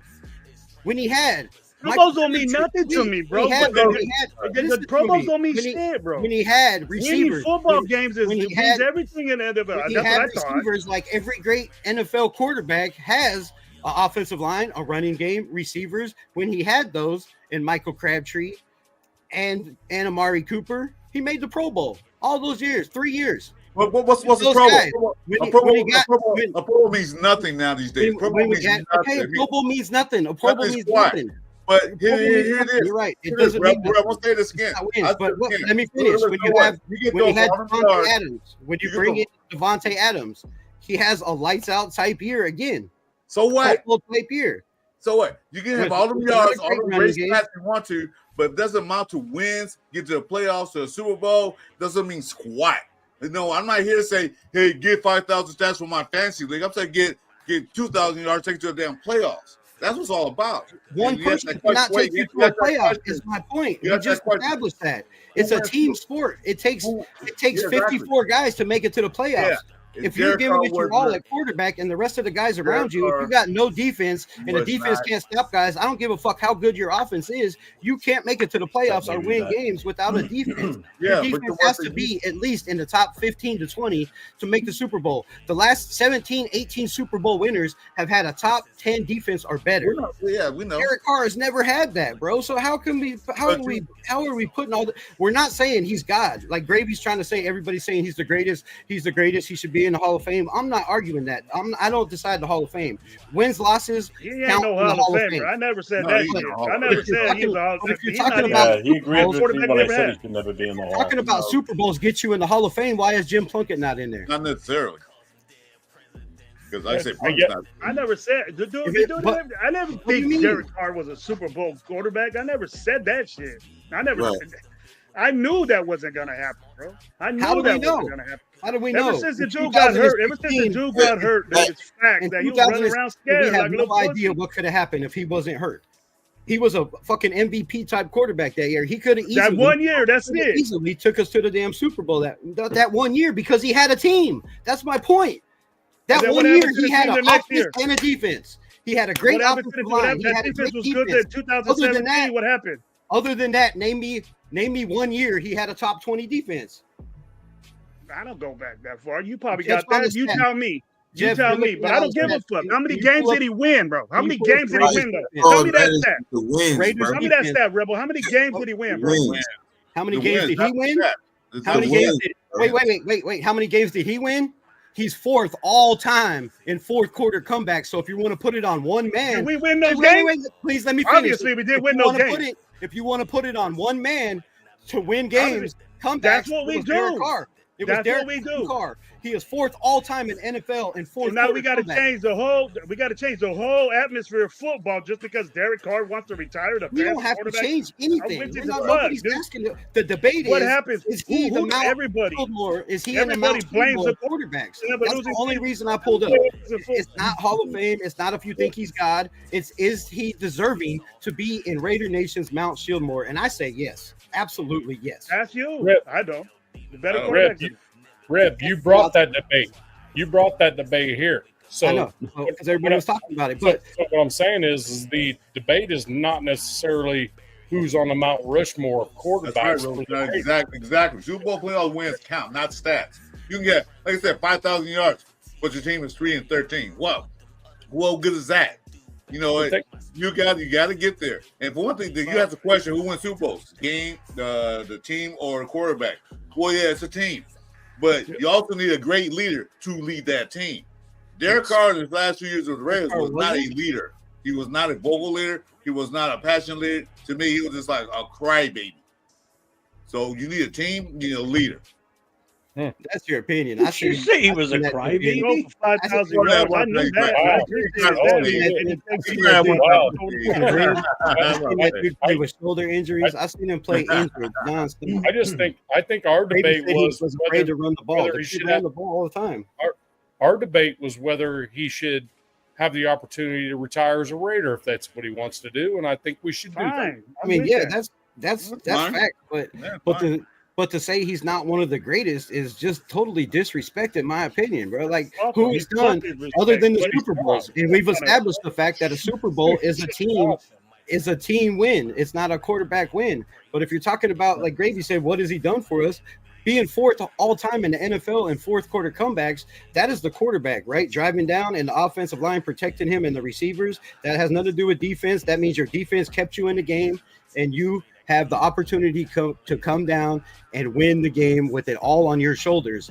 And every time he has had it all on his shoulders, he just ended up fourth all time in the NFL. That's all I'm saying. With the fucking 4-12 record. Real good job.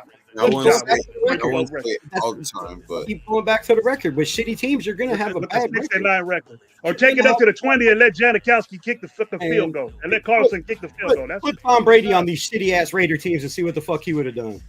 He probably would have won the Super Bowl. Tell you that. Get out of here. Would have been talking Super Bowl right there. Yeah, Tom Brady. Stop with that. Coach, you hop on, Now bro. Tom Brady stuck. He Now was Tom put Brady in a stuck. system. He was put in a system built around him. Come on. Well, why didn't the Raiders do that for your boy? ECG, how you doing, brother? Thought they were doing that. Yes, sir. East Coast Gridiron. Shout out. I'm gonna have the same opinion for the dude because he let me down. I don't care. Yep, I know. We already established that. That's it's personal. We got it. But how could people not think that? How could people? I feel the same way. He let me down too. Me? Y'all can have your personal effects. Lose every time. The matter is, he is the greatest quarterback we have ever had. That's your opinion, Rebel. So far, I just want to add this disclaimer. I'm only here so I don't get We had fined. shit after him, but LaMonica is the only one that I'd put above him. He's second best on my list. If we're going by list, it would be him, LaMonica, Gannon, and then I guess you have to put in Stabler. That would be my list. Yes. Wait a minute. Okay. Oh, all right. Time out. So who are you up for? Oh, sorry, Plunkett. I meant Plunkett, the last one. So it would be LaMonica, Carr, Gannon, and Plunkett. So you're putting Carr as the number 2 guy? I don't know what order. I'm just saying that would be my 4. That would be my 4 guys. But LaMonica, I mean, if we're going by record, yes. But if you're going by stats, his stats are not nowhere near compared to Derek Carr at all. And he was with the Raiders for, I believe, more years than Derek Carr was, if I'm correct, in the AFL and the NFL. So, you know, LaMonica was here 12 years, I believe, 12 years with the Raiders, and he has nowhere even fucking close. That was a different time. Yeah. This is how I'm gonna hopefully put this. They ran most of it. They didn't do all the passing. That was different times. I get it. It was a different time. They ran the football a lot. Because they didn't throw the ball. But their interceptions, when you have a guy that has more interceptions than touchdowns on your Mount Rushmore is crazy to me. One dream you said one man can't do by himself. Like they mentioned Tom Brady, like he didn't have the bestest teams, but they still made it to the Super Bowl. They had a top 10 defense every year. Every year he made it to the Super Bowl. They had a top 10 defense. And they had Gronkowski. They had a connection. They had a number 1 receiver that bailed him out. That was his security plan. When the rest of the guys weren't open, he threw the ball to Gronk. That was it. That team was built around him. He had Josh McDaniels. Talk shit all you want about Josh McDaniels, one of the greatest offensive coordinator minds. The Super Bowl rings prove it. He has Belichick, one of the, some say, the greatest coach in the history of the NFL. Like, I don't understand why people put Tom Brady, draft him to the Jets. Draft him to the Jets. Come on, man. Come on. It would have taken 10 years to turn that team around if he could have. Man, what did McDaniels do for us? No, I'm talking this genius Daniels mind was trash. shit. That nigga He was ain't do trash. Daniels is a good He was offensive trash as a head coordinator. He's a coach. horrible head offensive- coach. As an I'll offensive get- coordinator, Never should have gotten a second. he's damn chance. good. It's a very complicated, technical, like fucking geometry style offense, and you have to have very, very smart players to grasp the concept. And if you do, like the fucking Patriots had, then shit, it's hard to So stop. then, by what you're saying, then that If means you're Derek in- Carr wasn't very you're smart. out. What do you mean?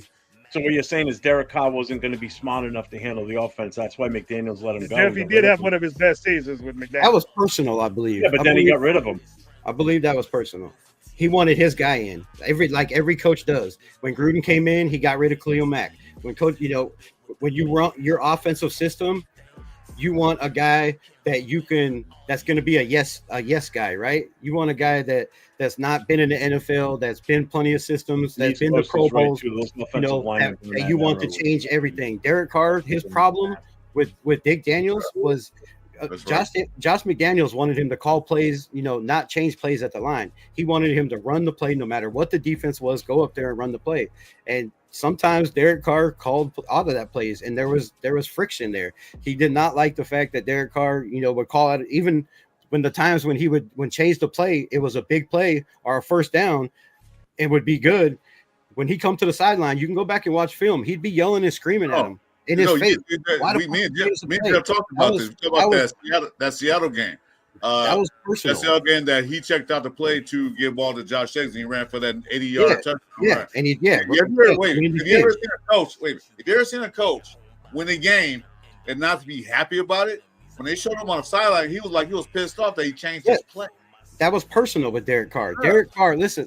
If y'all don't believe how smart Derek Carr is, go back, and if y'all haven't already, go back and watch the Gruden show where he brings on Will Howard. He brings on Kyle McCord. He brings on Jackson Dart. Go watch him and what he does to quarterbacks. What's up, bro? These quarterbacks come in, they have no fucking clue. He's giving them fake plays. He's giving them 3 options to change out. He's giving them 4 plays at the line of scrimmage. 4 plays. Derek Carr, his whole career with John Gruden, came up to the line of scrimmage with 4 plays in mind. He had to read defense and say, all right, if the linebacker's here, I'm checking out of this play. If the corners are down in man, I'm changing to this play. You have to know all that shit. Derek Carr is a damn good fucking smart quarterback. And if you don't believe me, go watch Gruden, what he does to these guys and what he puts them through. You have to know a lot of shit. And the only guy that I seen catch that, even Jackson Dart that was drafted in the first round, was Will Howard. Will Howard picked that shit up like it was nothing, bro. He did exactly what Gruden wanted when they went on the field. And so, bro, I'm just saying the disrespect for Carr is wild. I know he never won us nothing, and that's most of the hate, right? We had this guy that everybody believed in. He was supposed to, take us to the promised line. But look at our drafts. Somebody pull up the drafts that we had when Derek Carr was a Raider for 9 years. Look at the drafts we had. How many failed first-round picks, second-round picks, third-round picks? You cannot expect this dude to take us to playoff games when he's the best player on the offense, our second, best player on the offense every single year. You got to have guys like he had with Amari Cooper, like he had with Michael Crabtree, guys that you can depend on. Like he had in Darren Waller, another fucking. He made Darren Waller. Derek Carr changed Darren Waller's career. Like Darren Waller had the greatest career ever. When he went to the Giants, he was shit and retired. Derek Carr made Darren Waller what he is, part of it. Then look at Nelson Aguilar. Nelson Aguilar come over from the Patriots, has his best year ever in the NFL with Derek Carr, goes and gets a bag. What's he done since then? Derek Carr is a damn good quarterback. That's all I'm saying. Go and look at Mac Hollins.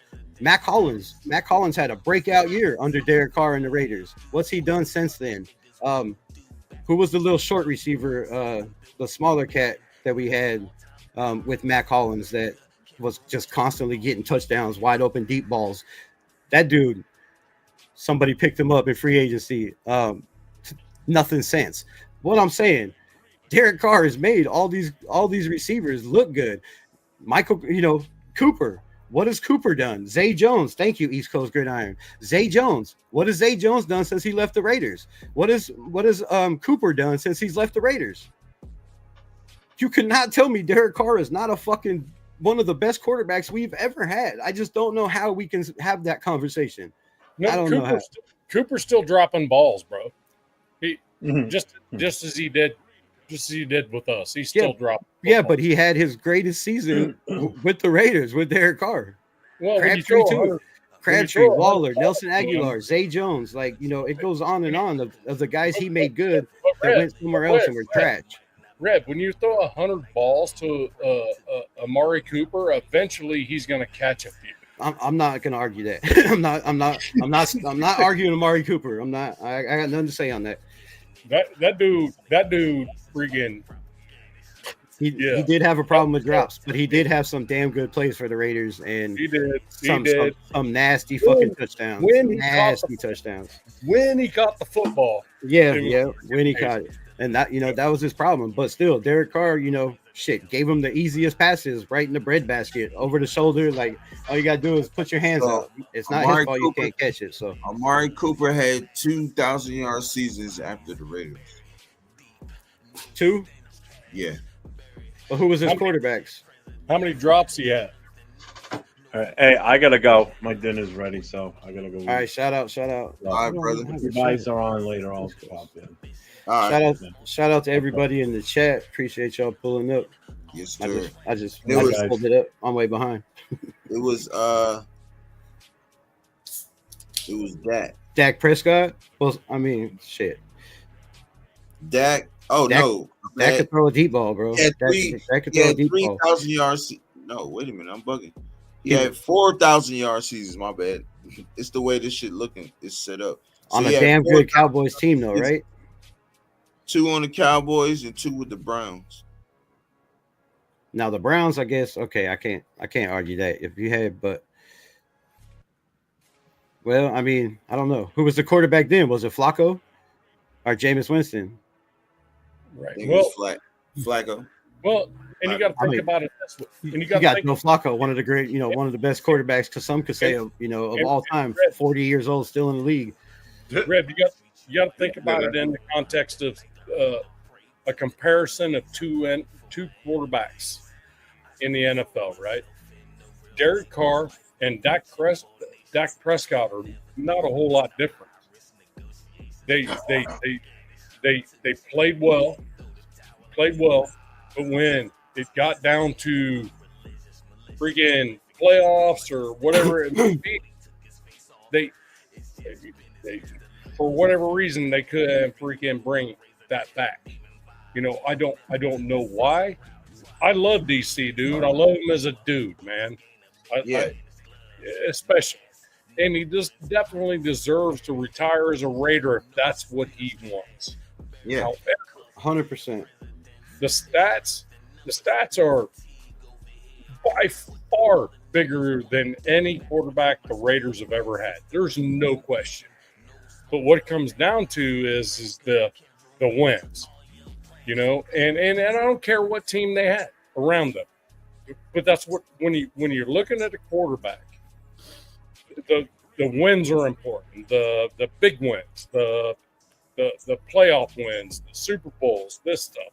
We have 3 rings, and we haven't freaking even sniffed it until 2002. So Joe, best Prescott, Dak Prescott. So Joe Burrow's not. Dak Prescott did not do one playoff, but one thing Dak Prescott did do is get his team to the playoffs. Although they got to the playoffs, they stunk to bed. Derek Carr got to 2 playoffs. That's Prescott got into multiple playoffs. So Agreed. And that's kind of my point. It's kind of like it's kind of similar, but you got to admit, Prescott had a better defense, better offensive line, better all this his entire time he's been there. So and better weapons. A lot of games, like I'm with Rebel on this. A lot of games he was in, we had to. I think the one game we threw for a year threw 4,500 yards or something like that. Yeah. 48. 48. He did that. and we were ranked 31st in defense. Yeah. Yes, sir. Talk that shit. So I can't blame Derek Carr. I don't think he's the greatest quarterback ever had. Come but on. a lot of things, you can't win games when Come on. I think he was averaging 20. I said 26, something like that a game. He was averaging points. But defense giving up 30. So we can't win a lot of those games. You can't do it that way, right? I don't know. Eagles were a perfect example last year. Jalen Hurts, somebody bring up what his Super Bowl stats were. That dude, as a quarterback, really didn't have very good stats in that game. But they absolutely destroyed the Chiefs. They had a game plan. They had a game plan. So Kenny Stabler, right? Kenny Stabler, his best year as a Raider in 15 seasons, whatever it was. His best year was 3,600 yards with 22 interceptions and 26 touchdowns. That's his best year as a Raider. So take away them Super Bowls. Is he really better than Derek Carr? I know it was a different time. But look at the players and the team he had around him. The greatest Raiders teams were in the 70s and the 80s when these guys played. Hold on. How about this, Red? I implore you to do this. Look at the time that Rich Gannon was with the Raiders, and then find a spot where Derek Carr was that kind of mimics it in the couple years, and then tell me what Derek Carr didn't have. Well, I could tell you right now without even thinking about it, he didn't have Tim Brown or Jerry Rice. I mean, come on. Whoever has. Nobody has. Rich Gannon did. That's what I'm saying. So we could say Rich Gannon is the greatest quarterback, but again, it's a team sport, and he had two of the greatest receivers in the history of the NFL. Come on, Derek Carr has not had no greatest anything in the history of the NFL with him. Gannon had two Hall of Famers on receivers on his team. He ain't had Hall of Famers, but he had two really good wide receivers. At different times. Not two together. But Reb, you're missing the point. You're talking about he did. Crabtree and Coop was on the same team. They're not Hall of Famers for just a year, though, right? I didn't say they were for just a year. But yeah, and he made the Pro Bowl that year. I'm saying he had one of his best years that season. So I'm saying you're talking about Rich Gannon because he got us to a playoff team. That was a dirty playoff. We had a damn good defense. We had Charles Woodson. We had Warren Sapp. We had. I can't even remember all of them. The list goes on and on. We had Rod Woodson. Bro, that defense was stacked. What are you talking about here? The offensive line was a solid-ass offensive line. We had a damn good running game. We had one of the best fullbacks the Raiders have ever had with Rich Gannon. Rich Gannon, it just goes back to my point. It's a team. He had the best team around him. Put Derek Carr on that team and see where we would have got, man. I'm telling you. Let Derek Carr throw to Tim Brown and Jerry Rice. They wouldn't have been 5 and 10 yard slants. And if you remember the history of the Raiders, go back and look at the stats. Almost all Rich Gannon's plays, the majority chunk of his yards were 5, 10 yard, 15 yard plays. There weren't many 20 yard passes. Derek Carr would have threw the ball deep to Tim Brown all day long, that was bro. The West Coast offense they were running, so that's what he did. That's what he thrived in the West Coast offense. That's what he did. Yeah, so, what's up, Dante? What's happening? What y'all up to, man? Good, East Coast. Man, thanks for pulling up again, brother. Thanks for first time on the show with you. Yeah. Hope everybody's doing well, man. My first time with Dante. So what's your take, brother? Because I know you've been in the comments and stuff. So what's your take? I mean, just like I said the other night, I think he should get brought in. I mean, just out of respect for him. Right. I mean, he doubles everybody else's stats as far as the second quarterback on the list to his too. So, yeah. I mean, I'm always my argument has always been, and a lot of people disagree with me, but it really opened my eyes when I walked through the Hall of Fame myself and seeing how many Hall of Famers are there that didn't win a Super Bowl or only won a couple playoff games here and there. So And here's what I always used to coach to. If you go out and do your job, and if I was a coach in the NFL, the century mark is 300, 350 yards and a couple touchdowns for a quarterback, right? That means that they went out there and did their job at the best of their abilities. And if you get anything over than that, it's great.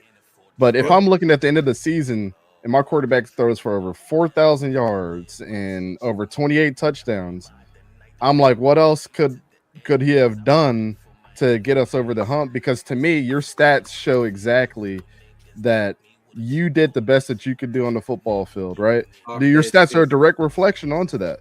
So, and there are century marks for certain things for points of success. So to say that, and I was a quarterback. I mean, I'm as selfish as they come with stuff, and I coach quarterbacks, like, you know what I'm saying? So preaching the truth. I just don't feel like that one guy, even though he is the point of the team, and then there a lot of things do go through, through his hands. 60% of the blame could be on him, and I'd be totally cool with that. But to say that the other 40% is like, that's, to me, that's a little unfair. I'm telling you right now, as a Jaguars fan, we went, and I showed you the stats the other day. Blake Bortles is better than Trevor Lawrence right now, right? I would have taken Derek Carr in a trade quick, fast, in a hurry right now if he was still playing and was in his prime with you guys. I would have swapped so fast with you guys. You guys can have Trevor Lawrence. A lot of teams would. A lot of teams want. The Patriots want them too. They want to trade for Carr. Yeah. So I mean, that's just how I feel about it. Like, it's just hurt Raider fans for, because he didn't take us to the glory land that want to hate on Carr. You can't hate on what the man is. Right. My thing is, he's supposed to, though. You say because he didn't take us, but he was supposed to. That's why we drafted him. Because every quarterback's supposed to, but like Dante just said, right? How many quarterbacks are in the Hall of Fame that didn't take their teams to the playoff or the Super Bowl because they didn't have that team around them, but they still did everything they can to win games for their team. They carried their team on their back and did everything they were supposed to do. They had the stats. Just imagine what would happen if they had, like he said, the team around him. What could have happened? What could have happened then? He could. The playoffs are unlimited if he would have had, stuck with Crabtree and Cooper and Del Rio. Come on, man! Like after that year, if they would have never fired him, the possibilities are unlimited. We could have made the playoffs. We could have easily, if you look at that division, the next year and the year after, if we kept Del Rio and that coaching staff and added some pieces in the draft and not failed in the draft like we had been for most of the damn franchise, dude. What could have been with Derek Carr? After the real level or got fired, whatever you want to call it, Derek Carr never played for a top 15 ranked defense. This defense is always the bottom half of the bunch. No, so and again, he's scoring. He's doing what he has to. Like my boy Dante say, he's throwing the points, getting the yards, everything else. But when you score 27, you think you should win the game? No, because the defense is getting up 35 points. Yeah, so that's very true. 100%. I look at it like this, like, I mean, I'm 35, right? And I haven't seen all the football that's out there, but I consider myself knowing enough to be like, okay, this argument about old quarterbacks and new quarterbacks, like, look, Dan Fouts was probably one of the most overrated quarterbacks of all time, but he had Kellen Winslow there. That's just my opinion. You could throw for 4,000 yards and set that century mark, but like Kellen Winslow doesn't get enough love by how good he was at tight end. So when I look at the history of when I evaluate the sport, I saw Rex Grossman take the Bears to the Super Bowl. I saw Trent Dilfer win the Super Bowl, and I seen Jake Delhomme go to the Super Bowl against the Patriots. Come on, those guys are as mediocre as fucking talking truth. Joe Flacco with the Ravens. Truth. Joe Flacco was amazing that playoff run, though. He was untouchable. Shit, if we're gonna go that far, Carson Wentz. I mean, what's Carson Wentz ever done, right? Since he was with the Eagles and took his team to the Super Bowl and couldn't play because he got hurt, kind of like a Derek Carr situation. Carson Wentz is good though. Okay, that's my point. That's my point. It takes a team. I No know. matter how good your quarterback is, the greatest quarterback on the planet can't win a Super Bowl without a team around him. You have to have a top 15 to Nobody's 10 to disputing. 15 defense. You have to have at least top 20 offense, somewhere in there. But like I said, the last 20 teams that have won Super Bowls have had a top 10 defense or better. Derek Carr's never had that. Ever. Stabler has. LaMonica has. Rich Gannon had. Don't matter. Derek Carr, no. That was the back then. You had to have the defense because it was all about running backs. It was all about stopping the run. It wasn't about freaking getting beat deep. Back in Stabler's days. You know what I mean? And that's where Stabler kind of actually revolutionized the game a little bit because he could throw deep to someone. And it changed shit a lot. So I'm just saying that's back in the day. But so I guess my point is the whole one conversation was, does he deserve to be a Raider, retired a Raider? Absolutely. Does he retire his jersey? Absolutely not. No question. But hold on. But if he wants to be retired a Raider, he should get afforded that opportunity. I firmly believe that. The Raiders don't retire jerseys, or they should if they did. There you But... go. Well, jersey 00 should be going in. Oh yeah, 00. Tim Brown's 81. There should be a lot. You Marcus 00 Allen. anyway, so. I mean, shit. There's a lot. I mean, I think Derek should be celebrated for his accomplishments, at least for a game. You know what I'm saying? But if you're going to go retire a jersey, I'm never about jersey retirements. Right. Because what you're saying is like that they were good enough at their point in time that nobody else could touch them when records are meant to be broken anyways. Yeah. And so unless you do things like Jackie Robinson or like Wayne Gretzky's records would never be broken. So retire in 99 made sense. Like he literally is the epitome of hockey. Didn't his record just get broken? Some records? Yeah, just the goal record. Like the goal record. The points record is ridiculous. Nobody that's never happened. Yeah. And so I mean, I don't believe in retiring jerseys or retiring numbers at all, but I mean for him to be number one in the record books for the Raiders in many categories, that should at least be like, I think everybody should come together for at least a game and say, we appreciate what you did when you was here. 100%. I don't have a problem with that. I'll probably come in here, sign a one-day contract, go in the first game, first home game, walk out there and salute the fans and everything else, and say I'm retiring as a Raider. I have no problem with that. I think he's retired as a Raider. I'm good with that. Yep. I think he played 90% of his career. He started, like I said, he was the only rookie quarterback to ever start for the Raiders. Only rookie quarterback that start. Yep. Get no credit for that shit though. No, you don't. Second round pick. If we had a team around him, could have had many glory days. We just had failed upper management, horribly ran personnel room. Yeah, the worst. Terrible drafting. I mean, we had the worst front office in the NFL. It goes on and on and on and on. A bad owner, not a bad owner, just a rookie owner that didn't, should have been groomed to take that position by Al Davis. Instead, he just was kind of thrown into a fire, be like, here's your team, run this shit. Like, was never in the building, was never learning how his dad did shit. Was, he wasn't around as much as he should have been, in my opinion. So it took him time. And the greatest thing he's ever did was, bring in guys like Richard Seymour, like Tom Brady, bring in guys that know football, that know how the game works, and bring in guys like Spytek, Pete Carroll. I think this team is gonna surprise the shit out of some people. I guarantee you, just the energy Pete Carroll brings with this team is different. Like last year, we should have had a top 10 defense or close to it if we stayed healthy, and we lost 6 starters on the defense. Some of those are not here anymore, but I think their replacements are pretty close. Maybe linebacker, definitely linebacker. We did not come close to Spillane, in my opinion. Coverage wise, you know, I think we got a couple guys that could take his place, but you know, go to your point about you say Mark Davis. He's not a bad owner. He's just not a football man. You know, his dad was. Mark Davis is a good owner for the fact that he did something his dad couldn't do. Get him built a new stadium.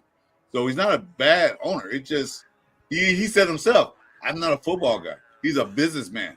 Yeah. When his dad was the owner of the team, the team had no money. Now the team has a bunch of money, a bunch of capital. They want to richest teams in the NFL. So he's a good owner from that aspect. As far as football, no. That's all. I'm glad he got Brady in. He got football minds to help him make decisions. Exactly. That's what I was saying. I'm not blaming Mark Davis. I'm saying the people that were in his ear telling him to make the decisions. Draft this guy.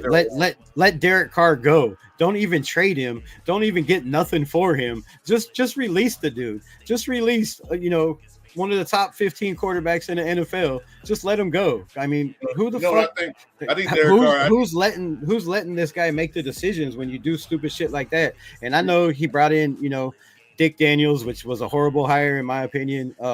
But the same thing after Del Rio left, after Del Rio had one of the best years, you fire him, you bring in Gruden, like whoever was in Mark Davis's ear telling him that's the way to go, or that's the right decision, you should do that.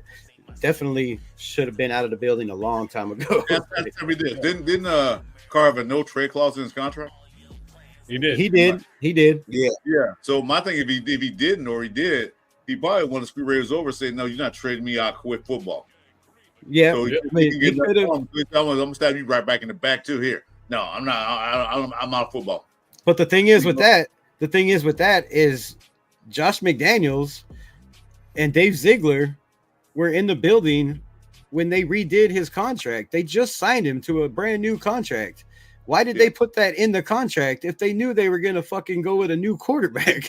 I just feel like they did him wrong. The decisions they made were absolutely horrible. Like whoever was running and in charge of that shit was ridiculous. You sign a dude wrong in there. They did. You sign a guy to a whole new contract. You give him a brand new contract, and then you release him that year and tell him to sit at home the last two games of the season because he didn't run your offense like you wanted. Like that's wild. I think he planned on keeping Carr as a quarterback.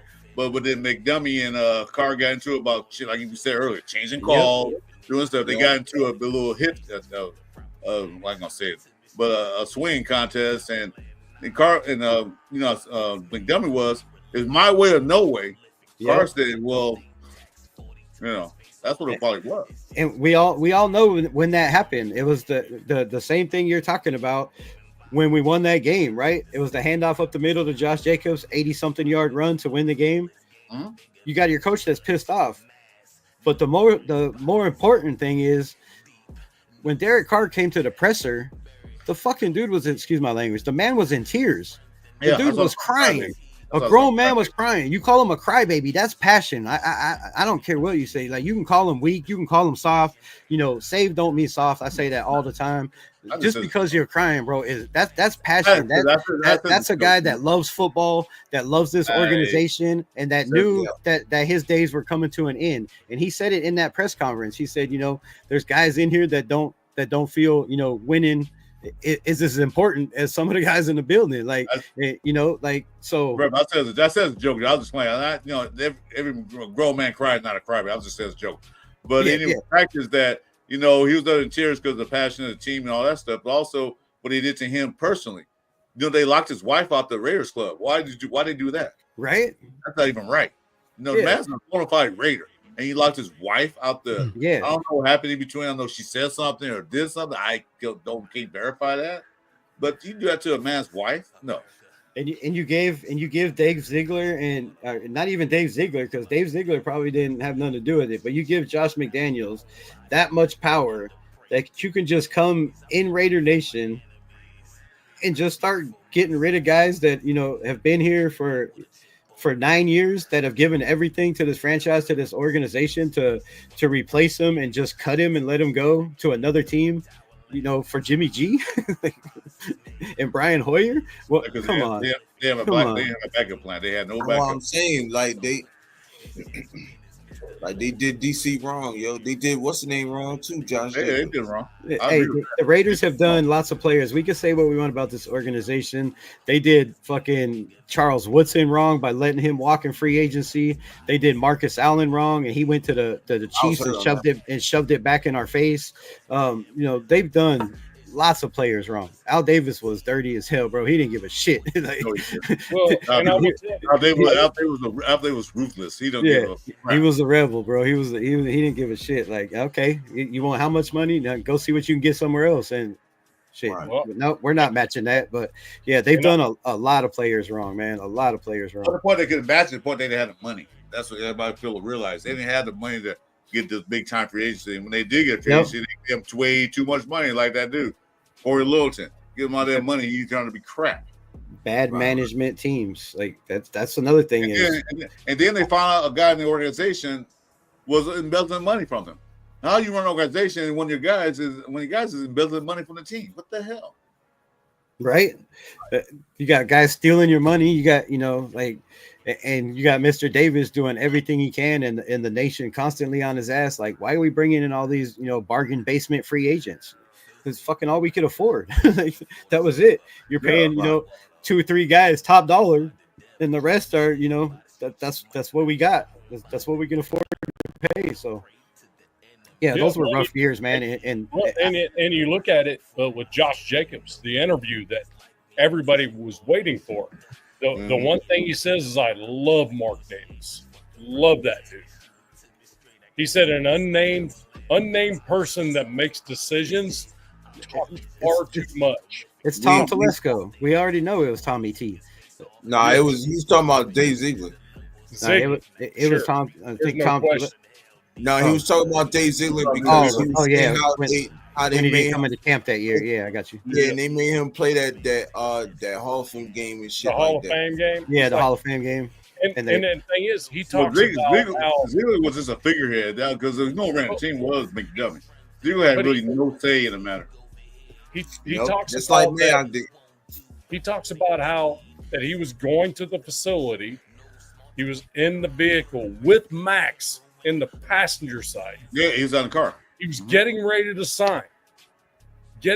sign, and whatever jackass was in the window telling him what he needed to do. And Josh Jacobs looks at Max and goes, "Bro, I can't be here." You know? I'm sure it was Dick Daniels. He's like, "Oh, he needs the money." Like, yeah. Dick Daniels. Yeah. Yeah. It was Dick Daniels, bro. He just said someone who makes decisions. Yeah. Yeah, it's McDummy. Yeah, Dick Daniels. He was just a figurehead. It was like funny. I'm like, Max has got to be like, "Bro, I was bringing him here to sign, for fuck's sake, and you come out here." Yeah. Max had to been. He was in the parking lot on his phone waiting. He waited for the phone. He was out in the parking lot waiting to come on in. They ready to sign him. Yeah. Max sitting right there in the passenger seat. Jacobs even said, Max sitting right there going, "Bro, you're doing the right thing. Yeah. We'll make it happen. Blah, blah, blah." And he's got him convinced. He's an hour away from signing.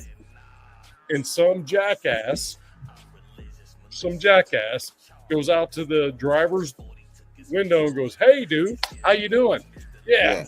Here's what you're going to do." And Jacobs is like, "No, I'm not going to." You know? Then he said, "Hey, Rostown says." Oh, go ahead, bro. Go ahead. And then he was saying he kept like posting like all negative stuff about him. Like he kept putting all negative stuff out there on him. Yeah. Yeah, see, Rosetown saying the same thing I said. He said it was Tom Telesco on the phone when he was in the car with Max Crosby. That was Tom. That was the next year because the other one was when they franchise tagged him and they said, "You're going to play." You know, you're going to play, and he was. Yeah, it was Telesco. They franchise tagged him. So, you know, I did video after video after video on the Josh Jacobs subject. Talked about it live. And I said exactly what he said on his live, almost word for word. Like with no intel, no no people in the building feeding me shit. It was just obvious. It was absolutely obvious. Tom Telesco has always brought in bargain basement running backs, UDFAs. He doesn't believe. He doesn't believe in paying running backs. He doesn't believe in that shit.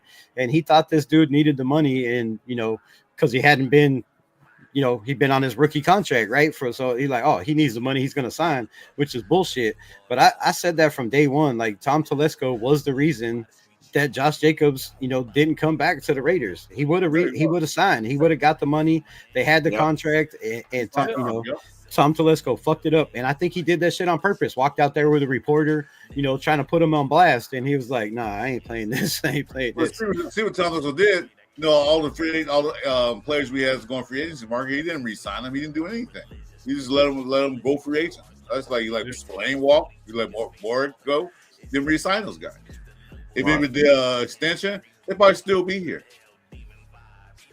But hey, everything happens for a reason. I'm great with Ashton Genty, bro. I'm good with Ashton Genty. I know Josh Jacobs is whatever.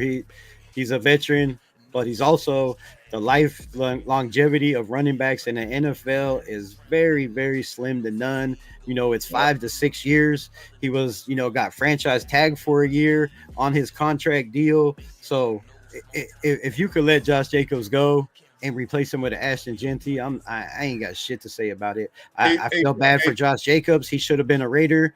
He was drafted a Raider. I wanted him to end his career here. He deserved that. I think he earned it.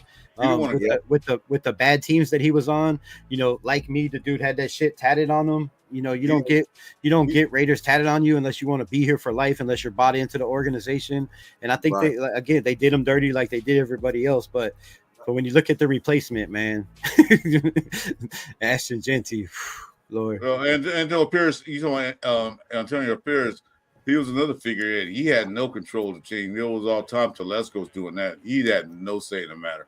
So, no, you can say that Antonio Pierce was a head coach. Nah, he was just a figurehead. He was there because remember, Tom Telesco didn't hire Pierce. Pierce was already here, and Tom Telesco came in. And then one thing about Telesco, he always hired the head coaches, which he couldn't do well at all. So he didn't hire Pierce, so they didn't get along. Anytime you see a GM and a head coach don't talk to each other, something's wrong. Now look at Pete Carroll, Spytek. Anytime you see Carroll, you see Spytek. You see Spytek, you see Carroll. They always and they get along. Talking every day on the phone constantly. Anytime you watch a football game, you see the coach on the sideline and the GM is on way on the other side of the field. Not with the team, not with the coach, not anything else. Something's wrong there. I said that from day one. Tom Telesco and AP was never going to work. And everybody blames Antonio Pierce for the horrible season, for the hiring of Getsy. I don't believe that was all Antonio Pierce. But what I do know for a fact is when Champ Bailey was the intern GM and Antonio Pierce was the head coach, that team was a totally different team. It was a totally different disciplined team. It was a bought-in team. Maybe some players in the locker room weren't 110% bought in, but even Tay with Aiden O'Connell as the quarterback was bought in at that time. And then, they go the next year and they bring in Tom Telesco. They don't go with Champ Bailey, and it ruined AP. I think he did everything he could, not try to sabotage him, but just not to help him. Right? He didn't. He micromanaged the team. He didn't let AP have his say. He brought in coaching staff guys that he wanted to bring in. He let players go that he didn't want here. Brought in guys like Madison to try to replace Josh Jacobs. AP had no chance. If you're not running the team, you have no chance. But he went 3-1 in the division, and they put up 63 points on the Chargers, and beat Kansas City. That's pretty damn good on Christmas Day. That was a team, where he was in full control of. And then the next year, you see a team where obviously he has very little, if any, control over, in my opinion. Look at the press conference. They announced the starting quarterback last year. Look at the body language of Antonio Pierce. The way he said that, we're gonna start with Minshew. We go through. It's like he's reading the script. Yeah. Then look at when he broke his collarbone and he got AP. He said, he got AOC. Oh, we got our quarterback. AOC gonna start the next game. He was like up and chipper. His chest was out. He was like, he was happy. So it tells me that it wasn't his choice for Minshew. It wasn't a choice for Getsy neither. He didn't want to choose Getsy. But that was all. Let's go. I feel like he believed in the kid. You know, the kid come in as a rookie, thrown into the fire, and he helped him. You know, he won enough games to help him keep his job and to keep a lot of people on that staff. And then you get where you have to go against what got you the job and what helped you win. Like there was chemistry there. There was chemistry between Devontae Adams and Aiden O'Connell. There was chemistry between Michael Mayer and Aiden O'Connell. The Jets win, touchdown in the back of the end zone, last second drive. There was chemistry with Trey Tucker that was, out there with Jacoby Myers practicing all summer long. There was chemistry there that they brought in a brand new guy in Gardner Minshew and took all that away. So that was the demise of the Raiders season. Like you can't take a happy, happy-go-lucky where everybody's bought in the locker room and then throw somebody else and be like, okay, this is your quarterback. He's going to be your guy, and then the dude comes in and has more turnovers than he has, more fumbles than he has touchdowns almost. And then, interceptions after interception. Like, ALC didn't throw messing balls to Devontae Adams. He didn't throw him where he can get hurt. So that's one thing. But yeah, I mean, because I was thinking, why wouldn't you go to coach that help you get the quarterback to help you get the job? No, it wasn't a decision to make. Tom was going to put the team, and then guess whose fault that was? Mark Davis.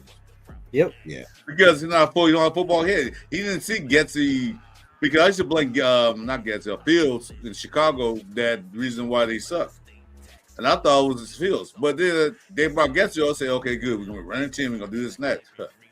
We can't even get 82 yards rushing. Yep.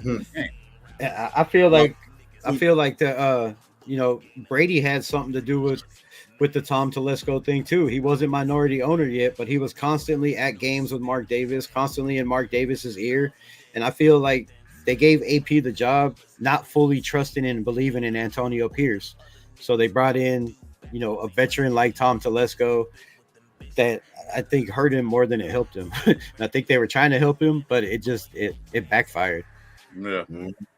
Well, like I said, AP wasn't Dustin hired. He was there already. So Tom Telesco wanted his guy because who was that guy he had in San Diego? I keep saying Staley. He hired him. Yeah. So he wanted to bring his guy in. But as soon as Brady took over, soon he got that ownership seal of approval, what happened to Telesco? Fired.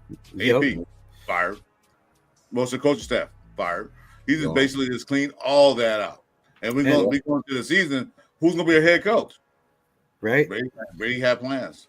And one thing to say about this Ben Johnson thing, I'm glad we didn't hire him because we were dealt with a first-year head coach. I don't want to deal with that. I want to deal with a veteran head coach to build this team up. Yep. I think if we look at the offensive coordinator that Antonio Pierce wanted in the beginning, right? He had a vision for this team. They had him. They didn't want to sign him. He had a vision. So everybody dogged onto Antonio Pierce. Oh, I knew he wasn't going to do shit, wasn't going to be shit. It's the same situation as Aiden O'Connell. You've never been given the opportunity with everything, built around you and you having, full control running the offense. Let the man change plays. Let him do shit that he can do. But they didn't, they took that away from him. But if they, the vision that AP had seemed like the right, definitely the right vision. If you look at what, Kingsbury did with Washington, he goes over there, he gets a rookie quarterback, I'm not saying he was in the building. He let that man walk out. It wasn't like on a phone call. Yeah. He was in the building. He let him walk out because coupon time, I'm going to give you 2 years and this much money. Yeah, for 1 year. For 1 year. Because I think it meant like, damn, if we give Tom Telesco, or if we give Kingsbury 3 years, then we're gonna have to give AP another year because I believe his contract was only a 2-year contract. And I could be wrong, but it just seemed to me like that's what it was. And I think they weren't willing to buy in. But just imagine if they did what I know our defense wasn't healthy, which didn't help at all. But things could have been way different. It's organizations, badly run organizations, Exactly. I was gonna bring that up. people micromanaging and making bad decisions. It's not always the players. You can have the greatest players, the highest paid players, the 15, 20 first round picks for the last 10 years. You can have all that shit and still be bad. I mean, look at the Bengals, bro. They have one of the best quarterbacks in the NFL.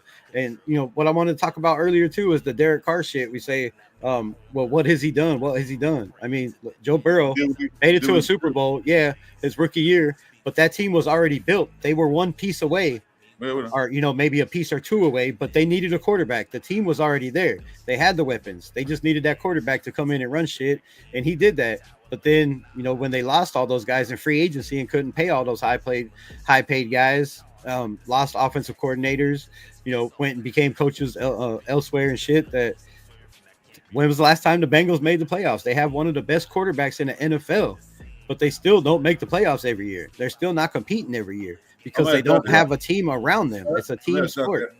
I'm going to ask that question. I don't know if you heard or anything. This is what I heard, that they wanted to hire Chip Kelly 2 years ago, and Chip Kelly wouldn't pick up the phone because they're a bad ran organization. You heard anything about that, Dante? What? No. They wanted to hire Chip Kelly a couple years ago, but he wouldn't even answer the phone. The Raiders called him. He's like, "Nah, I don't want to talk to him." Yeah, I didn't hear about that. I know that the reason why he went to Ohio State was because he was done with the recruiting aspect of college, and now that he only was there 1 year and then came to the NFL, that even more cements that for me. So yeah, because I heard that they want to hire Chip Kelly. That's before Homeboy, the other guy.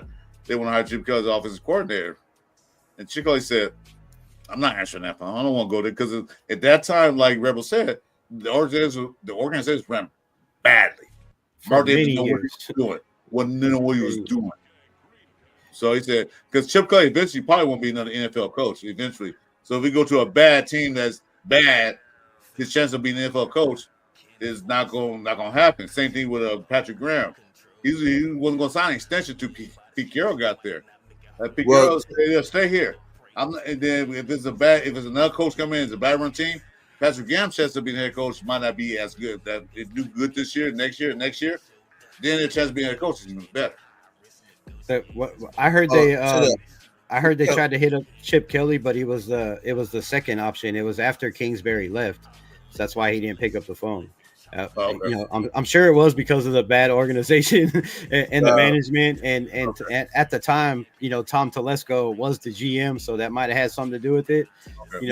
He might have known that shit, but that was their second option, and Getsy was their third. So they got Kingsbury dipped on them, left him at the altar, and then Chip Kelly he wasn't interested. He was like, "No, I'm staying where I'm at." So so they went with number 3, door number 3. Door number 3 didn't work out too good. That hell no, it definitely didn't. But I got about 5 more minutes. Then I gotta do some running around, and I'm mad as hell because it's raining right now. So shit. Oh shit! Yeah. You know what's here? It's like 85 degrees and windy. Man, nah, it's fucking raining. I feel like it's a tornado about to come. It's 100 degrees here and humid. Where you at? Arizona. Oh well, you get too far, but yeah, it's hot as hell out here. It's like I feel like death. Let me check the door. I feel like a tornado is about to come. Get somewhere safe. Don't need that. Get somewhere safe. Hey man, I appreciate you having me on. I'm gonna hop off here. I got another live to do. Chris, bro, East Coast, my guy Nav man, Jerz. Appreciate y'all having me up. Let me talk over everybody. It's always a pleasure, brother. It's always a pleasure, man. I got to take off too. Hey, Rebel, first time. Dante, first time I've been on a panel with you, man. We can do some more panels together. I like your input. I know sometimes in chat I piss you off. I do it on purpose. Just to get you riled up. I think people like doing that, but hey, you at least I'm passionate about it. So. Oh yeah, definitely. I need to get you on the show too, ECG. We fucking make some plans. Do one of these. My DMs are always open, man. I'm always willing to talk ball. So Hell Wait, yeah. you got IG? Because I don't see IG. Yeah. ECG_FB, like football. Yeah, That's I where think you I'm find all following my you. stuff. But All right, wait, don't right. you. appreciate guys. you, man. Much love. Raiders. Peace. Raiders. Raiders. Yes, sir. Now they gonna see Jaguars. So. I'm not doing the Duval thing, so don't ask. Yeah, Hey, I have got a strong lot in mind. confidence you are not Liam Cohen, though. I have strong confidence. What was the quarterback name that took Jaguars to the playoffs and almost beat the Donkeys? What was that quarterback's name? Blake Bortles. That was Blake Bortles. Yeah. Duval. Yeah, Blake Bortles or either David David Garrard. No, it was a few years back. Jacksonville. Oh, wait. You're talking about Mark Brunell. Brunell. Thank you. I couldn't think of his name. Mark Brunell. Yeah, that was the glory years right there. Yeah, that's Jacksonville almost beat the Donkeys. I wish they would have. Yeah. Still disappointed by that, but it is what it is. No, it still hurts. I'm hurt too. We're in the same boat. Anybody can beat the Donkeys and the Queefs and the Uncharged. Yeah, I'll root for them. Nah, facts. All right, fellas, I appreciate it, man. Hey, I'll be back more when I can. So I appreciate you guys. What's your IG? Hey, you know what? Right, What's his name? Appreciate you. It's ECG and then underscore and then F is in Frank and B is in boy. Yeah, I'll put it in the chat for you, Chris. All right, thanks, man. Because all right, I don't got one hand, so I got you. All right, I'll see you guys. All right, bro. Jeff in the building. What's happening, Jeff? What's goody, my brother? I got to get a bite to eat before my live later. So, hey, bro, I'll hop on. So, you know what I mean? You was on here. My bad. I gotta get that whole thing situated, and I will. That way we can go back to doing what we was doing and stuff. So, what time's your live tonight? Yeah, what time? It's always 9 Eastern on Mondays. Okay. Until we get closer to the season, I'm gonna do Sunday and Thursday, Sunday evenings and Thursdays. Because me being on the East Coast, man, it's tough because most of the Raider fans on the West Coast, so I have to. Yeah, it's kind of took his Central Time, and it's like 3 hours back. Yeah, that means it's time to move to Southern California. Yeah, I wish. All right, folks. I'll get I'll find it. Oh my god! I'll go to this channel, see that on the channel. Anyway, all right, guys. I'll talk to you later. I'm gonna go take my business. Good to see you, as always, brother. Mm-hmm. Good to see you. Oh, yeah. Thanks for my wrench, man. I appreciate that. All right. Go Raiders. Go Raiders. Jeff, where you been at, Jeff, in the last 5 hours? Goddamn shit. Yeah. 5 hours. You missed a lot of stuff, man. Yeah. It was pretty good, bro. I'm out, brother. All right, bro. See you in a few hours. Yeah, I'll hop on it. I'll hop on tonight with you. All right. So I should have Blue and Sacktown on, and then I'll pull you up. I'll pull you up right after that. You want me to send you the pull-up link on IG? Yeah. Okay. All right. Yeah. All right, brother. Have a good one. Yes, all right, man. Take care. All right, brother. Yep. Peace.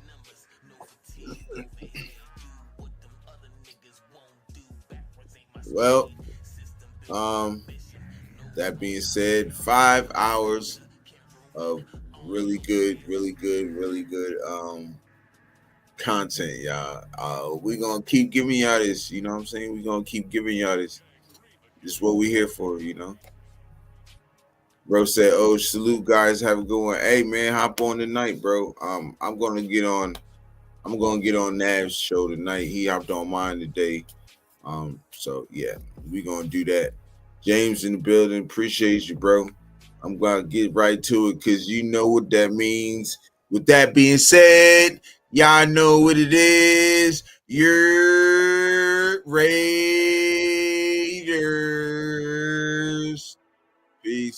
Appreciate y'all pulling up, man. Real.